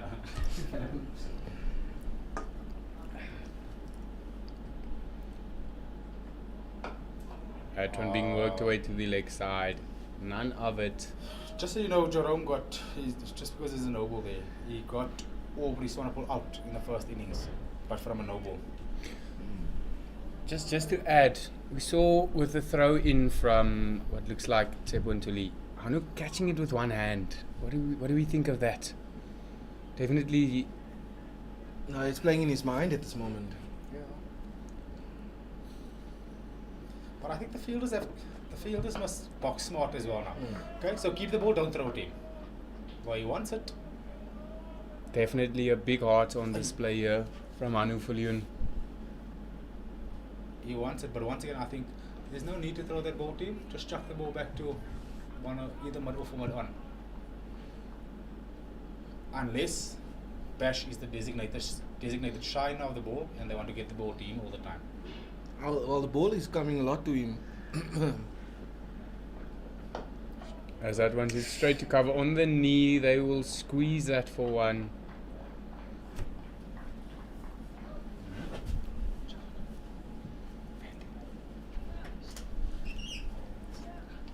Yeah.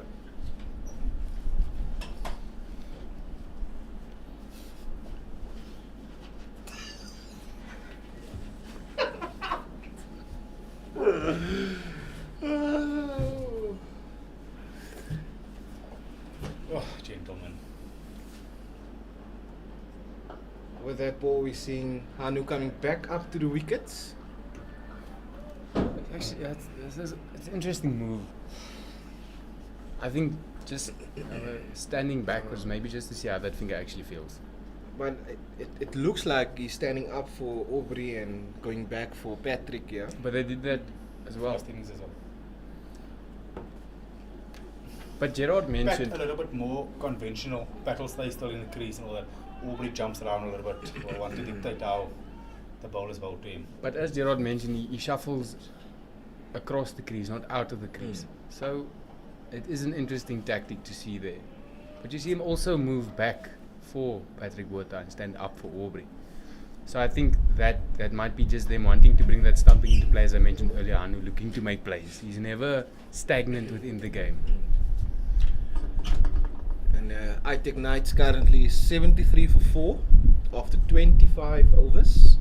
And the deficit at the moment is 24 runs. And the partnership between Aubrey Swanepoel and Patrick Botha standing at 16 at the moment. See, this is going to be the crucial partnership for them if they want to bring their deficit down and put up a big score.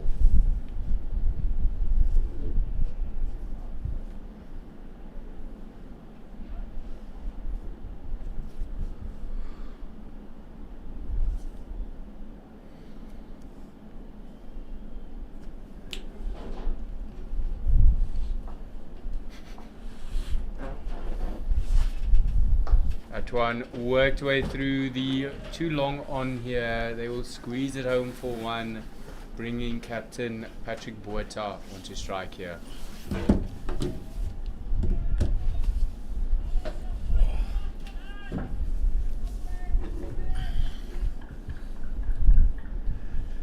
As we see the previous long on moving to mid off for the left-hander.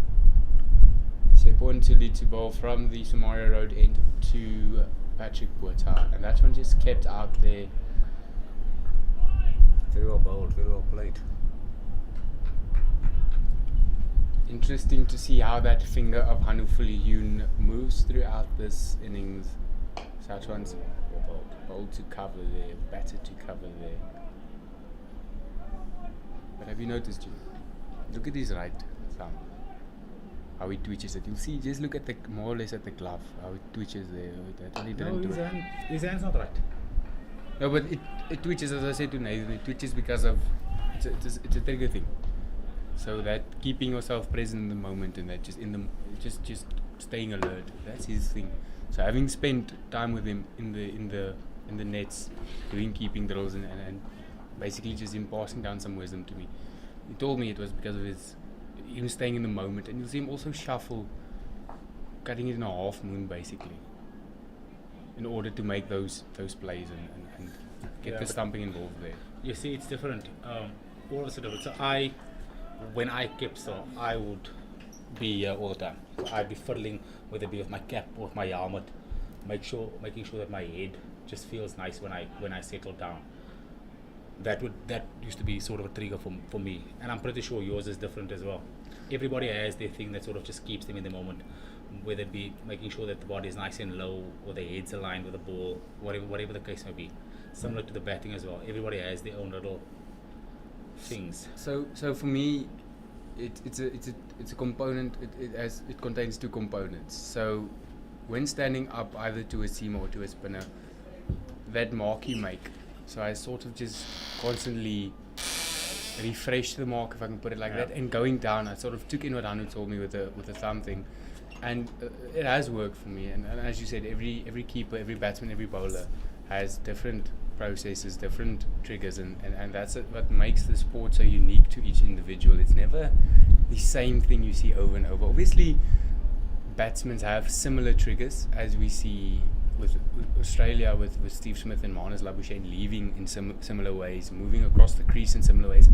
There are occasions where they are similar, but they're never the exact same, and that's what makes cricket such a unique game.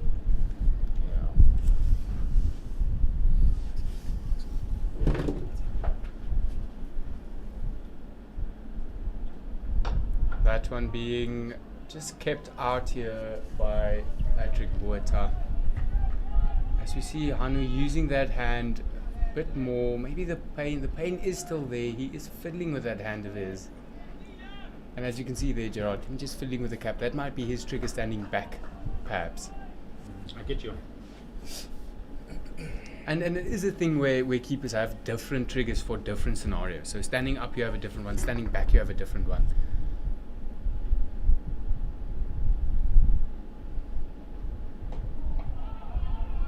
Squared up a bit there. And Joe is back in the attack. I also saw Bash warming up there. Did you see him warming up? Where is he? Yeah. Can't keep him out of the game. Bash is standing at gully all of a sudden now. That's Wow. good. He's been standing all the time there. Haven't you seen him? But I see him stretching the back, so might be another spell there just before Tea. tea. Bash wanting to do everything. When it's your day, it's your day. As utilize it. As we see that one. Well played. There he goes. He's stretching that leg. We forgot to mention that Johan van Dijk has come in replacing Grant Jerome. Johnson. No, just Oh, Jerome. Jerome Klaber from the country club end. Definitely an interesting move here. As we did see Jerome getting the crucial wicket on day one from that end of Patrick Botha. So might this be just a bit of mind games from the Northern Cape Heat? Guessing that Patrick Botha has made the necessary changes as that one is played onto the sort of point region, squeezing it for one. They're bringing Aubrey on strike here. But this left-right combination is definitely working for them. Yeah, but yes, this is the battle we spoke about a little bit earlier, where Joe quite possibly could still be in Aubrey's head, having hit him in the first innings. I wouldn't be surprised if this very first one is short.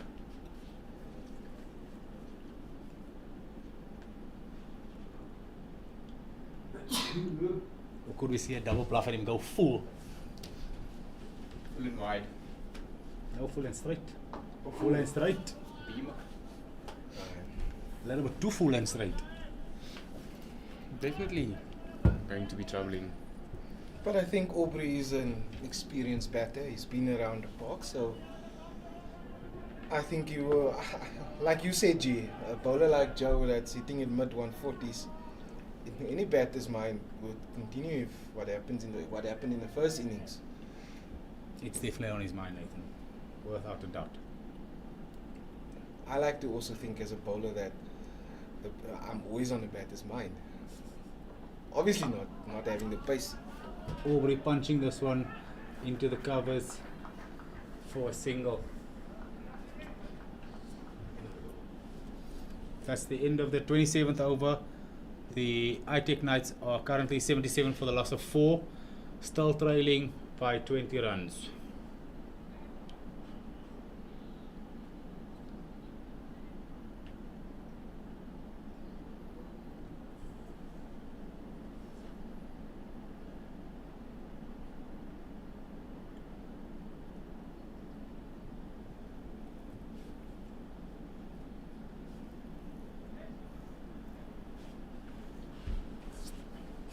Bash just giving the double bluff there. I think he's just stretching those legs, making sure the body stays flexible. I told you, Bash is playing mind games with us. I think you can hear what we say here, keeping the commentators guessing. Oh, full.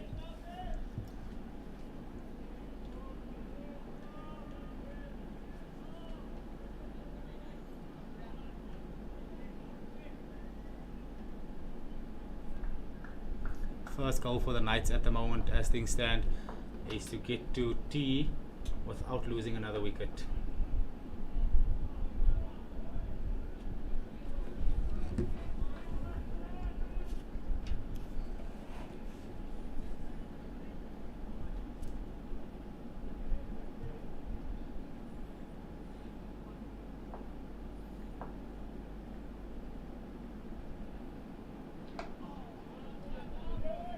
Tuli to Swanepoel, that one just a little bit outside off on the back foot. Aubrey Swanepoel, a nice stable back foot defense.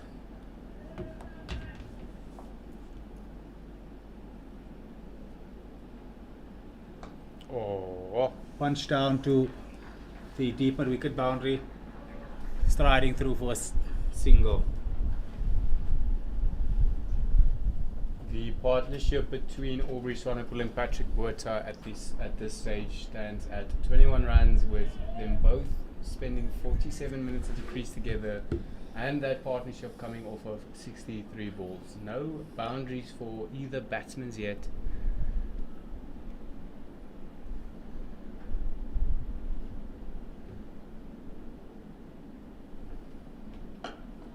As that one's hit straight back to the bowler.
As we see Joe to continue from the country club end to Aubrey Swanepoel, that one down leg, great take there by Hanufloon with that hand of his, not looking afraid to take on anything here.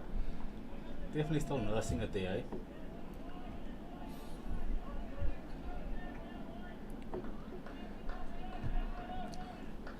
Gerard, it has seemed like when Aubrey Swanepoel comes to the crease, there's a definite buzz in the field from the Northern Cape Heat guys. Just for, yes, Ulrich, to answer your question, and for our viewers out there as well, before Aubrey Swanepoel joined the ITEC Knights last season, the season before that, he was in fact the captain of the Northern Cape Heat. So that is why that buzz is there, Ulrich. This is not only a battle between two rival provinces, it's also a battle between home players and current home players, ex-captains and current captains. As that one's worked away to It's that gonna be a good chase, square good leg chase. region, and it Wonderful is effort by Chris Brits, but unfortunately not enough. And that is the first boundary for Aubrey Swanepoel. Ulrich. Yeah, that's why there'll be a buzz for you. And you'll see the difference in the buzz as well when Pat is on strike and when Aubrey's on strike. It's that mind game. You know what, ne? Yeah. You chose the wrong side. Should have stayed. It's definitely about that. But like I said yesterday, we spoke about a bit of Villiers making a comment about Virat, saying Virat is one of those guys that you don't really have a go at those guys. You just leave them. Because when you have a go at them, you tend to bring out the best in them. So I was saying that as that one I was goes saying down that- leg for 4. Aubrey Swanepoel is a very similar player like that. And the more you go at him, the better he becomes. Because then he shows you, you know what. Aubrey's one of those guys that he gets bored very quickly. So if you keep him in the game by chatting to him the whole time, you bring out the best in him. I don't just quote Anu a little bit wrong-footed there. But did you see what Joe said to Anu there? Obviously, Yes, he's demanding. Yeah. He's coming there, running in hard, Yeah. demanding excellence. It's fine. I have no issue with that. As a team, you've got to hold each other accountable. And I'm sure Anu's not upset by that. He knows. Or effort. Aubrey Swanepoel nibbling this one just to the right of Ernest Kim for another 4.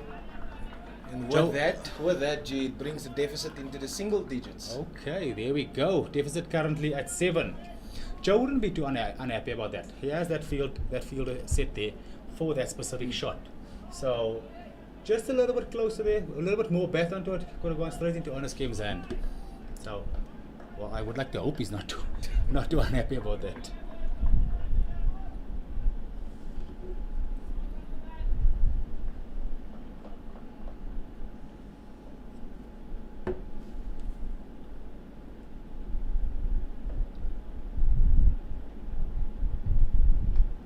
Another one! Oh, another outside edge, and Joe is not very happy about that. All up in Aubrey Swanepoel's face.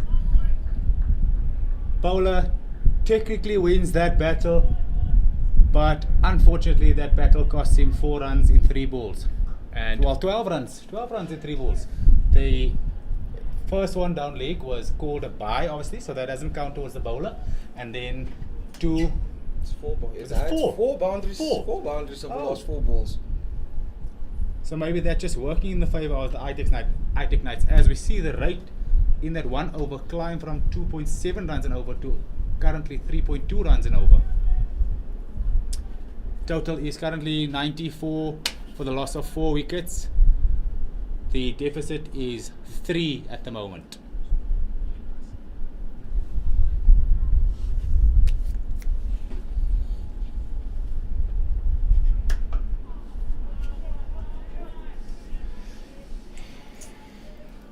Would you ask Chepo to rush through this over, maybe get one more over from Joe before tea? Pat's experienced enough, he'll take his time. Yeah, probably if he defends this one and doesn't get a single, he'll take a step, maybe a step to the left or a step to the right, just compose himself a little bit, as you see there. Walks away from the stumps a little bit, looking at the scoreboard, you see the time.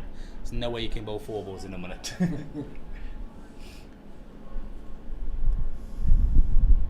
Hey, bold. As you see, that one just bites a little bit there. Movement left. There's definitely movement left. Tepon Tuli definitely been much better for the ITEC, for the Northern Cape Heat in the second innings, and it is very much needed as he has an important role to play in this innings. We're just seeing the wicket just all of a sudden turning a little bit more sharper than what it has turned the previous 2 days, so he definitely has a big role to play here.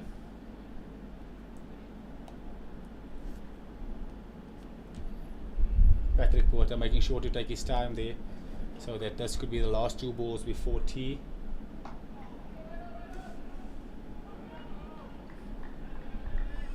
Another dot ball, and this will in fact be the final delivery before the tea break.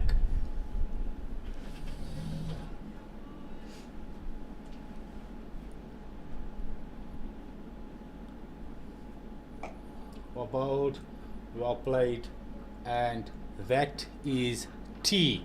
Ladies and gentlemen, as things stand, the ITEC Knights are currently 94 for the loss of 4 wickets after 30 overs. Deficit currently 3. Batters at the moment, Aubrey Swanepoel, 22 not out from 55 minutes from 32 balls. His partner is Captain Patrick Botha, who has 16 runs, been there for 96 minutes, faced 60 balls. Partnership currently 35 from 77 deliveries. Stay tuned and join us in a couple of minutes again as we watch this exciting match continue to unfold.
By the way, he looked to get behind that ball. But very, very good bumper from Johan van Dijk. Not very happy with the umpire's decision there. You can see the Northern Cape Heat is all over Aubrey for that one.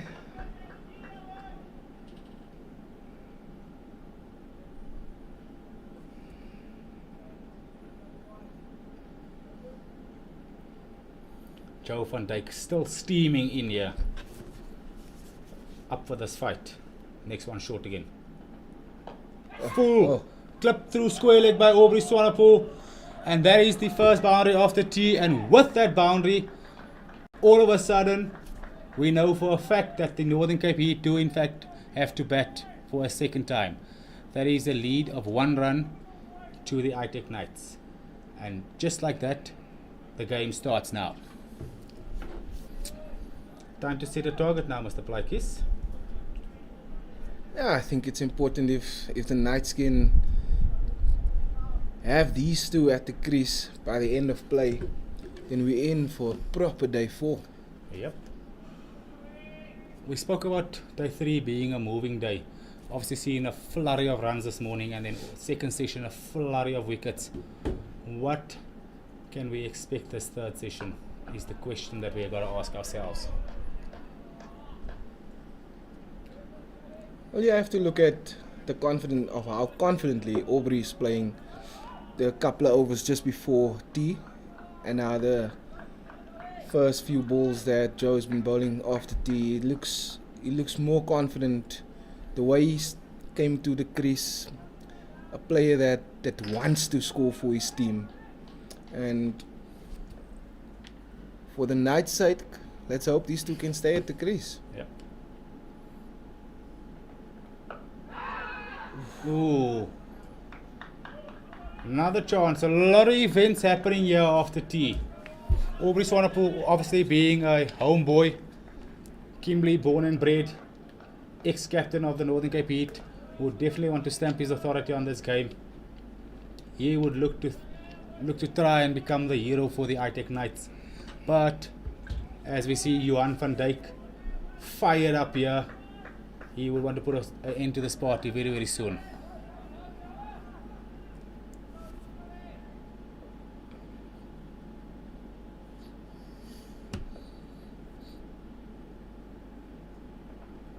Oh, that one jagging back again. Listen here, but that's a field placing change now. If I'm mistaken, Ernest was at leg gully the whole time and then he moved in there.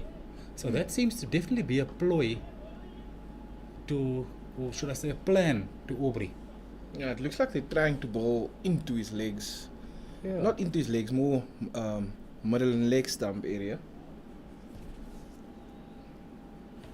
So ITEC Knights at the end of Joe van Dijk's 10th over. The ITEC Knights is 99 for 4 of the 31 overs with a lead of 2 runs. Partnership at this moment standing at 42 runs of 83 balls, consisting of 4 boundaries, all coming from the bat of Aubrey Swanepoel. And just a minute below an hour that these two has been together at the crease. With that being said, we have the commentators pick, as things currently stand, for the man of the match, Bashir Walters, back into the attack. Bashiruddin Walters definitely been the man of the moment so far, picking up 4 scalps in the first innings, and then that magnificent display of batting this morning. Currently has bowled 7 overs, 4 maidens for only 9 runs, and has taken 2 scalps in the second innings. So he'll definitely be a man to look out for in this moment. And that's why I call him Bash the Experience. You see that first ball on the money again. Yeah, you gotta love that, Nathan.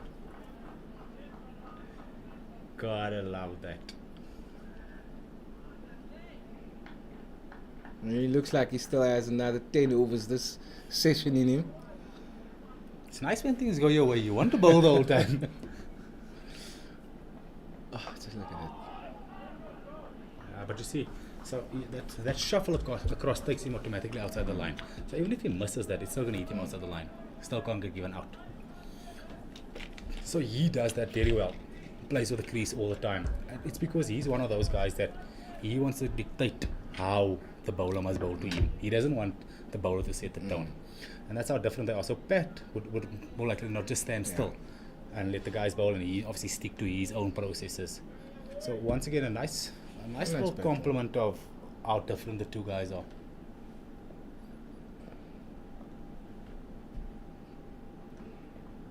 Obviously the one being a right-handed batter as well, and the other one being a left-handed batter. That way sort of not allowing any one of the bowlers to really settle in. And you can see where Aubrey stands before Bash starts running in. He stands outside leg, and then he ends on almost outside off stump. Fourth stump. That's where he ends. Fourth stump, a little bit of a stride. Fifth, sixth stump. Can't really get given out there.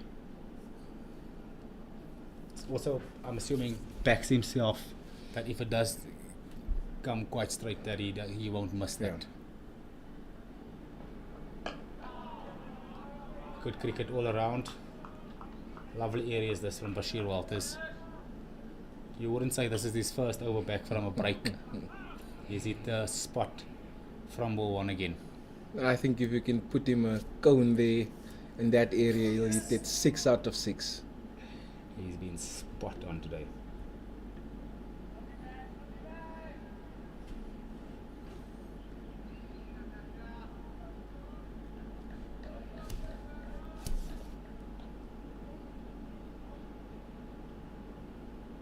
Is this a call for Jason to come up to the stumps now? Yeah. And just to stop Aubrey from that movement forward. The thing is, I'm not too sure. I obviously can't see from my angle if he's actually coming out of the crease, or maybe he's batting out of the crease. But from my view, he's moving across the stumps. So I just don't see the point in this. You see, he's moving across the stumps. So unless he was standing out of the crease to negate a little bit of that movement, I just don't see it. And I can see what he done there is he went back and across. Just check the next ball. But I think I would rather have him than try to rather come to the ball. I said this on, I think it was on day 1 when he batted. You, as a fielding team or a bowling team, shouldn't be too unhappy if he tries to do something different. You want him to be messing around like that, because he might just move a little bit too late and the head falls over a little bit and miss a straight one.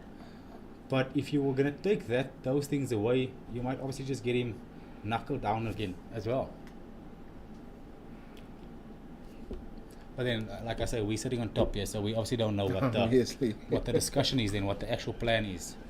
So ITEC Knights, after 32 overs, 99 for 4, with a lead still of 2 runs. So another maiden over for Bash the Experience.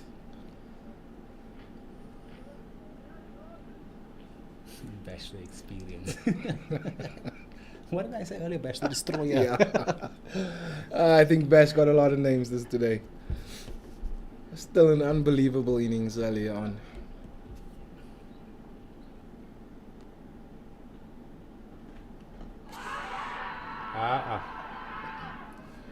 A huge LBW shout by the Northern Cape Heat, but that one looks like it's just doing too much going down leg there on that slope.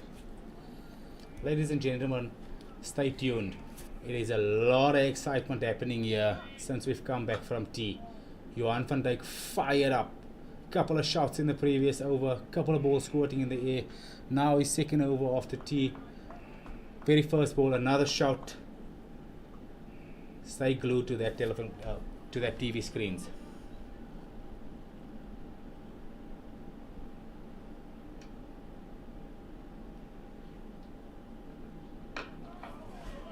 Good comeback from Pat Water.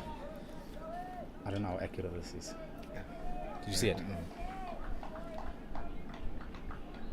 So beginning of last year, they had some bowlers camp. And at this bowlers camp, they had all these speed guns out and all these things. So I obviously wasn't there, but from what I understand is the guys were saying they were running in bowling against the wind, and apparently it was a stiff breeze, bowling against the wind, and he clocked 149.8 against the wind. That's some serious pace. That is very, very quick. I told Ulrich this morning, when facing this guy in the nets is troublesome. His 6-step looseners rush batters in the nets. It also it's so nice to watch because he has such a smooth action. That's what makes it even nicer to watch. But definitely he can run in. And what's surprising here, Nathan, if you think back a good couple of overs to the way he dismissed Isaac, that ball was extremely quick. And I don't think people understand out there that the wicket is actually playing quite slow at the moment. So if it looks that quick on a slow deck, just imagine if this is a spicy deck, what happens. All that I know is I won't be batting that time. Coming up with some sort of excuse. I'm injured or cramping up or something. I tell you, when batting there's a little bit of that fear factor there. No matter who you are, nobody can tell me when facing middle to high 140s, maybe early 150s, that there is no fear factor. Even though Patrick Botha is making that look very comfortable at the moment. Just wanted to say that, G. Looking like Joe van Dijk is a medium-paced bowler there. You see, I made this point to, I think it was to Ulrich a little bit earlier, off air. And I said to him, these guys should be used to pace. Because they had Mashanta Lange there before. Then they had Duan Willefeer by the time he made his international debut. And then they obviously had Gerald Coetzee as well last season. So they should be used to this level of pace. But that being said, it's still tricky to face this. And especially a bowler like Joe that keeps on asking questions. Yep. And with that, just a tickle off the legs down to fine leg. That moves the Knights to 100 of 158 minutes, 200 balls face, 11 boundaries hit, and 1 maximum. That maximum being that shot by Jacques. Yeah. What a shot. What an uppercut. And that moves also the partnership to 43 and a lead of 3 runs. This is now in this over was closer to what? 137. Yeah, it is approximations, but it seems about right. Yeah.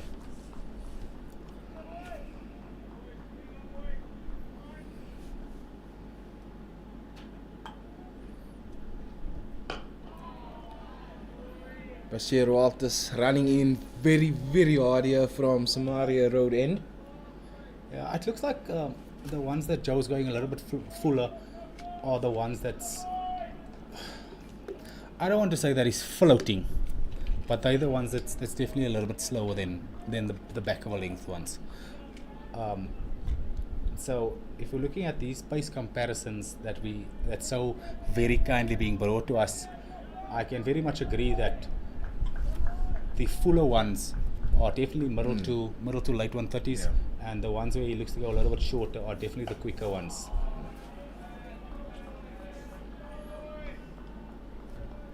Bashir Walters obviously continuing where he left off.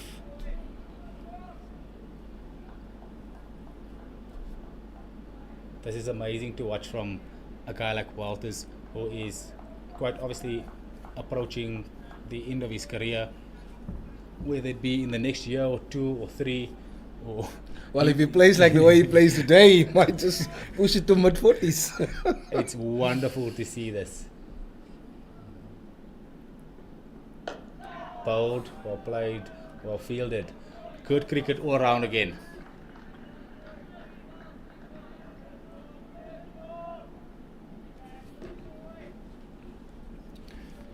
I want to tell you something that's not meant for the mic.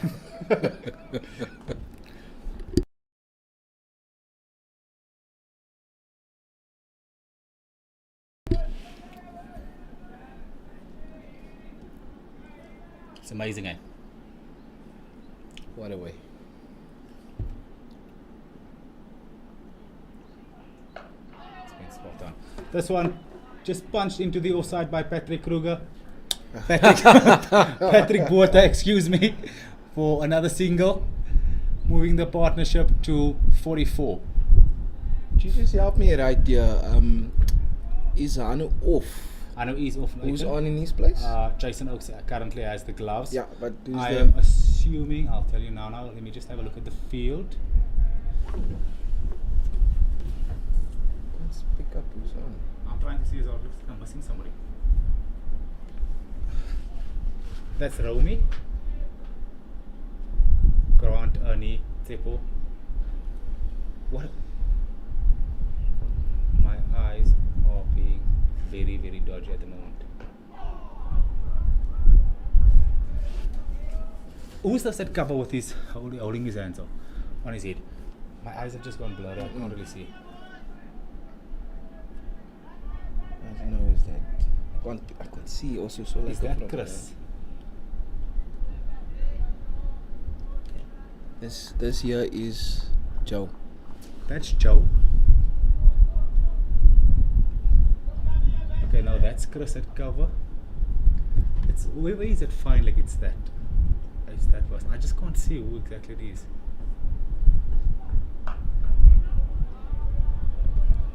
Aubrey just struggling for some timing here at this moment. Brings to the end the 34th over. ITEC Knights 101 for 4 with a lead of 4 runs.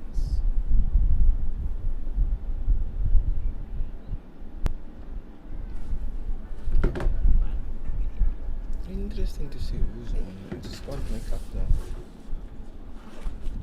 now. Let me just get a little something into my eyes so I can see properly.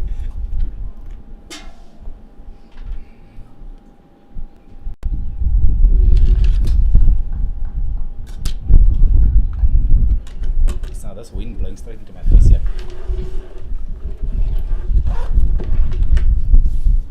Joe continuing from the Country Club India.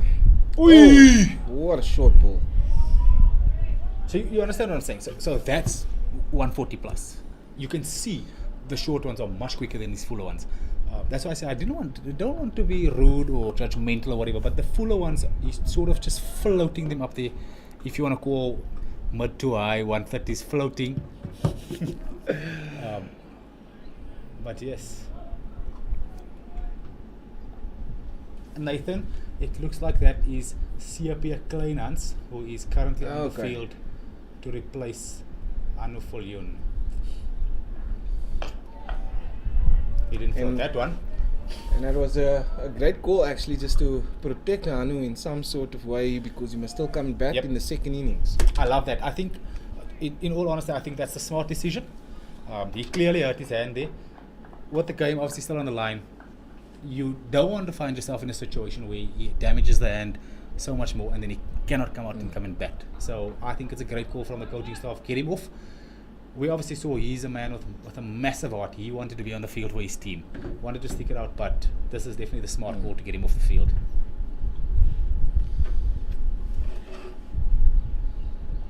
Going down leg. Going down leg. A massive start again there from Northern Cape Heat. This is unfortunate for Joe. He's bowled with immense energies. He deserves a wicket. I'm gonna say it. Look, he has one, but he deserves another one with how well he's been bowling and how hard he's run in. He's given it his all here. It's just not going his way at the moment. Like I say, it's either just hitting outside off or just scraping past the gloves. The one just not hitting the shoulders. A couple just not carrying to the fielder. Now this one, very good shot again, but just seemed to be sliding down leg a little bit. Sometimes you can bowl very, very well and things just don't go your way. It's very unfortunate for him. He has been very unlucky. He definitely deserves another wicket. Not a lot of energy behind that one.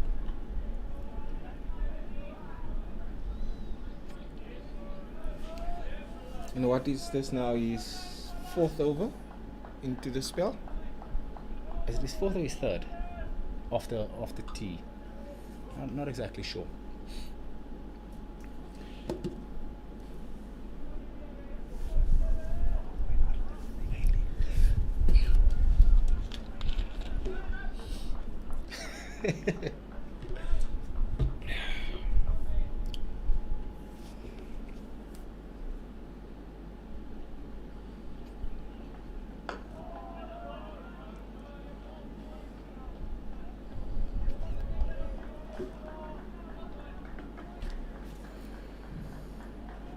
This partnership obviously being a good thing for the ITEC Knights team, would have definitely needed this after that rough start to their second innings. This just got that batting order to calm down a little bit. However, this also, in my opinion, would be the telling partnership in the game. The Knights want this partnership to go for as long as possible, and the Northern Cape Heat would want to break this partnership as soon as possible. Totally agree there with you, G. That's a good ball there, just outside off stump. Joe is steaming and he's leaving everything out there.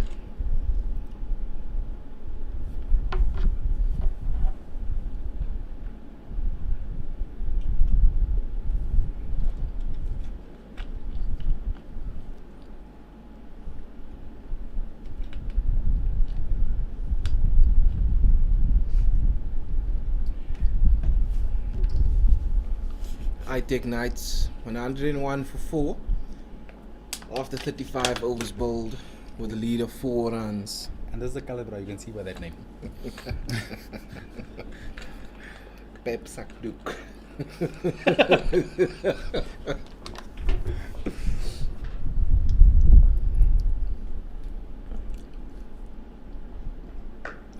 Aubrey Swanepoel down on one knee, slapped away to the cover boundary. Aubrey Swanepoel with a fight back here, taking the ITEC Knights to 105 for the loss of 4. Lead currently 8 runs. We spoke about this off air also a little bit, Nathan. Aubrey Swanepoel definitely the type of batter that's not going to sit back there the whole time. He's gonna be the one to make the play. Pat Porter will look to bat for long. Aubrey Swanepoel will get things motoring. And that could just be the type of partnership that the Knights need at this moment. Yep. Aubrey has been very patient the whole innings, just before tea. And now again just after tea. Good cricket. Good comeback from Alters. That previous one that went to the boundary was just a little bit more width. Yeah, it's also the first one that he's really gotten wrong in what is that? Almost 10 overs. Busy with his 10th over.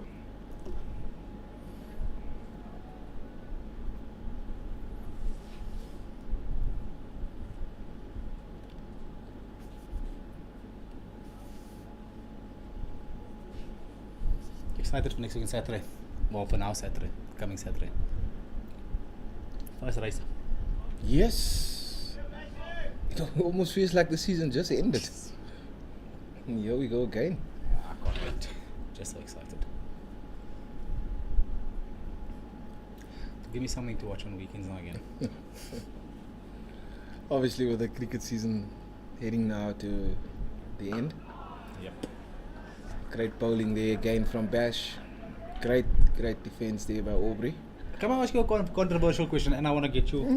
I want to get you live with this. Both of us being big Lewis Hamilton supporters, are you converting from black to red as of next year? I ask you this question because if somebody asks me that question, I have no idea how I'm going to answer it. And now you decide to ask me that question Gotta on put you on air. the spot, Nathan. Gotta put you on the spot. Can I put it that way, that I'm a Lewis Hamilton fan. So within that answer should be, or can I say rather within that statement should be the answer. That's how I feel as well, my brother. There's very few sports people that I feel that way about. I'm a LeBron James fan. Wherever he goes, I go. Cristiano Ronaldo, wherever he goes, I go. I obviously have my team. I'm not going to mention my team's name for not wanting to receive any abuse. So I'm not going to mention my team's name. If you feel that, how must I feel? So let's leave that conversation. But go. Lewis Hamilton wherever he goes. LeBron James wherever he goes. Cristiano Ronaldo wherever he goes. Call me a bandwagon if you want to. I'll take it on the chest. But I'm very, very, very excited to see what happens next week. Big talks that that black and red car is again a rocket ship. We've seen it in the testing, so. Do you know what? Now I'm gonna be honest with you. I didn't even watch the testing. I didn't want my heart to break again. Nah, I just got so glimpses of it. Max looks like he wants to dominate against this season. And that's a great comeback from Bash after being bashed through the covers for 4.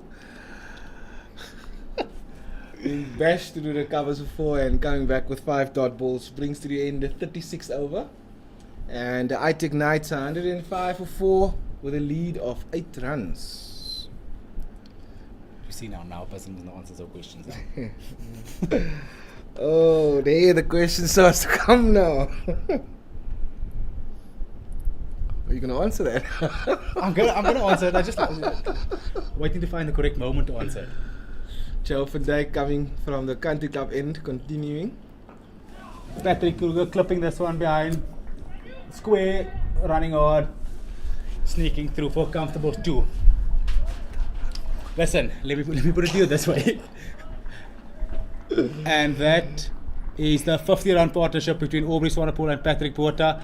50 coming in 83 minutes from 114 balls consisting of 5 boundaries. Contributions: Aubrey Swanepoel 31, Patrick Botha 11. I got asked this a couple of months ago in the World Cup, and in the Rugby World Cup in actual fact, and I said, no matter who I support outside of the country, when my country plays, my heart is always going to, or my blood is always going to be green. If that answers the question.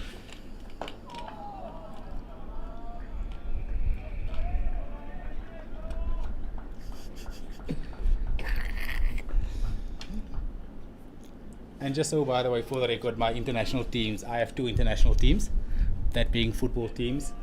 They are England, because I am a lover of English football, and Brazil, because I just grew up in the era where Brazil were known as the guys.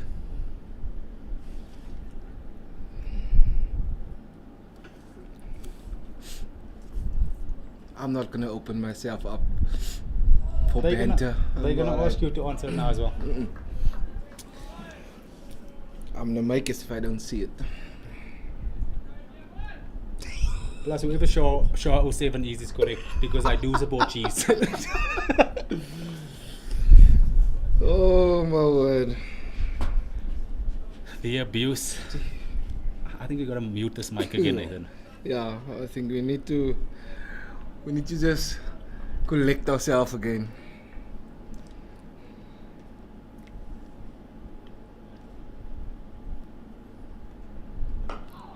This one a little bit fuller from Joe. Patrick Botha. I almost said Patrick again.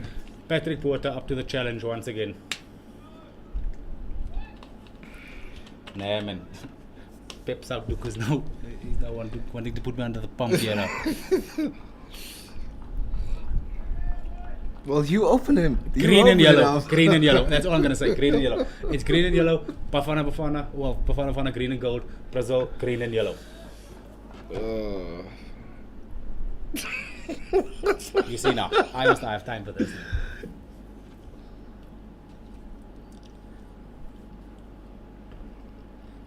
Oh my word! Johan van Dijk.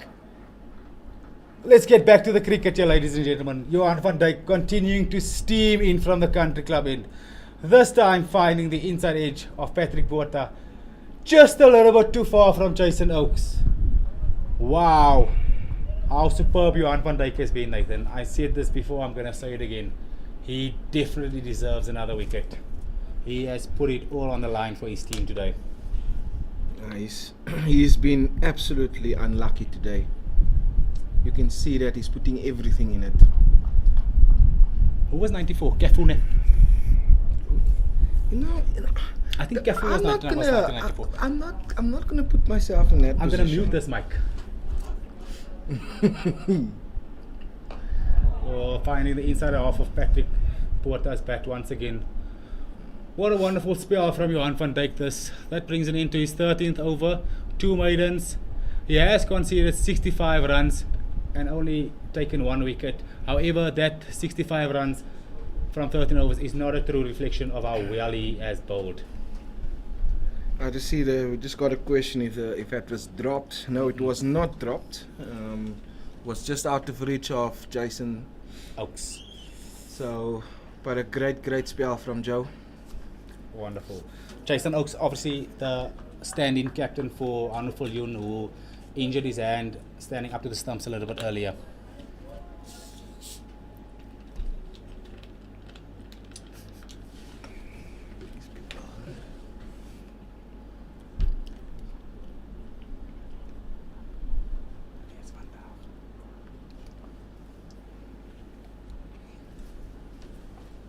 Bashir Walters continuing to Aubrey Swanepoel. This time finds the outside edge. Running down to the third man boundary. Big chase from CSA Kleinhans. Fresh legs, of course, there being on 12 man duties. And he reels that one in for 2. Do you know what the thing is? I was speaking about this on day 1. With him, you don't really know if that is an edge or if he plays it there. Because he has such good wrist and such good hands that he generally hits the ball behind there with so much power. And just his angle of his bat as well. Getting the comments involved here, Jets. Listen, who was the 94 captain? Was Cafu? No, you are really going back to that again, G. It's bothering me now. No. Nah, I think 94 Cafu was still young. Outside the line.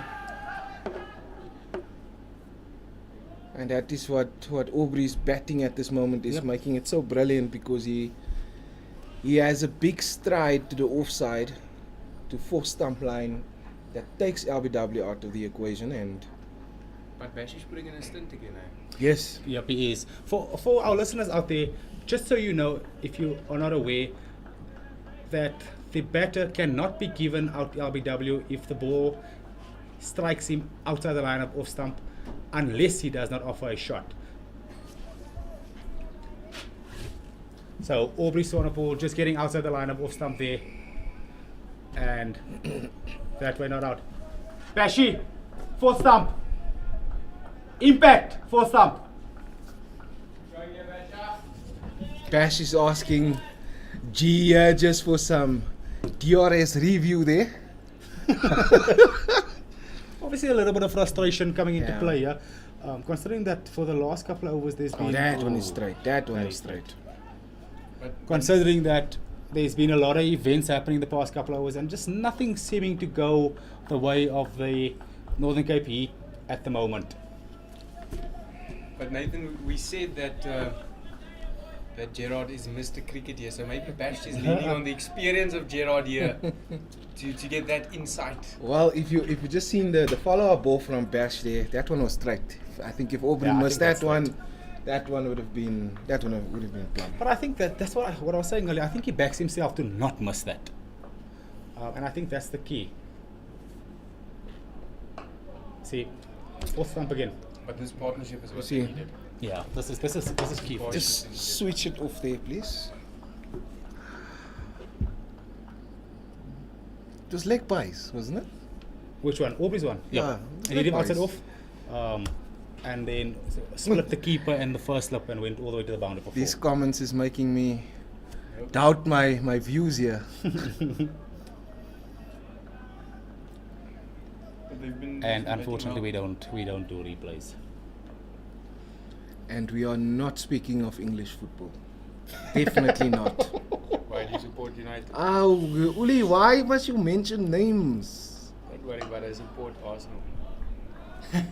Listen here, No Chelsea. you're gonna get yourself into I a thing. am gonna put off here. Don't get yourself into a thing, Ulrich. No, I don't watch football since. I think it's time for a change in commentary, yeah? There's your question, eh? Which Premier League team do you guys support? Personally, I'm not super involved, but I like to stay abreast at a high level. Support the team that's winning. Just say that. Well, at the moment, I'm Wow. supporting Northern Cape. Shot. Oh, good feet. First touch. Aina. Speaking about football, Bash just pulling out his football skills there, stopping a certain boundary from happening, but in doing that, just maybe hurting that foot a little bit there. Is that really hurting or is that experience?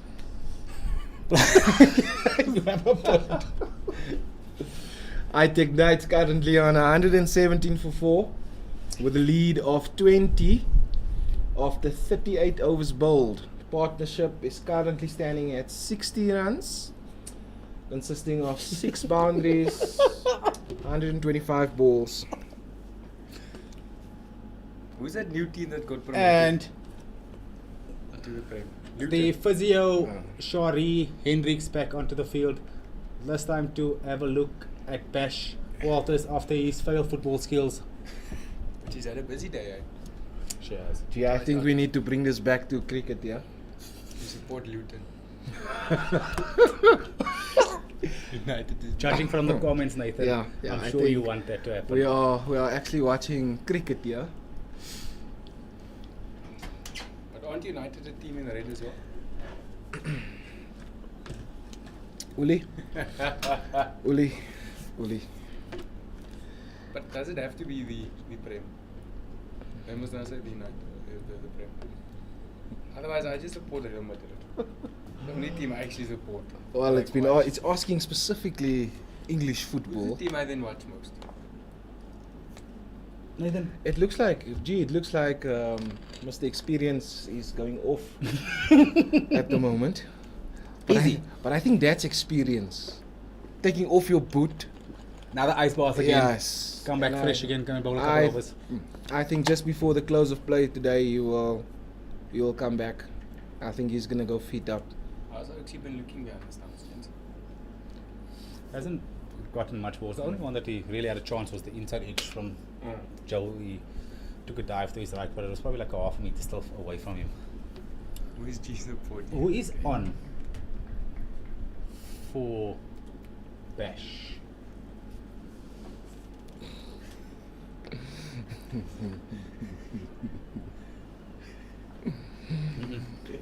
I'm not. Stop this, G. Just stop this. Do you know who that is? That is Aubrey Swanepoel's younger brother.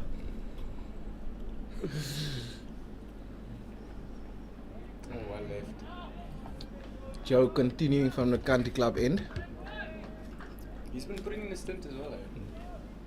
What is this spell now? What, 6 overs? This is a good question.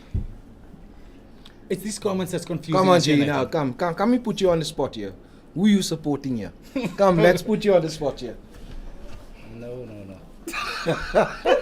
I am very much neutral here. Having played for both of these teams, You have to be neutral. I in am the very much commentary neutral. box. I just want to see a fantastic cricket game, and that's what we've been blessed with thus far. I hope we continue to see a fantastic game of cricket. That's the answer. Diplomatic answer, but Diplomatic. we'll accept it. It's not diplomatic. What do you want me to do? What do you want me to do? G I played for both teams. media training. Yeah, he's been trained very well by the media here. There is no media training. Great That experience. Ram Slam experience coming into play. Guys, that is the honest answer. Can we ask you again after day 5? My mind's not going to change.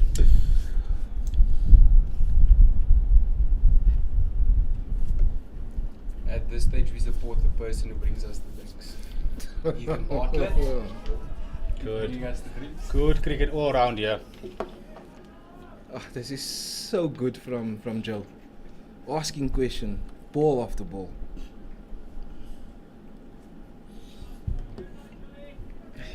The question is, Naiti, how much does he have left in the tank?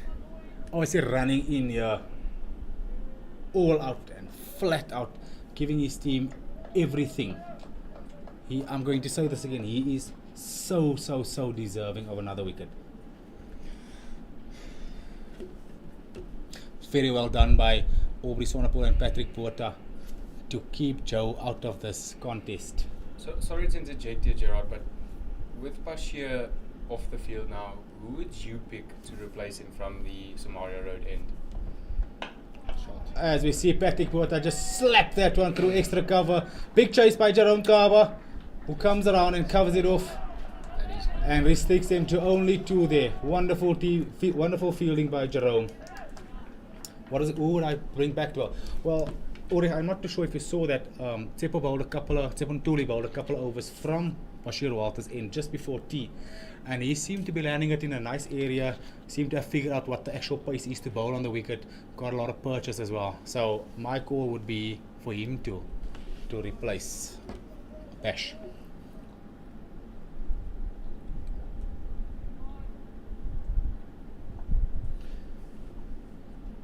As I said a couple of overs ago, wonderful shot by Pat Botha. This one pulled just a little bit in front of square. Oh, fantastic fielding by none other than Tsepo Ntuli.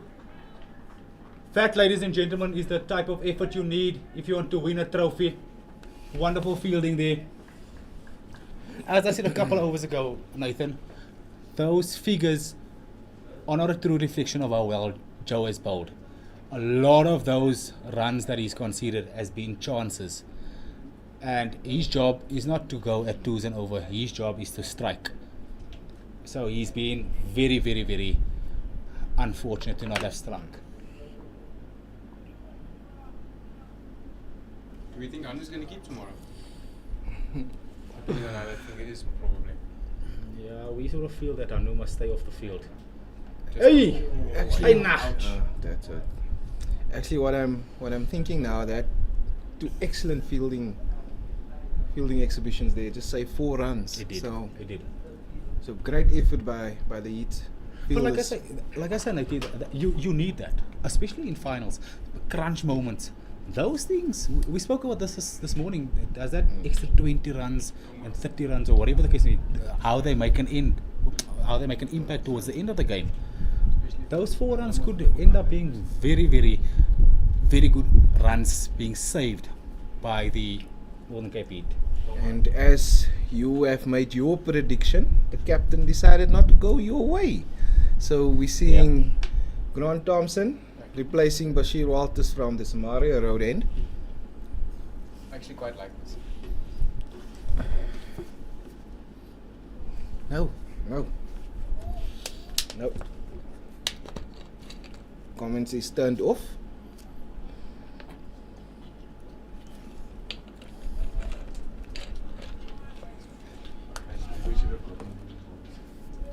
Was exciting now. Change in bowling, we have Grant Thompson coming in from the Samaria Road end. Jason Oak still standing up to the stumps. Aubrey Swanepoel on strike. Aubrey's moving across, cutting that one behind square. Do you see the point I was making earlier on when I said, I think it was about 2 overs ago where he played one from the front for the behind square. And initially I said, found the outside edge, but then I said to you that he has the ability to hit the ball there behind, and to the naked eye it seems as if he's edging the ball, but in actual fact he's placing the ball there because of the good quality of a wrist he has. And the thing about what can be very dangerous for the Northern Cape Heat at this moment is that Aubrey is getting more and more into his batting at this moment and turning actually into an aggressive innings. Yep. That one punched to point on the boundary for another single there by Aubrey Swanepoel. Moving the total up to 124 for 4. So that brings the lead to 27 runs, if I'm correct. I can't see it. My eyes are very dodgy at the moment.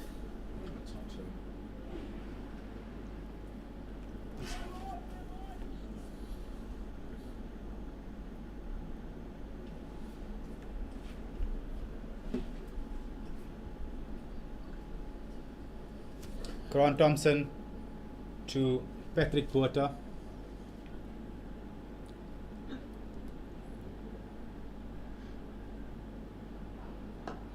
This one into the hips. Just nudge down to short mid wicket. No run.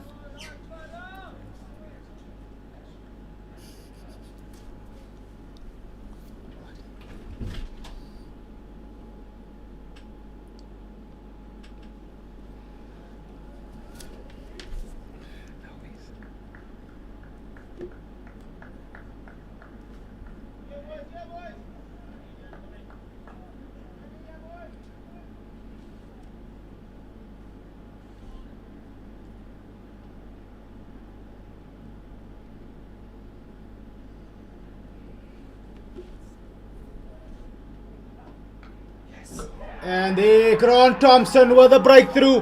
Lazy shot by captain Patrick Botha, just hanging the bat out there. Snatched up by captain Ernest Kim. What a time for the breakthrough for the Northern Cape Heat. That is lazy. Lazy. Good catch though. It was a good catch, yes. Brilliant catch. And that brings to the end the 66-run partnership between Patrick Botha and Aubrey Swanepoel. ITEC Knights 124 for 5 after 39.4 overs, and brings to the crease Matthew Pollard.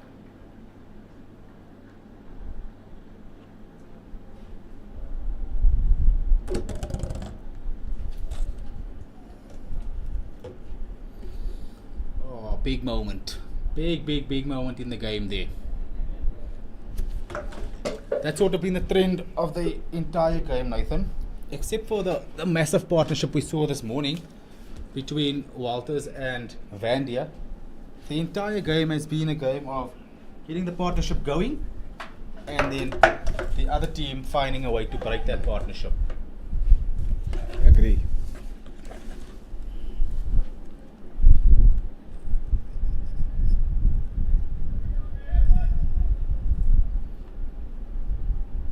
Did you say next batter in? Did you say next batter in?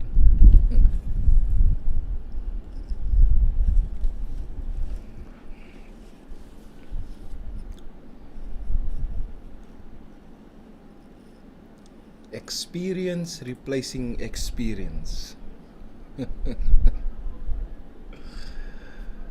Grant Thompson continuing where Bashir Walters left off. Yep. I don't know if you can see so far, G.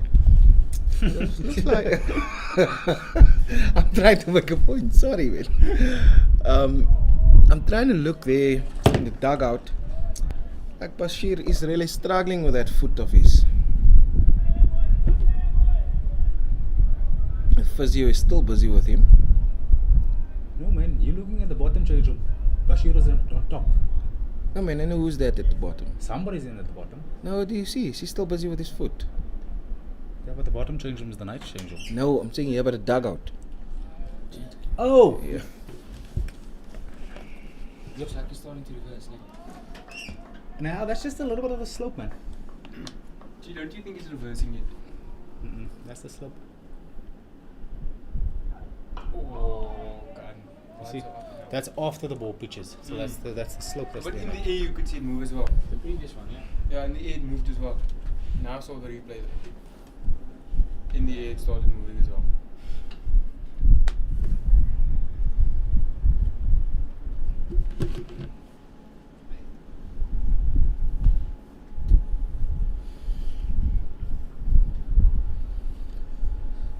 That is the end of the 40th over. The ITEC Knights are currently 124 for the loss of 5 wickets. Batters in Aubrey Swanepoel currently on 36 not out, joined by the new batter Matthew Pollard. Ollie, please find out by Steve if he knows what the lead is. 27. The ITEC Knights currently lead by 27 runs.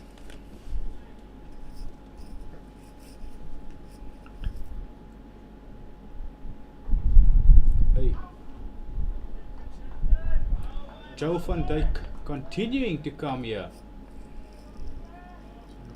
36.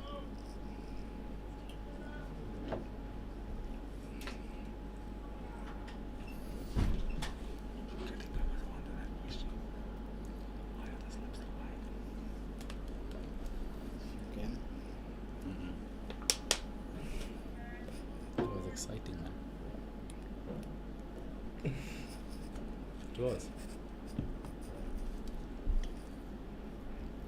Like I feel a little bit sad now because I'm not speaking so much anymore.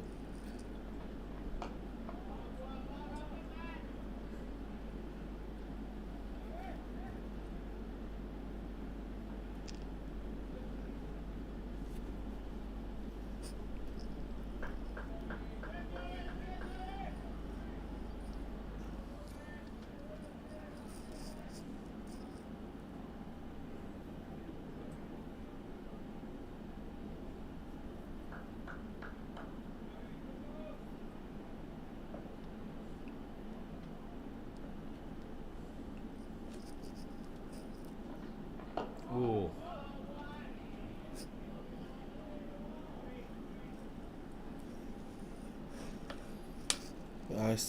Joe is bowling some very long spells, but still putting pace behind the ball. This is long.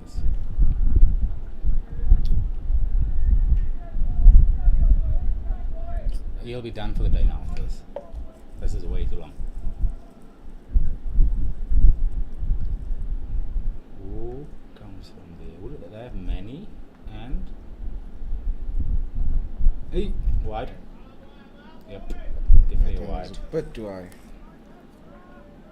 Who do they have? They have Manny. Oh, Jerome. Chris Brits can bowl over the seam. Ernie hasn't bowled in the second innings. I tell you what, I wouldn't be surprised if this is Joe's last one and Ernie comes in on that side. It's why I two said- right-handed yes. batsmen. That's why I said earlier they want Pat Buerta to stay in for as long as possible, because as long as he stays in, Ernest stays out of the attack. So they could very much bring him into the attack, or he could bring himself in. Ooh, straight to that fielder place there for that specific shot again. Well fielded by Chris Brits.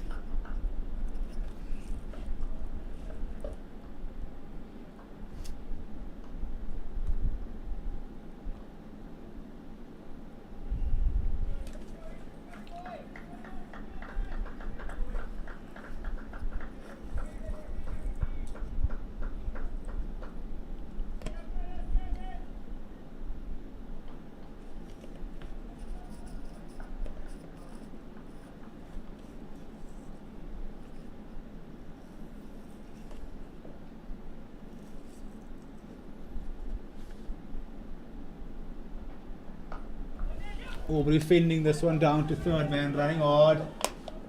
Manny Mutswiri coming around, cutting that one off just to one.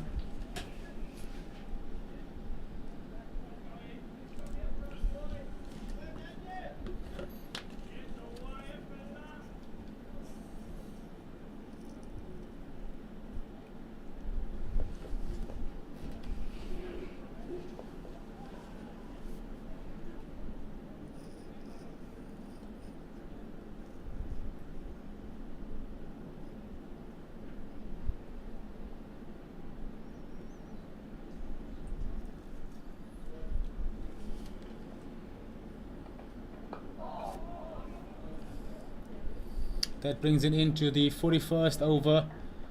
The Northern Cape Heat having collected themselves 5 wickets. The ITEC Knights are currently 126, and with that we have drinks.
Welcome back, ladies and gentlemen, after that drinks break. Grant Thompson to continue from the Samaria Road end to Aubrey Swanepoel.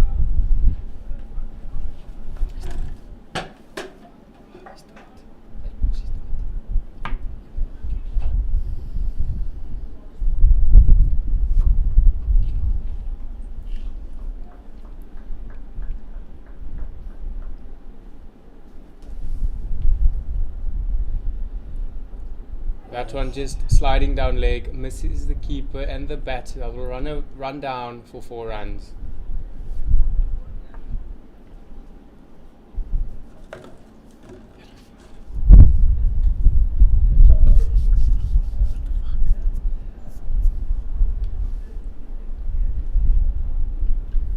That brings the lead of the ITEC Knights to 33 runs, with them currently standing on 130 for the loss of 5.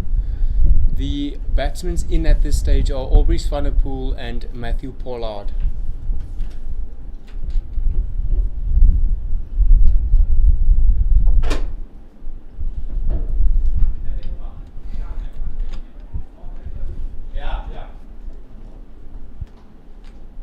Grant Thompson running in for the second delivery of this over. That one at a good length here.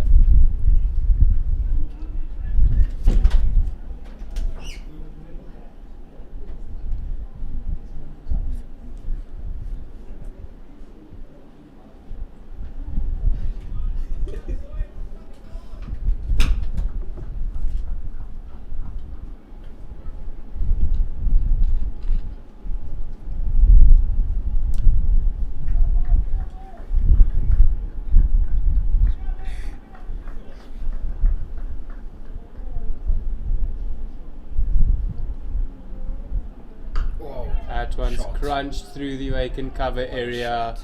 That will be covered off at the boundary by Tsepontuli. They will make it home for 2 runs there.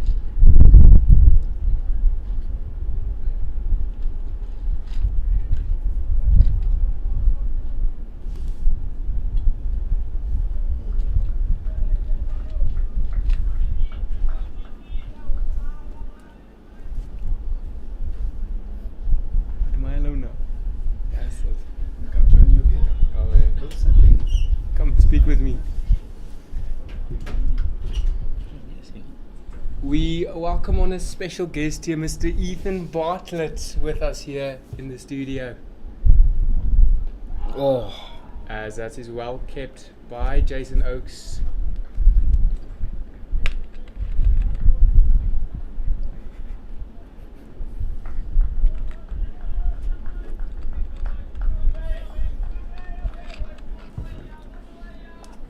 So to answer the question, the end goal of a keeper standing up can be multiple reasons. One, to apply pressure. One, to maybe get a bit into the batsman's head. So it is quite the question to ask here, as Jason Oakes is standing up to Grant Thompson. Maybe with the ball being a bit old, it can be that it just isn't coming through hard enough into the gloves here. As that is left by Aubrey Swanepoel.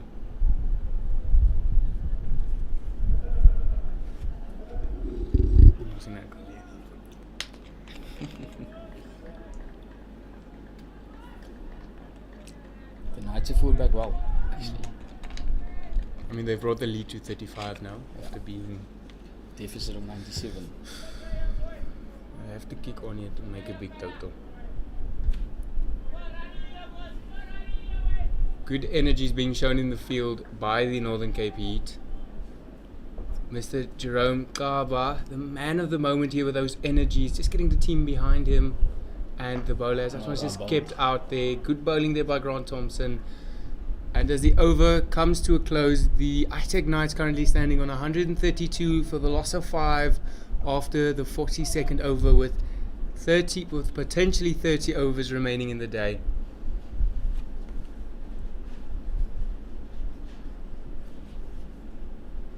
Who do you think's gonna have a go now?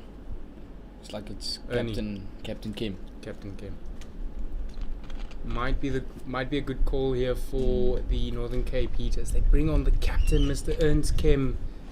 Especially getting it away for the right hand batsman, turning it away from them. And as we've seen, Ethan, there is still lots of turn left in this wicket.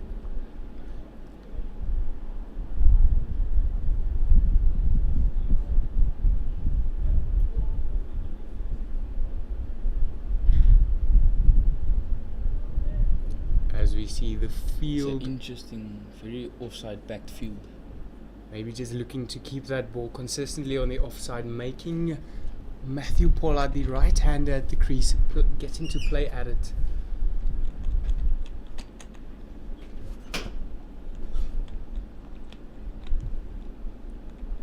As Ernst Kim ready is himself from the country club end to Matthew Pollard, who's not yet off strike.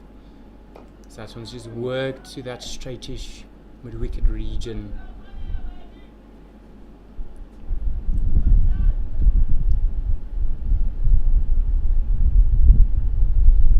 That one left by Matthew Pollard. No interest shown there.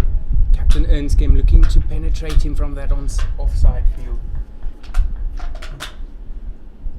Die man in hulle bottels. Shot. As that one's crunched One through. to sweeper. 1-2 sweeper there. Getting Matthew Pollard his first run of the second innings and bringing Aubrey Swanepoel onto strike.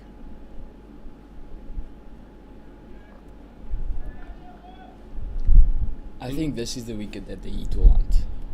Definitely Aubrey Swanepoel, a threat at the crease at the moment, standing on 39 runs, having faced 71 balls with 120 minutes spent at the crease with 5 fours to his name. Definitely the wicket they are looking to grab here. At this stage, obviously any wicket will be valuable, but just so more if it's Aubrey Swanepoel. But a bragging rights in it for both of them. The captain of the Northern Cape Heat bowling to the ex-captain of the Northern Cape Heat. Just grab this quickly.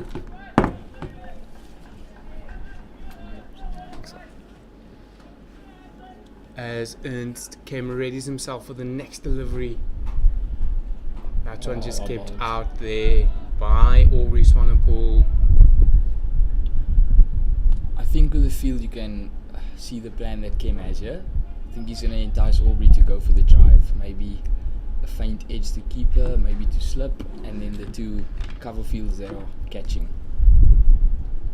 So I think the Heat have a clear plan here with Kim to Aubrey. That's the end of the over. Knights on 133 for 5 after 43.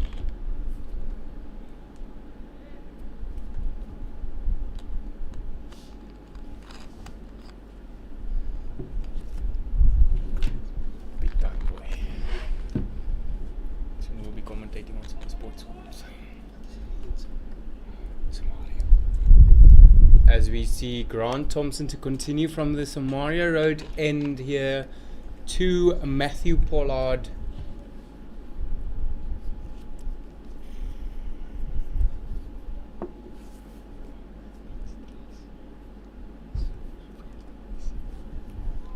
Doesn't he begin meer al gewoon aan.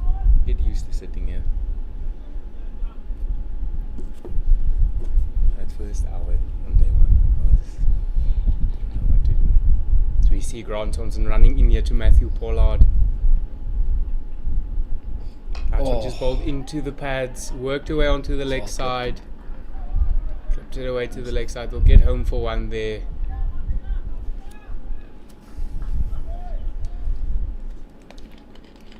I think if you Pollard and Aubrey Swanepoel, I think you'll just be looking to maybe see out the rest of the overs for the day while ticking off the scoreboard. I don't think they need to do anything so I think they just need to get that partnership going, because we've seen the past few days that once you can, it's probably difficult in the beginning, but once you get that partnership going, the runs start flowing. Absolutely agree there, Ethan. Having to just build a partnership going into day 4 tomorrow, wanting to keep that form continuing. That one just bowled short and misses the keeper again. I will run away for 4.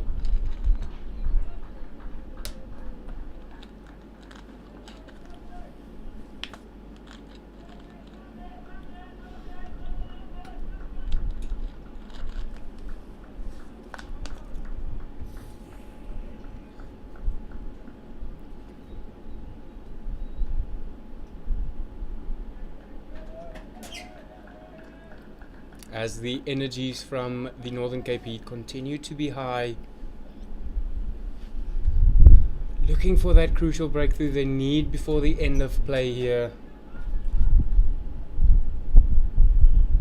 As Grant Thompson steaming in here to Aubrey Swanepoel.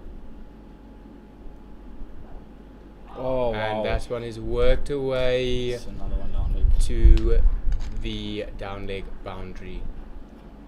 Ethan, in your opinion, having Jason Oak standing up, is that the right call at the moment, seeing as they are conceding runs here? I think it definitely is the right call.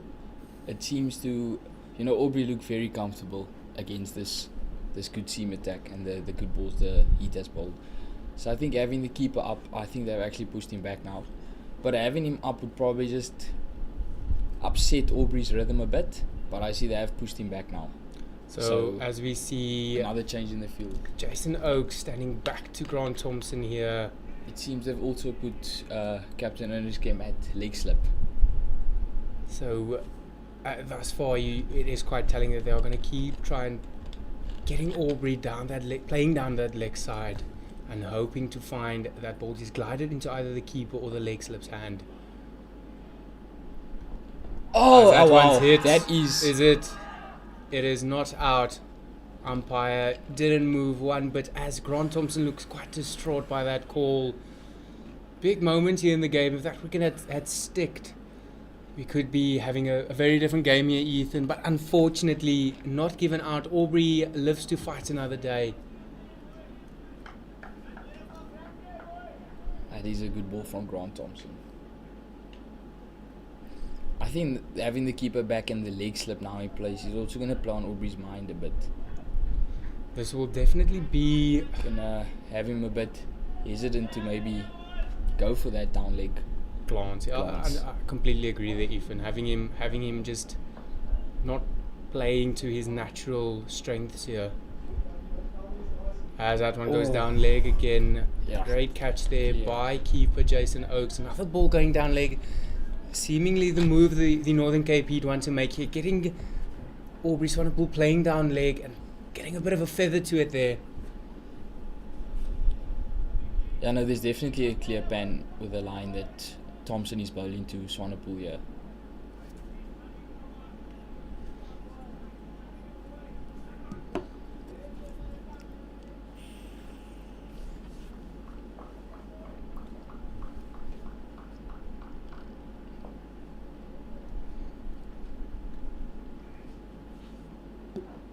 As that one's worked away on the leg side for one. And that is also over. The ITEC Knights are 143 for 5 and they lead by 46. And there are 28 potential more overs left in the play of day.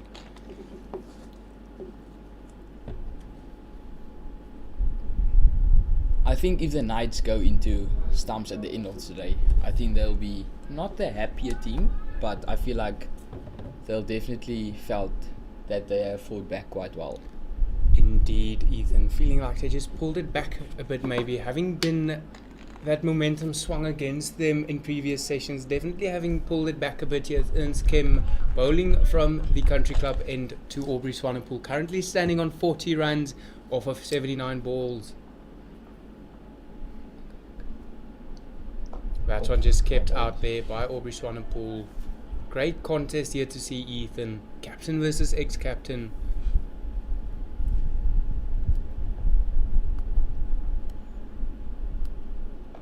Kept out again. Aubrey Swanepoel playing the patience game here, as well as Ernst Kim. Both very patient players at this moment.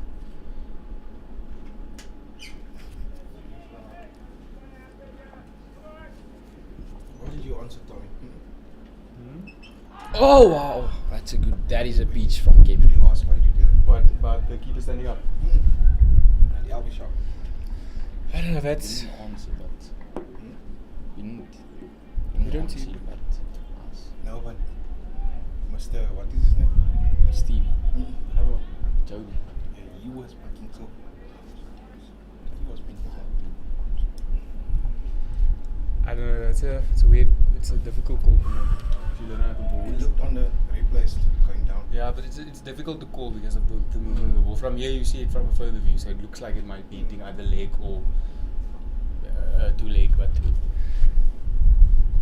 as that one's worked away down the leg side. Great effort in the field there, but it'll be pushed down to that mid-wicket area for 2 runs here.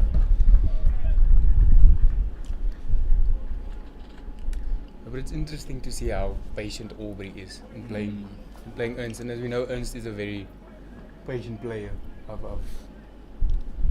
It's a good battle at the It end is. of the day. But I think Aubrey knows that he is. If the Knights are gonna go on to get a lead that is, defendable, then he's gonna be the man that he's gonna have to score big here. Even go as far as you need to get 100 here. Yeah, definitely. Well, I mean, we've seen with the Northern Cape Heat that having anything upwards of 97 is, with the way play is unfolding in front of us, anything upwards of 97 is defendable. So you have that lead, that scoreboard pressure, especially with the Northern Cape Heat chasing that scoreboard pressure, regardless of which standard of cricket you're playing, that is a factor that comes into play. And we've seen now that Tepun Tuli from the Heat has been getting quite a lot of purchase off this wicket. So I think Dane Pete will be quite excited to have a go on this in the night second innings. Definitely be licking his lips, seeing as the wicket is playing to the strengths of spinners. That one kept out there by Matthew Pollard, currently standing on 2 runs, 28 minutes spent in the middle, facing 8 balls. The partnership between Aubrey Swanepoel and Matthew Pollard stands at 21 runs, having spent 28 minutes together at the crease and having faced 34 balls. No boundary in this partnership. Do you think we'll perhaps see Ntuli back in the attack at the Somali end after Thompson's spell? Ethan, it's an interesting question you bring up. I would give him a go at the end of placing, as momentum is quite stagnant at the moment. Just give him an over to see what he does here. We've seen Ernst turning the ball. I definitely think that is a potential move to make here, bringing Tsepo Ntuli back into the attack.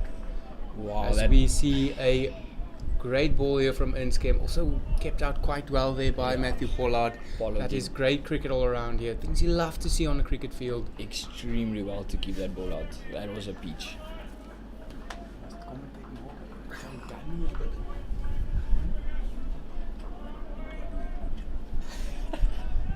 I don't know how I felt yesterday we really wanted to do. You must know, I did until lunch.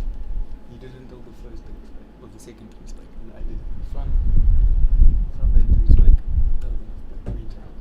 Oh, as that one's hit to the mid-on region there. The Heat maybe sniffing out a wicket here, potentially.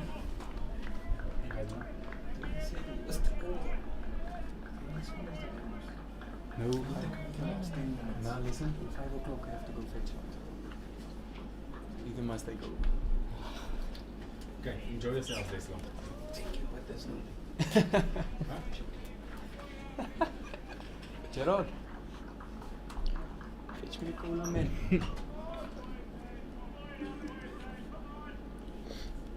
Thompson back with Mark and steaming again. Thompson steaming in here to Matthew Pollard. That one down leg again. Good movements there by the keeper.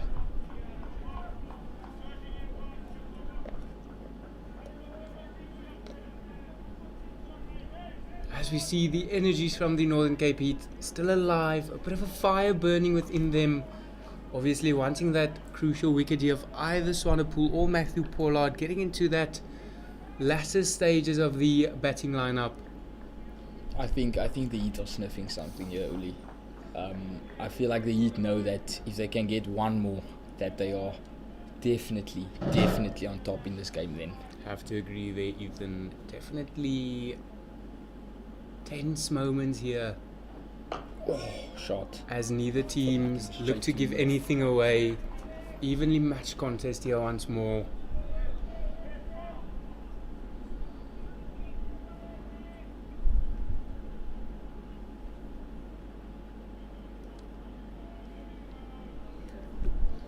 And Grant Thompson walking back to his mark here. Speaking a bit to the experienced bowler of Jerome Kaba.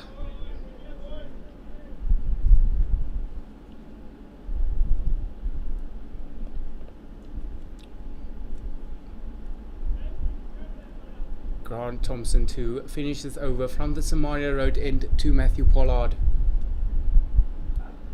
Oh. And that's well seen too from Pollard. And End of the over, and they are 145 for 5 after 46 with the lead at 48. Aubrey Swanepoel currently standing on 42 runs and 85 balls. As we continue to see Ernst Kemp from the country club, and he will be bowling to Aubrey Swanepoel. Definitely a great matchup here between the two.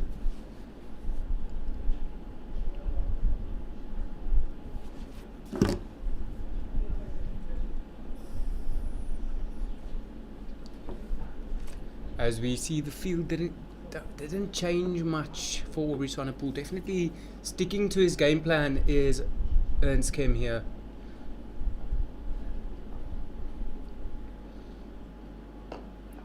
And that one worked away to the wideish long off area, and they will squeeze it home for one. With the lead of the ITEC Knights currently standing at 49.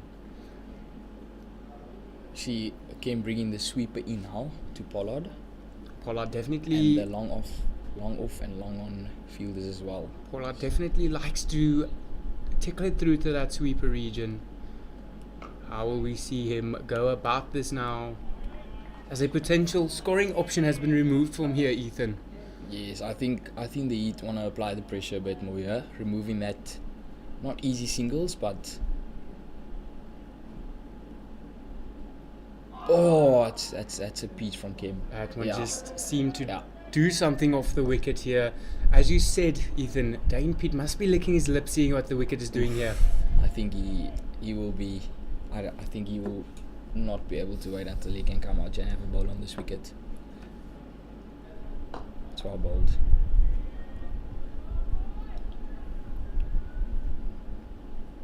Ernst came to continue from the country club end to Matthew Pollard. That one being kept out here. Definitely the Knights looking to play the patient game, not looking to give away too much, just seeing the days play out here, Ethan. We see they've now pushed the long off and long on and sweeper back, so probably allowing him to take the single, but it's a dot.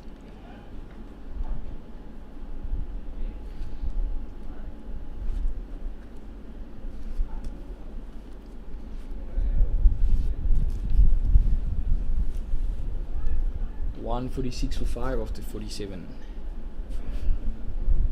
As we see Grant continue his spell from the Samaria Road end, he will be bowling to Aubrey Swanepoel. No leg slip in play here. As we see Ernst Kemp move to that leg slip area.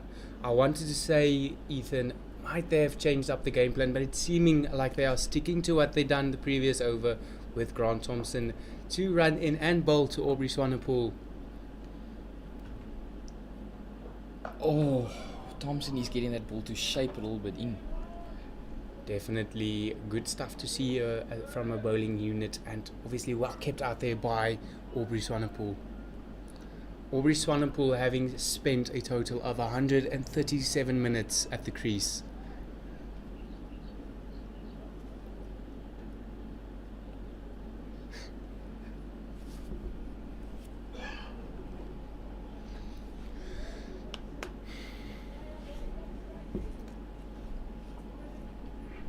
Grant Thompson to continue from the Samaria Road end here. That one just finds a bit of a inside edge there. The Northern Cape Heat definitely sniffing something out here, looking to exploit maybe a weakness in the wicket or weakness within Aubrey Swanepoel's innings. Yeah, Thompson's definitely getting the ball to talk a little bit. It's tailing quite in and late as well. Might we see the ball start to reverse in a couple of overs, making it much more difficult for these batsmen to play at it.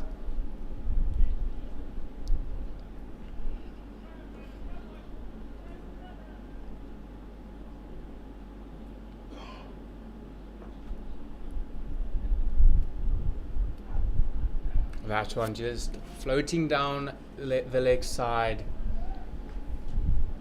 Grant Thompson definitely looking for Aubrey to play at that. He won't be too unhappy about that, seeing as it might be the game plan here for them.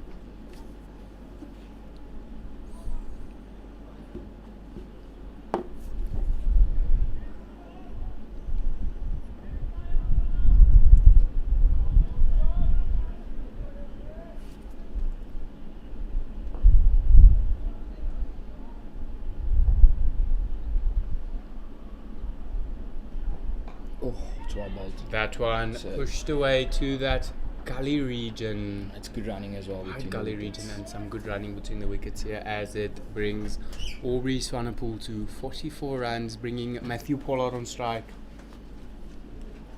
Ethan, are you making a contribution here? The partnership at this stage currently standing at 23 runs, having spent 37 minutes together at the crease and a total of 49 balls faced. You can see the field changed again. So it seems they want to have Pollard on strike here. Really.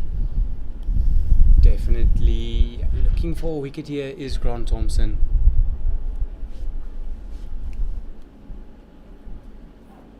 That one just hit through the slip region. Captain Ernst Kim giving it chase, but it will run away for 4 there. Runs. Yeah. And that's the 150 up for the Knights as well. Having come in 290 balls and in a total of 230 minutes. The Knights currently standing at 151 runs with the loss of 5 wickets. Definitely not a bad thing for Grant Thompson to have found the edge there. Might bring the slips into play here. As the lead now moves to 54 for the ITEC Knights. That one brought back into Matthew Pollard, Bit of but a we misfield. worked away to the leg side for a single. That is the end of the over as well. The Knights are on 152 for 5 after 48. Do you think we'll have all 24 overs being bowled? Or will there be still 4 or 5 left? Say again? Do you still think that? Do you think that they will bowl all 24 overs? Or do you think there will be 4 or 5 left? Oh, what's the time? About an There's hour an hour and and 10 15 left. minutes left. They bowl quite at quick pace here. How many overs left? 24. Maybe some 4 left at the end of the day. If they go spin, they might. But I would. Ethan brought up that you'd bring Ernst from that side and after Grant bring Tebo from the side. Just I would to. have bowled Tebo before Grant. Because Tebo bowled well. The couple of overs that he bowled.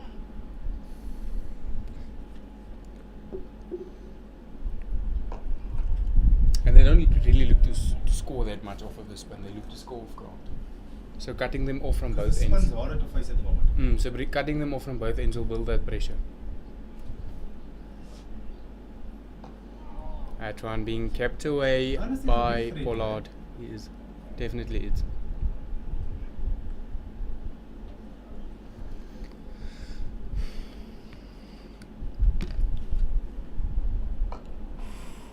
Wow, that's good fielding there from Bash.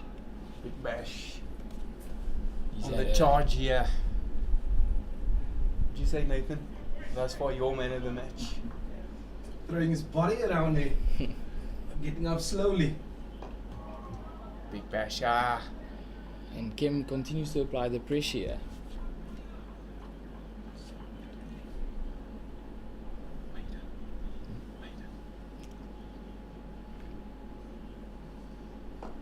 Ooh. That's good. I think they must bring Tsepo into Leonia. Or maybe get Ernst from this side because it's a bit more turn and bounce. Pushing the fielders back once again. They want that single. Yeah. They want Matthew Pollard on strike. Yeah, it's clear. As you see the sweeper now go out again. So Yeah. they want Matthew to The thing strike. is, they mustn't now make the same mistake that the Knights made this morning, where they were Pollard. letting Jonathan just rotate the strike easily and that takes the game away from them. But you must remember, Matthew Pollard is actually a genuine all-rounder. Bash is a bowler and look how well a bowler do. So you don't want to every 10 runs extra that the Knights get is 10 runs more that they're going to get on a wicket that's deteriorating. Yeah, and It's we're already speaking done. about it. Dane Pete will be. Yeah. He'll be very excited to bowl on this So wicket, you don't wanna give- especially tomorrow late evening. So you don't want to just give them easy runs. I understand Aubrey's the in batter and but still those, because if for every ball that you don't get pollard out, it's wasted runs.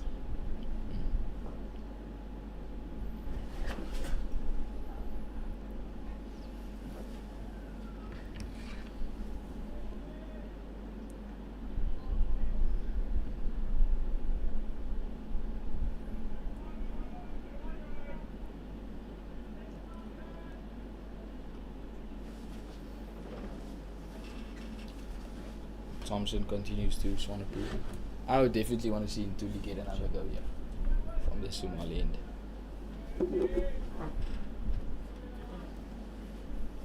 See, coming around the wicket now. Yeah, Thompson has changed to around the wicket.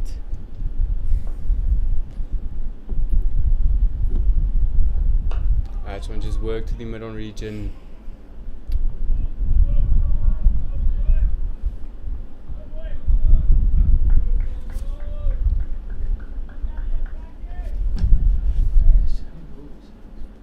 One over. Whose ball went over? 1 over for 3 runs. Which is that gun actually. And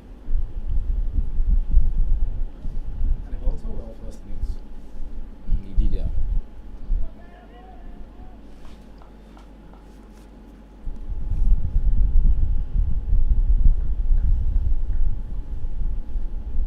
Probably drinks also soon.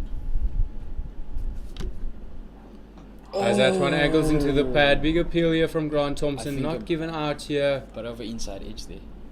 Possibly an inside Two edge there. signs. But that nonetheless, that will be taken for a single there. Yeah, it's not given as by, so a little inside edge there. So that moves Aubrey Swanepoel to 45, with that being an inside edge, and might be the man they want on strike here, Matthew Pollard. Grant Thompson still extracting something out of the wicket here.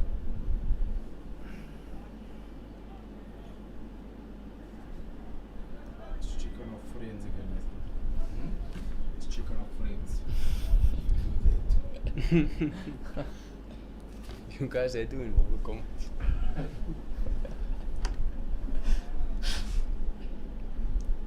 Meet and greet here. Catch! That's Oh, it's in the uppish. air. That is quite uppish. But he will be worked away through that mid-wicket region. Thompson's reaction looks as if that was a chance. Might have been a chance there.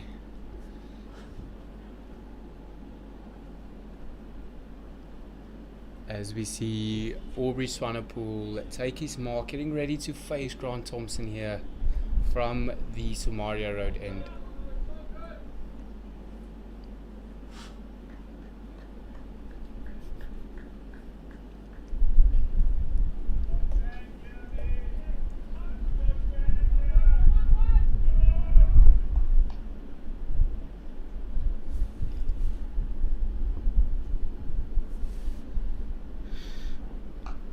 That is being cut to the deep point region. For one. Aubrey looks very comfortable at the crease now, Uli. I think Definitely, himself up for a big one, yeah. definitely looking up to set himself up for a big total here. The Knights need this partnership to be successful in order for them to set up a good score in this second innings of theirs. With the last delivery of the over to be bowled by Grant Thompson from the Somalia Road end.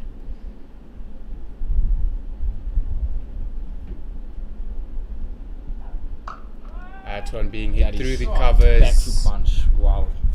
Sepuntuli gives chase there. They'll make it home for 2 there. And that's the end of the over. And as that over comes to a close, the ITEC Knights standing on 157 for the loss of 5 after the 50th over, and their lead standing at 60 runs with a potential of 22 overs left in the day. What do you think is a defendable score on this wicket for the second innings of this? I don't know. It's tough to say, man. The way the game has gone. Look, the Heat, I'm going to say again, the Heat has batted well. All season they batted. So I think if you get less than 200 for a target, they're going to get it easily. That's my opinion. No matter what the situation is, they're going to get it. Ernst came to continue from the country club end, bowling to Aubrey Swanepoel. This goes for as long as possible, and they must get as much as they can. Oh, that Because is. I really think anything That's a piece from Kim. close to 200 is, I think they're going to get it easily.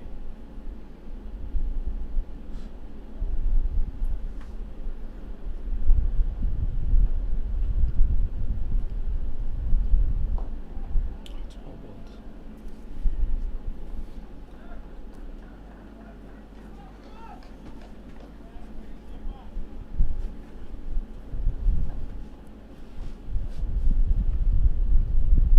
Yeah, to work your way to sweeper, they'll get a single off that, bringing Matthew Pollard onto strike.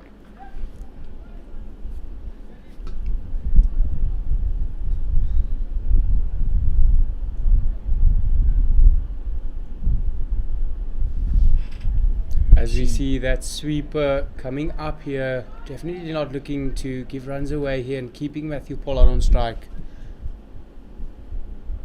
As Ernst came runs in from the country club end to Matthew Pollard. That one just kept out. Definitely a game of patience at this stage.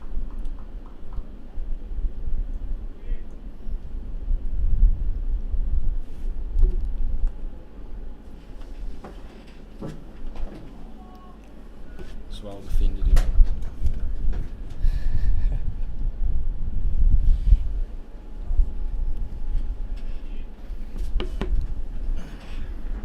Ernst came with his last delivery of this over. That one just worked away to the leg side region. None of it, but that will bring a close to the 51st over. The ITEC Knights standing on 158 runs for the loss of 5, the lead of 61.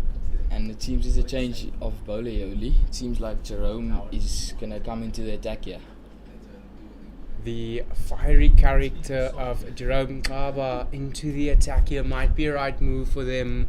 Jerome, obviously, as I said, a fiery character, always looking for that wicket, always willing to give his 110% here, and definitely at this late in the game might be the move to make. As we see Captain Ernst Kim and Jerome having a bit of a chat here, assessing what they need to do. Captain Ernst asking him Seems that clarity. Tomso has left the field and we see Jonathan Van Dale back on. Experience.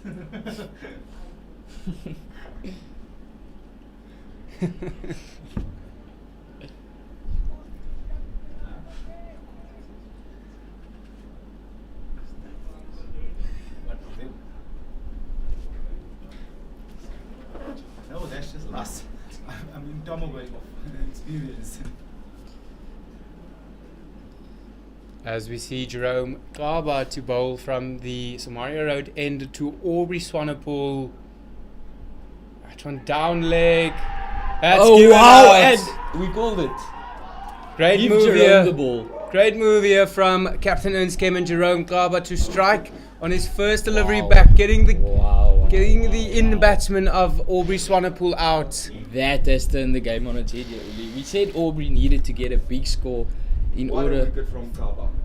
in order for the Knights to, post something respectable on the board. And with the change in the bowling of Jerome, we saw that with Thompson bowling to Swanepoel, he had in a leg slip, and interestingly enough, Jerome did not. But somehow their plan that the Knights have been bowling to. They've been consistent with that plan to Swanepoel, and it's paid off in the end, Oli. Indeed, there, Ethan. And Jerome Klaba striking when needed. Always the X factor in this game is Jerome Klaba, as Aubrey Swanepoel departs, not looking happy with himself, having played at that.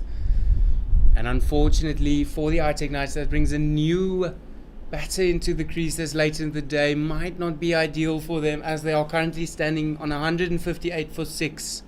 With the lead just 61. And Aubrey Swanepoel departed for what I believe 47 runs, obviously kicking himself at that, setting himself up for a big score, as the new batsman in is Tiaan van Vuuren. He will be facing Jerome Klaba from the Somalia Road end. As I said, Ethan, Jerome is a fiery character. He always has fight left in him, and we still see at this late stage of the game Jerome having that fight. Definitely an X factor in this Northern Cape Heat team. I think that's excellent captaincy as well, and that is good bowling from Jerome. Yep. That extends. Knights are definitely in a spot of bother. Don't say it. Knights are definitely in a spot of bother at the moment at 158 for 6 and the lead just 61. The Heat are well on top of this game here. Jerome to bowl to the new batsman here, looking to hit those lengths he's been hitting in the first innings. The bottom of the tiger. We slowed it down.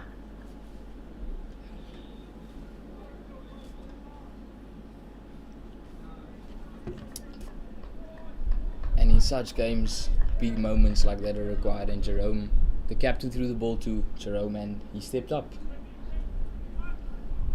As we see Jerome for the third delivery of his second over. That one worked away to the fine leg region, getting Tiaan van Vuuren off of strike and bringing up his first run of his second innings. And Pollard, having playing second fiddle for the past few overs, has now got to step up, and he's got to go big here, Uli. He's got to take the responsibility. Has to play that. You're completely right, Ethan. Has to play the senior role now. Interesting to see how he approaches it. If the game plan changes whatsoever, as he is currently standing on 10 runs off of 31 balls. Definitely a tricky time here for the ITEC Knights. Catch! Oh wow! And that one. Another opportunity might have arisen here. Uli, it seems that the Heat are definitely bowling with a plan, because that fielder was in quite a weird position, and strangely enough, the ball has went to Captain Kim. So that is fantastic captaincy again from Kim. Definitely, Ethan. The Heat bowling with a plan here thus far has been working for them, having gotten the wicket of a crucial wicket at that of Aubrey Swanepoel. Definitely some tricky conditions out there for the Knights batsmen. That one's just bowled fuller. We must compliment the Heat bowlers bowling to their plan as well. I think they've been Definitely. fantastic this entire 3 days. Definitely there, And Ethan. today they've definitely reaped their rewards, Uli. Definitely, and having struggled in the morning session of day one, finding where to bowl, what lengths to hit, but I definitely agree there, Ethan. The plans have come to fruition here for them. They need to script to give at least 100 more runs here. Otherwise, I can't see. Just to give the bowlers something to bowl at. It's As interesting that one's hit through the cover area. Back foot punch there. They will make it home for 2, as what appears to be Chris Brits giving chase there.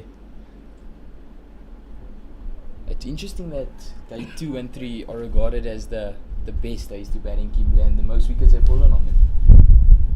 As we see the end of the 52nd over, the ITEC Knights currently standing at 162 for the loss of 6 wickets, and that lead now at 65.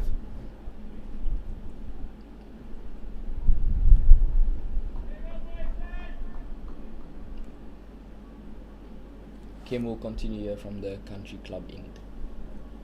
Jerome will definitely be in high spirits here, as Captain Kim gave him the ball and he did strike with it. Definitely looking to utilize his opportunity now and perhaps take 2 or 3 more wickets before the end of play. And we see now that Tomsey is back on the field.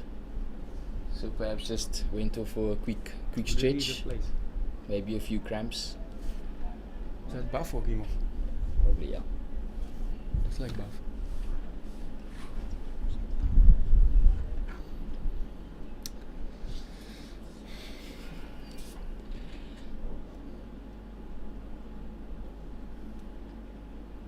Catch! As a chance goes down here. Pollard given a second life here. There is no Definitely rest. something here for Ernst Kemp to work with as that slip comes into play here. It's a very good effort by Thompson though. That one just kept out. That would have put the game to rest. Yeah. If Pollard was taken there. Must I say again, that's the difference between chasing 100 and maybe potentially 150 or 200. As that one's kept out again. But Tomo has been quite good in the field. I think that's the first chance he actually missed. He really drops catches. Very good hands. So that one's glided away to that deep square region. Polly. Nervy shot there. The Heat look quite excited for this potential last 20 overs as spirits are high on the field. Played that shot quite late, Uli. I think if he missed there, he would have been in big trouble. As Ernst came from the country club end to bowl to Tiaan van Vieren. That one just kept out by Van Vieren.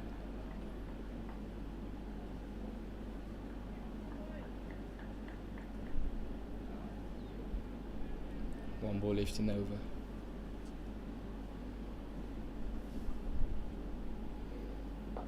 Ooh. And that's the end of the over, and the Knights are 163 for 6 with the lead of just 66.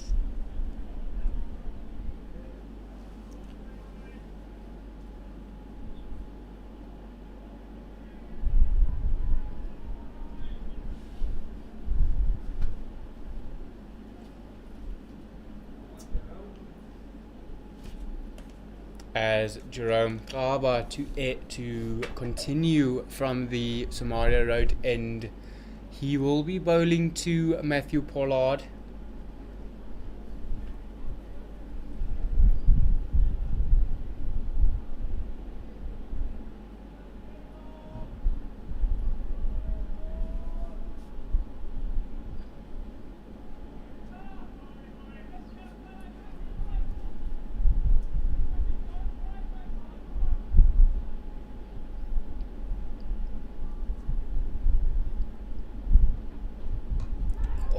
That one tucked away to fine leg. They will just take one there, and that brings Van Vieren onto strike, and that moves Pollard to 13 runs, having faced 37 balls with 1 boundary coming off.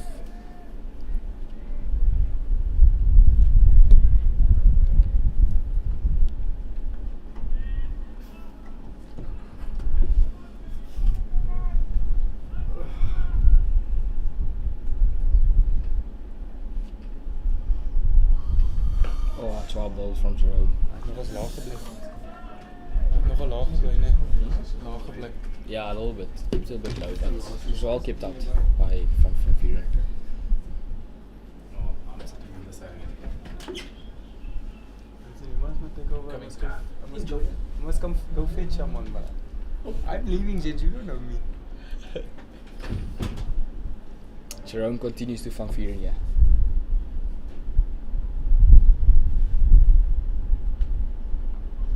Catch that! That one hit 12. uppish in the air to the deep square region, and they'll take one off it, bringing Matthew Pollard back onto strike. I must say, Uli, I'm really impressed with the Heats. You know, the bowling attack from them. They've really bowled well to their plans, and they're reaping the rewards for it. They definitely stuck to their guns here, Ethan, and decided we'll play our game. We don't really care what you do. We will keep sticking to our plans. As that one just jags back in a bit into him. Jerome Klaber picking a fight there with the batsman. The fiery character to show here from Jerome. Obviously good to see the energy still high at the end of day 3. Uli, with 50 minutes remaining in this last session of the day, do you think that the Heat will bring back Van Dijk and Bashir? It's a tough question, Or Ethan. do you continue with the bowlers that are doing so well at the moment? If anything changes and they give off more runs or they start conceding more runs or wickets aren't coming, then maybe change it up a bit. But at this stage, I wouldn't change anything. Because I mean, we saw what Walters did on day 1 at the end there. He really came back in and he took the game by its head. Could potentially see Bashir returning, but I don't know if I'll keep Ernst from the country club end and maybe give Bashir over to. But thus far, Jerome Klaber having done a wonderful job from the Somalia Road end, as that was just kept out quite straight there. That's a very good over here from Jerome Klaber, and that brings the end to the 54th over, with the Knights standing at 166 for 6, and that will be the last drinks break for the day of play. We will be back with you shortly after the drinks break.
So, back after drinks, and a game from the country club end.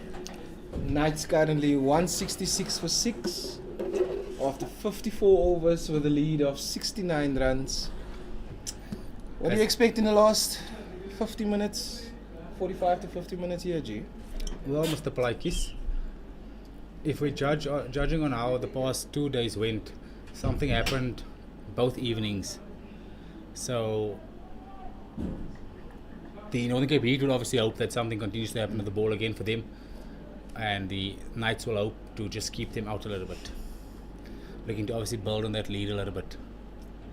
So it probably goes without saying that the more happiest team today will be Definitely the Northern Cape Heat. Definitely the Northern Cape Heat. They are very much in control of this game. So we have a silly point in there as well.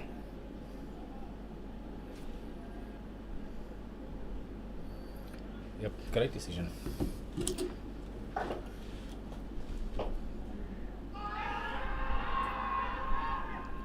Was that bat? That one just tickling down to the third man boundary. Bat is coming back for 3. Not too sure if that was bat or from the pad. Ooh, from the pad. Ooh. Could have been a close shot there. Maybe. Just a little bit high.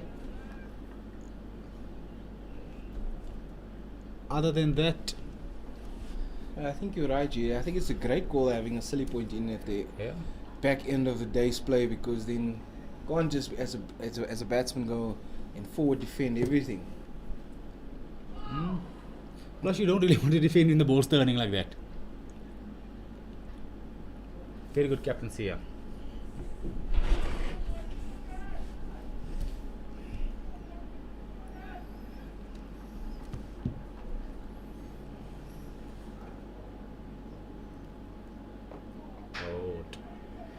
Bold. Yeah, Nathan, you asked me a little bit earlier off air, could we see somebody play Bashir Walters' innings here? I'm very sure the Knights would definitely be hoping for that now. Just to give their bowlers something to bowl at. Yep.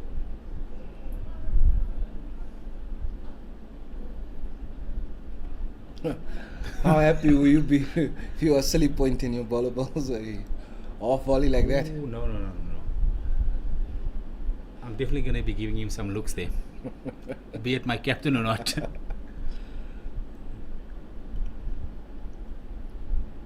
Just seeing the field spread out a little bit here. See the previous ball, Bashir Walters doing some football tricks there. Still have all this energy left in the tank. Oh. Like I said earlier, experience. You know when to go off, give your body a rest and come back on again.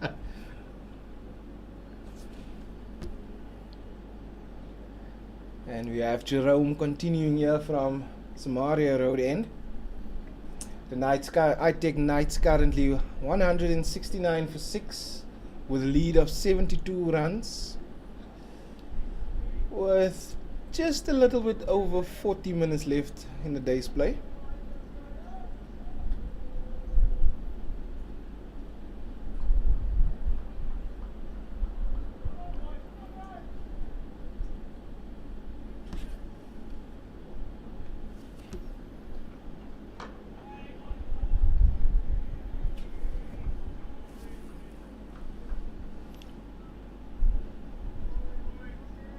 Who's on strike?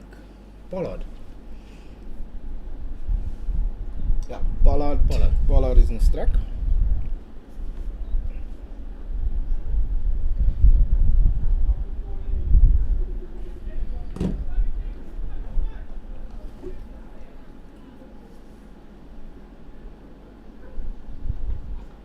Oh my goodness. Is that bat? If that's not bat. Okay, definitely bat. I was just going to say, that's not bat. Ooh. That's a very, very good decision by the umpire late in the day. Yep. Tired minds, tired eyes. Good to spot that. Very well bowled by Jerome there.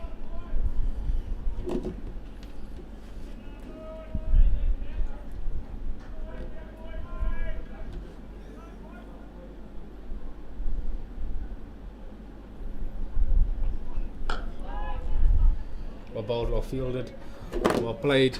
Good cricket all around.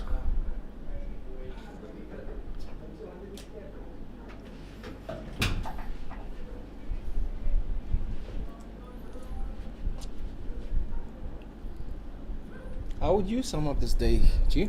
Day 3. the Division 2 final between ITEC Knights and Northern Cape Heat. I'll take it down to what you said earlier on this morning, Nathan. Day 3 being known as a moving day. We've definitely seen some moving along today. However, most of the play, unfortunately for the Knights and fortunately for the Northern Cape Heat. Very exciting day of cricket. Must agree with you there. You can see the Northern Cape Heat looks like they can go another half a day. Yep. Well, if your tail's up like it is now, I'm sure you wouldn't mind being out in the field.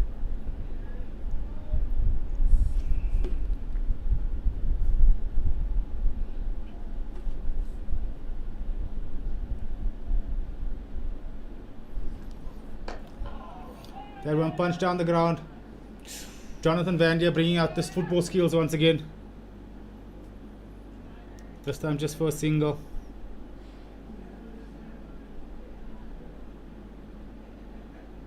I don't understand what's going on here.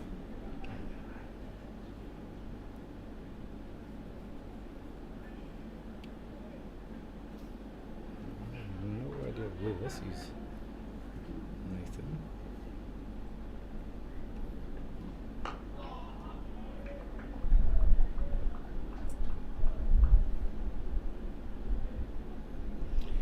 And that brings to the end the 56th over.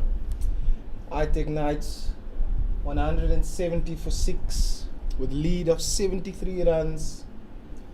Van Vieren and Pollard at the crease with a partnership of 12. One that they would be hoping turns into a big one in order to give their bowlers something to bowl at. You know what, Nathan? They say it's never over until the fat lady sings. Eh? The fat lady hasn't sung yet for the ITEC Knights. We saw the Northern Cape Heat come in here this morning under immense pressure, being 8 wickets down, and we saw our one partnership put them in a commanding position. Nothing to say that it can't happen again for the Knights. Bold. Top ball. Great work by the captain here.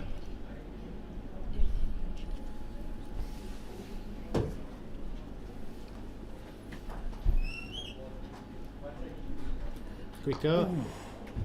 That should run away for 4. A little bit shorter and a little bit quicker from Ernest came there. More likely not looking for that RBW again. This time Matthew Pollard up to the challenge, dispatching that one to the deeper wicket boundary for 4. Bringing the total to 174 for the loss of 6. Lead currently at 77 runs. You see, the whole game has sort of flowed like that. One team on top now, then the next team on top like that. It's been so balanced. The entire, the first 2 days. Today is the first real time where you could actually see, okay, maybe it's leaning a little bit more in favour of the one team. Obviously that the Heat was now taking full control of the game today. And that's a great advertisement for cricket, especially the longer format of the game. It is.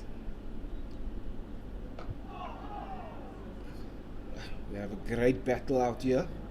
We spoke about on day 1 about how a lot of us are a big fan of the longer version of cricket and how it just seems to be dying out.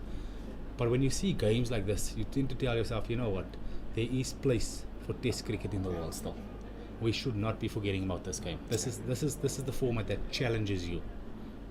Whether it be with a bat, with a ball, in the field only, the mind games that get played.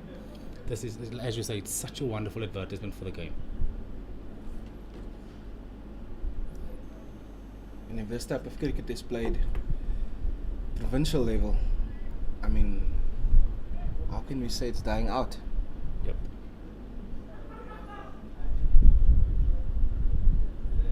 I don't know if your eye has been on Division 1's 4-day competition. With the past weekend's results or the past week's results, how the Dolphins was playing comfortably on top and ended up not even reaching the final. Oh, I saw that they got bowled out cheaply to both innings.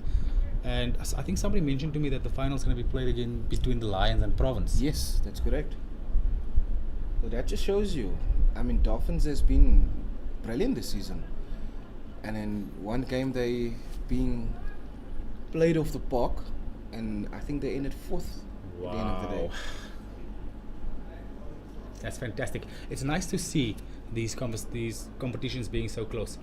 As we know with this one as well, this one went down to the wire as well, with the game between the Northern Cape Heat and Limpopo Yes. last week, basically being a final as well, because whoever would have won that game was going to play in this final. Limpopo obviously just needing a draw to get through to the final, Northern Cape needing to beat them, and they did that. But in them doing that, in them beating Limpopo, it allowed the Knights to play in the final as well, because the Knights were sort of praying for a result there. And it just shows when the level of competition is so close, it is such an amazing thing to have. Really, like we say, no ways. As we say, it's such a great advertisement for this version of cricket in South Africa, at least. We obviously can't speak for what's going on in the rest of the world, but we can speak for what's going on with us. I have to totally agree with you there.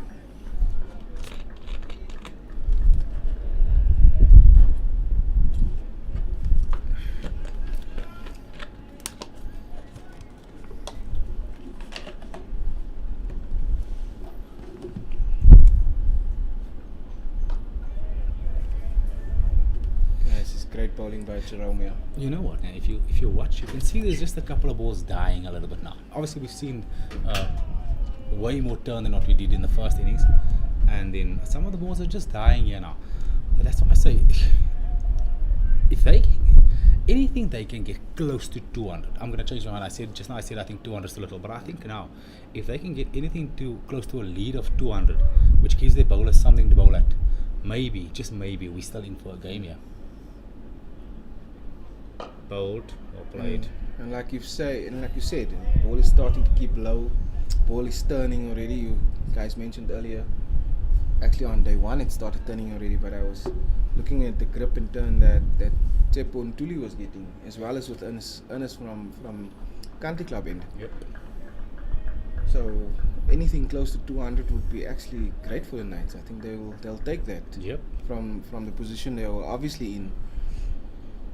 I think at the moment that's probably best case scenario for them. Oh, that's amazing. That very good cricket. Wonderful area and then solid as a rock. ITEC Knights currently leading by 77 runs.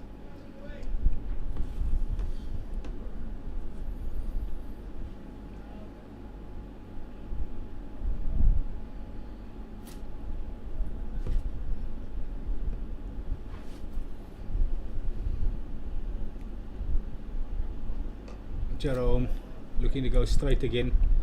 That one just nudged down to the fine leg boundary for another single. Bash the experience. Still moving quite around here to end, close to the end of day 3's play. ITEC Knights currently 175 for 6 after 58 overs bowled and a lead of 78 runs. Current partnership between Van Vuren and Pollard, 17 runs of 41 balls consisting of 1 boundary in 29 minutes. And that leaves us with just a little bit over half an hour left of play. A lot can still happen here, Nathan. As we see Bash warming up there as well. Maybe Bash having a go from Jerome's end.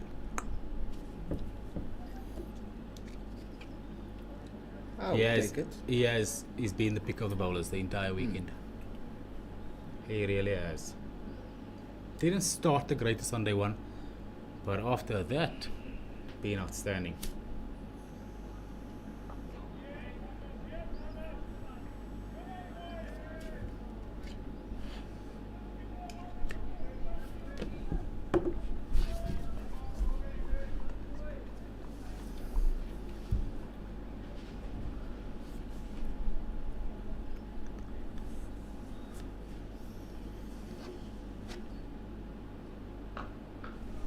Oh, what fielding that by young Manny Mutswiri. That is the type of fielding champions are made of. What a stop this time, this late in the day. Throwing his body around. They know how important it is, Nathan. They know it is extremely important to not give anything away for free. Yeah. Ooh, that's quite full to cut. Another slide there. This time from the big fast bowler. Oh no, it is not. This time it is from 12 man CP Klingans.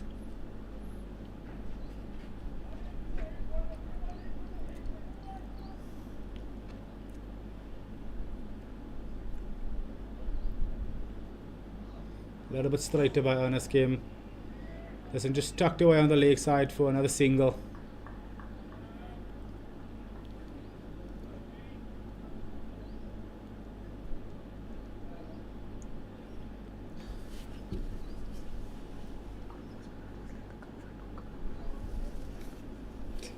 Yeah. These youngsters. Sorry.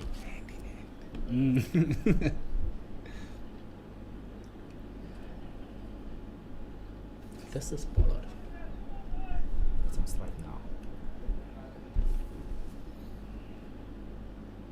Ooh, Ernest Kim, you beauty. Definitely seems to be looking for that RBW. You see, I think the Knights, apologies, Northern Cape Heat must not miss a trick like the ITEC Knights did in the second innings. Because as soon as Pollard came on strike, it's sort of, although they are still attacking, but I don't know if you see long off went out, cover boundary went out, or sweeper went out. Yeah.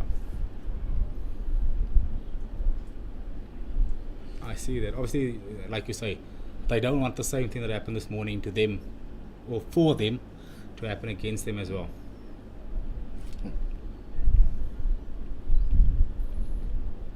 Look, I think this team has been extremely successful in 4-day cricket for the past 2 years, and this year obviously ending on top of the competition as well to play in this final. It's a sign of a team that knows how to win games, Nathan. So I'm pretty sure that they won't let this one slip. They can sense that they're well on top of this game, and I'm sure everything's very, very calculated out there in the middle at the moment. I would agree with you there. You know, you don't become back-to-back champions By accident. And at this moment, looking in a very, very commanding position to make it 3 in a row. Yep. Oh, Jerome Kawa. Short and wide. Slashed away from Tian van Vieren. But Jerome wouldn't be too unhappy because that one went in the air, just splitting the gully and point fielders. Taking the total to 180 for 6. Lead is currently 83 runs. See, you shouldn't be unhappy with that, because on another day that goes straight to the end. They've actually been a little bit unlucky if you think of it. Look at how many chances there's been. Yeah. And it's either just a little bit here or just missing, or not even the stumps, or impact outside the line, a couple of drop catches. They've created the chances, they just haven't capitalized on them. Well, let me not say they haven't capitalized. They have capitalized on some of them, but they could very easily have bowled the Knights out already. No, I tend to agree with you there. I think they have the Knights by the scruff of the neck, but they could just as well have been in a much better position than they are now. Yep.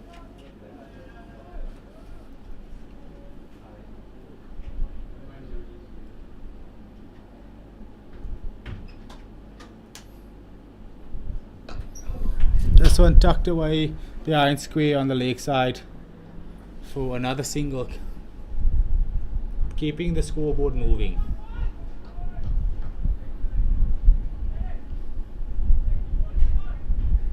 Just a big scream of come on the field from the ITEC Knight, from the Northern Cape Heat boys. They know how important it is to get another wicket here. They want this. They want this so badly. You can see it and you can hear it. Well bowled. Good. Jerome's been gone, but I think he's bowled maybe a little bit too little overs, considering how well he's actually bowled this game. Because he's the one that got them that big breakthrough in the first innings as well. He's bowled really, really well. He very, really missed the mark. No, he has been on the money today. It's been a very good spell by him. Oh, well bowled again, boy. Well bowled, well fielded. Nice shot as well.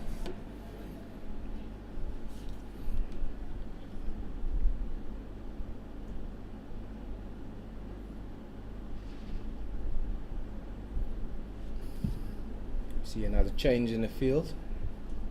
Having a straight, close and straight mid on. No point. Did he come out of point now? Yeah, he came out of point. Oh, well bowled. Good set, boy. Well bowled there by Jerome Kaba. That brings an end to the 60th over. The ITEC Knights are 182 for the loss of 6 wickets. They lead currently 85 runs. We still have 25 minutes left of play remaining. Oh, 25 minutes left of play in the day. Left and remaining is the same thing. Oh goodness.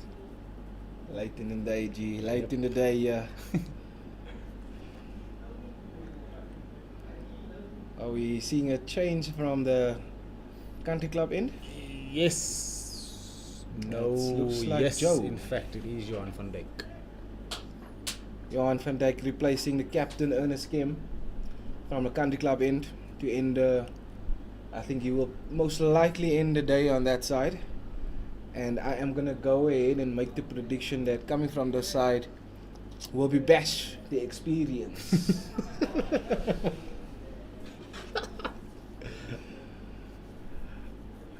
Bashooks. Still standing at gully. That's what I'm saying. Experience. He It's knows. experience he in the slip knows. corner. Thompson at third slip. Walters at gully. Oh, saying look to the at- young guys, you guys go run after the balls. We'll chill here. Look at that slip, Gordon. Oh, Joe van Dijk starts with the first one. Sneaky little single there from Matthew Pollard. And I think Bash has a little go there. Almost like if he was in that position, it would have been a single. Oh, goodness.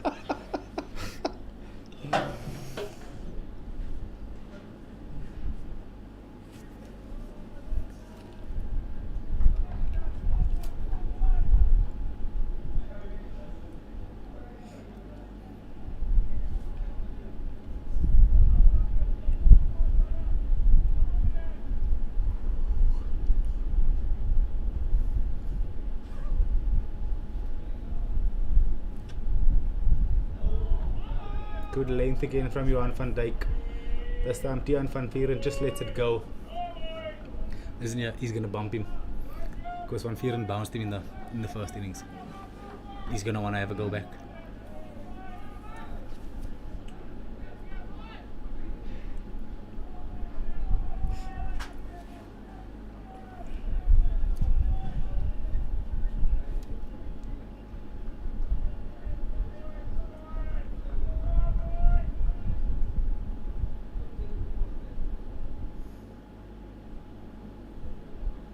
Bowled or played.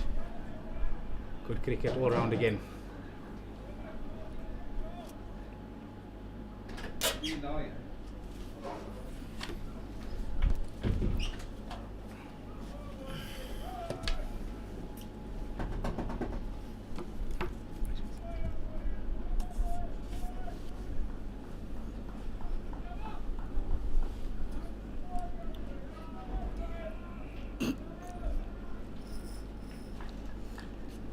We'll check now. Oh, Great effort here from Joe. very good efforts, yeah. Very good efforts. It's amazing to see that the energies from the Northern Cape Heat are still so high, seeing that it's so late in the day.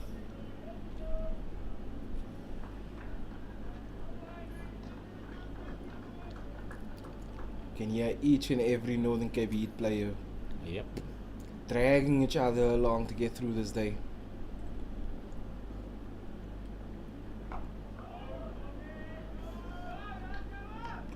That soccer skills there, G. He's full of energy. With the game that he's had. He can do anything. Yep. He can do anything at the moment. He's now the designated shiner of the ball as well. I'm sure he feels like a young 18-year-old out there now. He might not feel that way tonight when he gets into bed, but he feels like that now.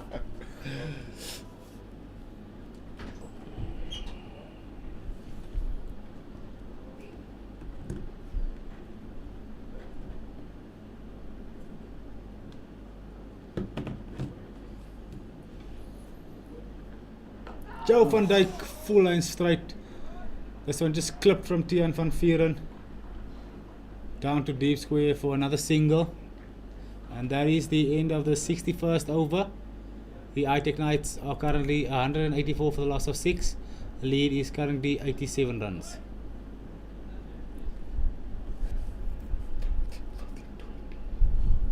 Maybe like 5 overs left in time. How much is left there? 11. We'll probably get like 5 in.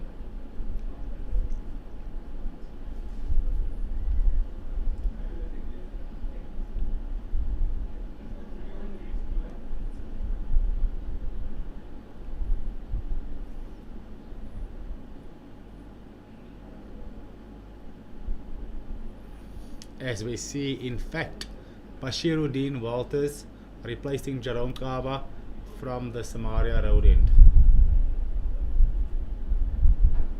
As is proven all game, Mr. Plakis, if there's anybody to get the breakthrough, it is him.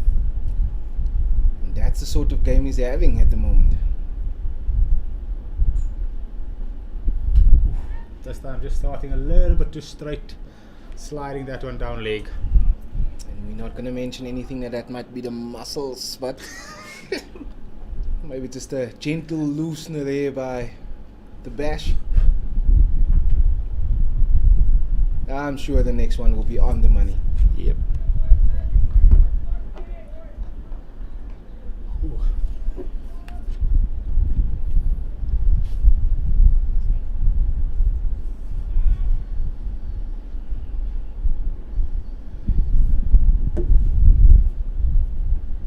Bold shot. Oh, that's great fielding. Johannes van Dijk getting down there, definitely saving his team 4 runs there. What an effort from the man. He's just bowled it over on the other side and still putting his body on the line, Nathan. If that doesn't show you how hungry this team is for success, nothing will. That's excellent fielding. Great effort there from Joe van Dijk. Fielding at the middle area. If he had let that go, I don't think anybody would have blamed him. But it just shows you, they know every single run is valuable here.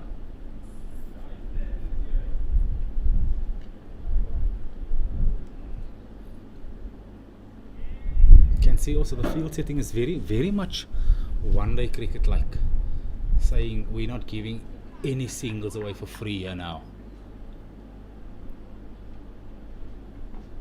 Bold.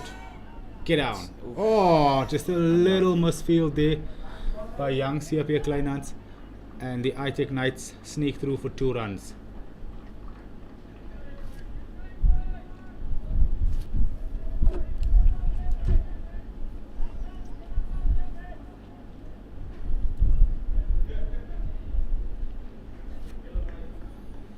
What do you think is a good total? What do you think gives them a chance? Let me ask that. I would still go back to our earlier conversation off air where you mentioned anything above 150, 160 keeps them in the game. But I think a more competitive total will be more in the line of close to 200.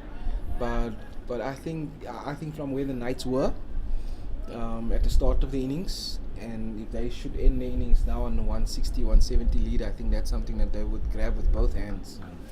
Fair enough. Fair enough. It just gives their bowlers something to bowl at. And with a wicket that's deteriorating, the longer they spend in the middle. Yep. So I think that's also why Ernest is going, or the Northern Cape Heat is going more one-day type of field. not to give anything for free away. Yeah, obviously we know these tiny totals of 150, 160, when the wicket plays in a tricky way, it becomes a little bit of a tricky situation. The wickets playing quite nicely. We've seen maybe one or two just keep a little bit low. There's obviously drastic turn on offer, but other than that, the wickets played very, very nice. I think it's and we gave credit to the ground staff, to Mkati and the boys. I'm not sure if it was yesterday or day one, for preparing an amazing wicket. Yeah. It looks like a wicket that is very much. Oh, My word! was that not the ball That of the day? man again. That- That man again. That is the ball of the day. Bashiruddin Walters strikes for the Northern Cape Heat. 15 minutes before the end of play, dismissing Matthew Pollard. The ITEC Knights are currently 187 for the loss of 7, with a lead of 90 runs. Bashiruddin's figures as they stand currently: 12 overs, having bowled 5 maidens, conceded only 19 runs, and 3 very important dismissals. Next batter in is none other than Dane Pitt. Jeez, Nathan. I told you, every time this man's gotten the ball, he's done something in this game. It's almost as if this game was made for him. He hasn't set a foot wrong in this game. Nah, he's been excellent. Jeez. He's been excellent so far. This is fantastic stuff for Walters.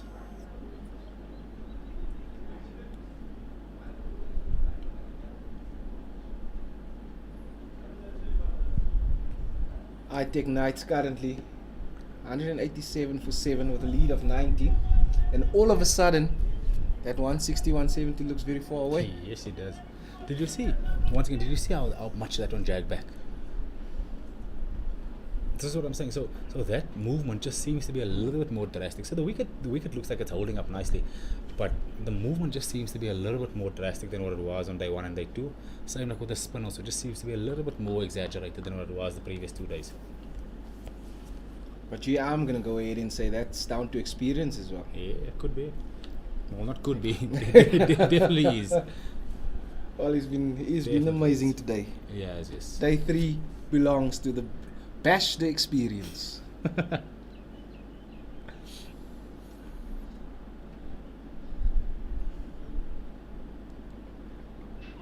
Joe van Dijk finds the outside edge of Tian van Vieren. This one just crawling to Grant Thompson at slip. As Joe runs in there, the only thing that comes to mind is the only thing Bash is missing now is a diving catch at gully. Ooh. How amazing is that gonna be? He's retiring if that happens. He's done. He's done with cricket after that. Gonna say, boys, you can't get better than that for me. I'm gonna end on a high. Then we see a fielding change here.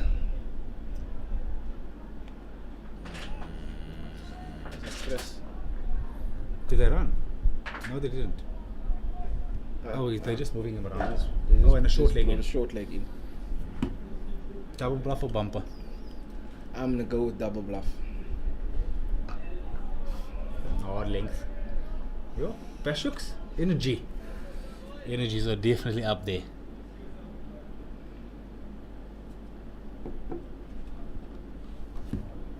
I think they should leave the decision of man of the match to us as the commentators.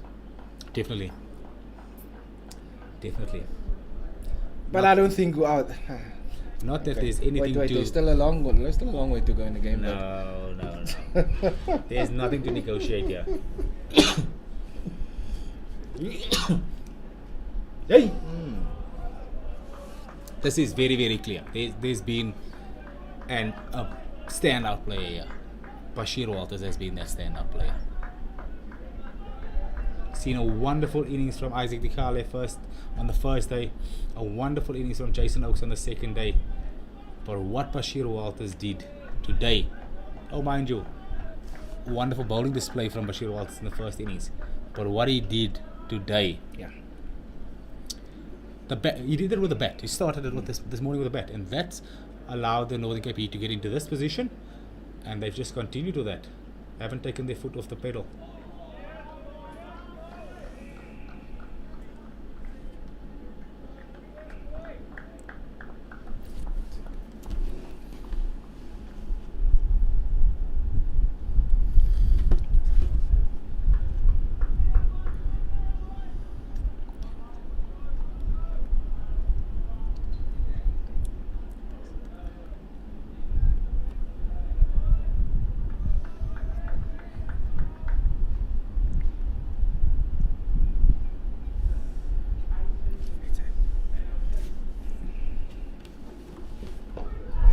Oh, what a stop. another chance.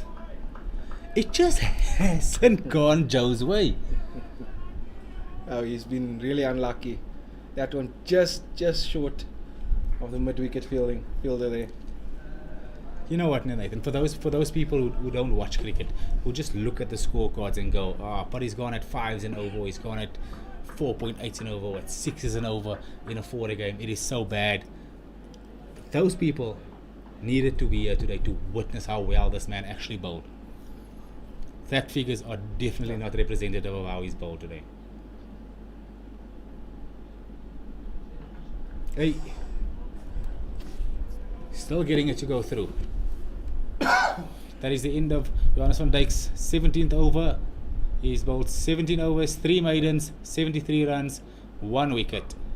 The ITEC Knights are currently 187 for the loss of 7 wickets with a lead of 90 runs. Current batters in are Van Vieren and Dane Pitt.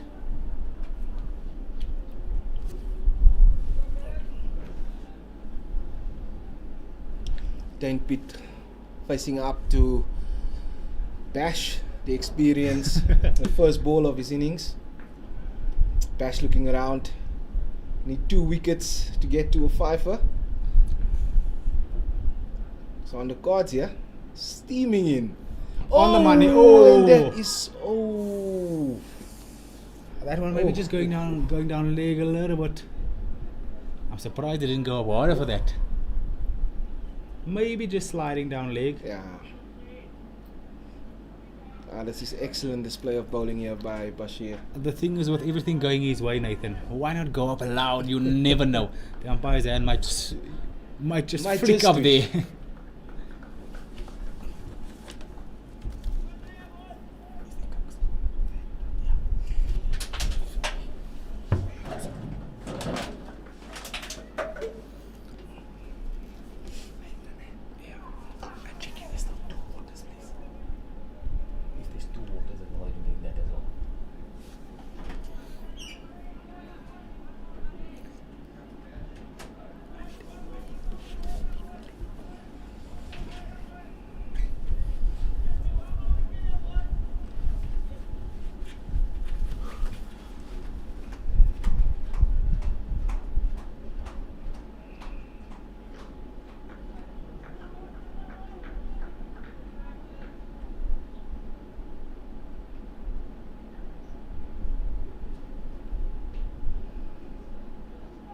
Oh, what a ball. Bashir steaming in here. Halfway through his 13th over. Still putting a lot of energy behind the ball here.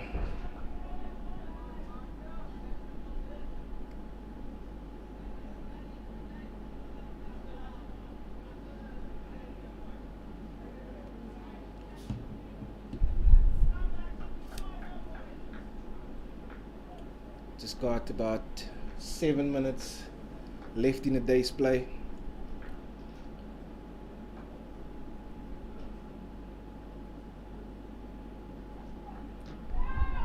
Sliding down, running for a quick single chance, but oh, there was a chance of a run out by the bowler's end. Scampering through for a single, take the Knights to 188 for 7, 63.4 overs bowl, and a lead of 91.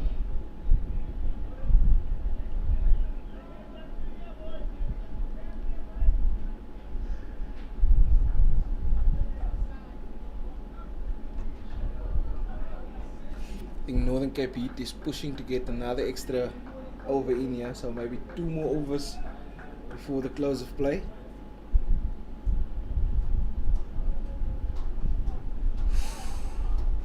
Bashir has been hitting an area of consistency every time he has received the ball. He's just been brilliant. Can't disagree with you one bit there, Nathan. He has been superb.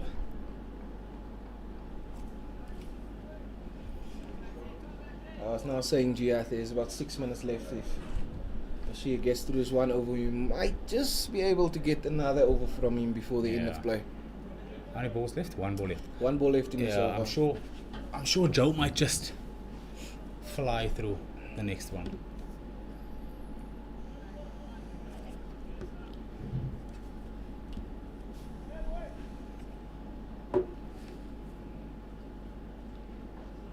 Well bowled, well played. That is the end of the 64th over. ITEC Knights 188 for the loss of 7. The lead currently 91 runs. We have just about 5 minutes of play left to end of day 3.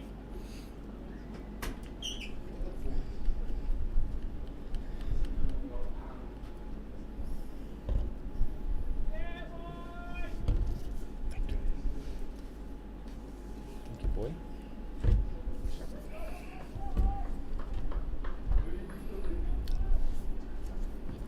Dane Pitt on strike, facing Johannes van Dijk. Ooh! Oh, Dane Pitt with a sneaky single to get off the pair. Bowler didn't want to get a pair. Oh no, he's off the pair already. Yes, I'm so sorry. Don't look down on the bowler like that, G. I asked for forgiveness. But I think Pitt was just pushing it there anyway, just to get off the strike. Yeah. Doesn't want to be on strike.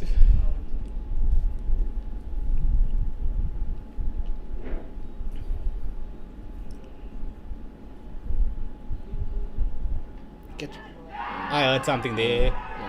Johannes van Dijk with the strike late on day 3. Dismissing Tian van Vieren, strangle down leg caught by Jason Oakes. Are we going to see the next batter come in, or is that the end of play? The ITEC Knights are 189 for the loss of 8 wickets with a lead of 92 runs. Johannes van Dijk finally getting another wicket. He has deserved that wicket so badly. No, I agree with you there, G. He has absolutely deserved it. Just imagine coming in now. You must what? How many balls left? He's coming to face 4 balls.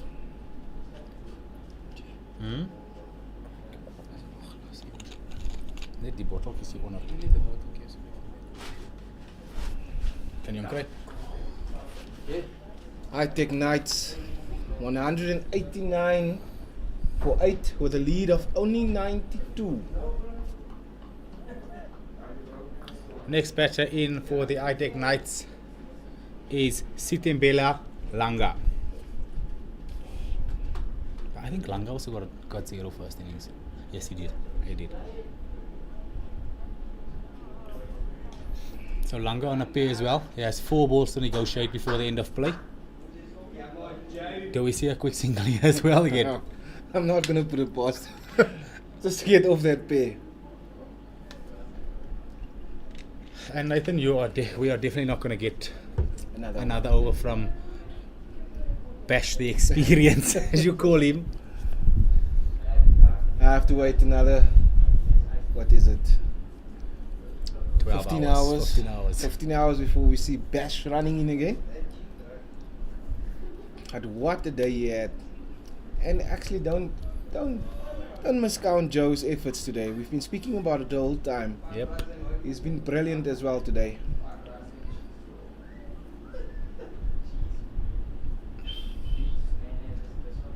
Let's just have a look at these 4 balls.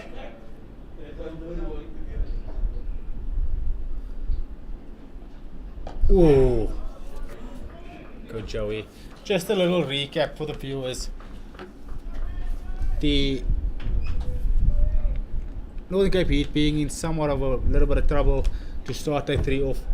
A wonderful experience knock from Jonathan Van Dier to set up an amazing partnership with Bashiruddin Walters. The two of them definitely put the Northern Cape Heat into a commanding position, and then Bashir Walters coming out and doing the job with the ball as well to put the Northern Cape Heat into a very, very commanding position.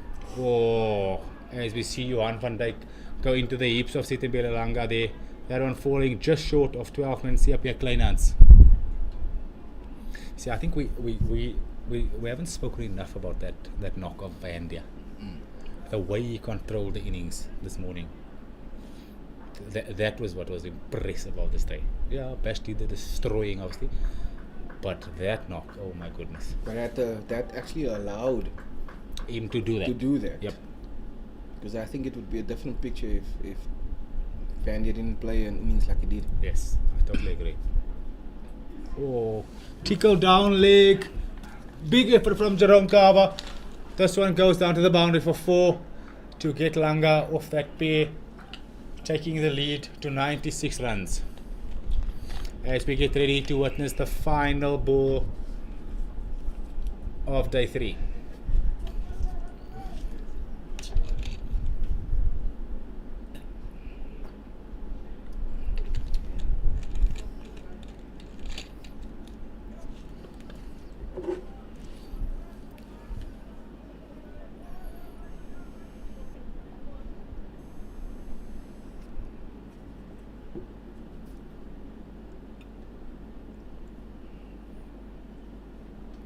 Oi, Johannes van Dijk, wide outside off. Sitembele Langa lets that one go through. And that, ladies and gentlemen, brings an end to a wonderful day of cricket in this final of the CSA Division 2 4A Cup. Final being played, of course, between the Northern Cape Heat and the ITEC Knights. And what a day of cricket that was. And I've said it earlier and I'll say it again today, to end the day's play off. Today belongs to Bash the Experience. Great batting effort, great bowling effort, and fantastic all round by the Northern Cape Heat. Certainly the team on top at the end of day 3. Please join us tomorrow morning at 10 a.m. as we resume this live broadcast of the 4A final. Tomorrow promises to be a very interesting day as well. Look forward to seeing you guys tomorrow. Keep well, stay safe. Good evening.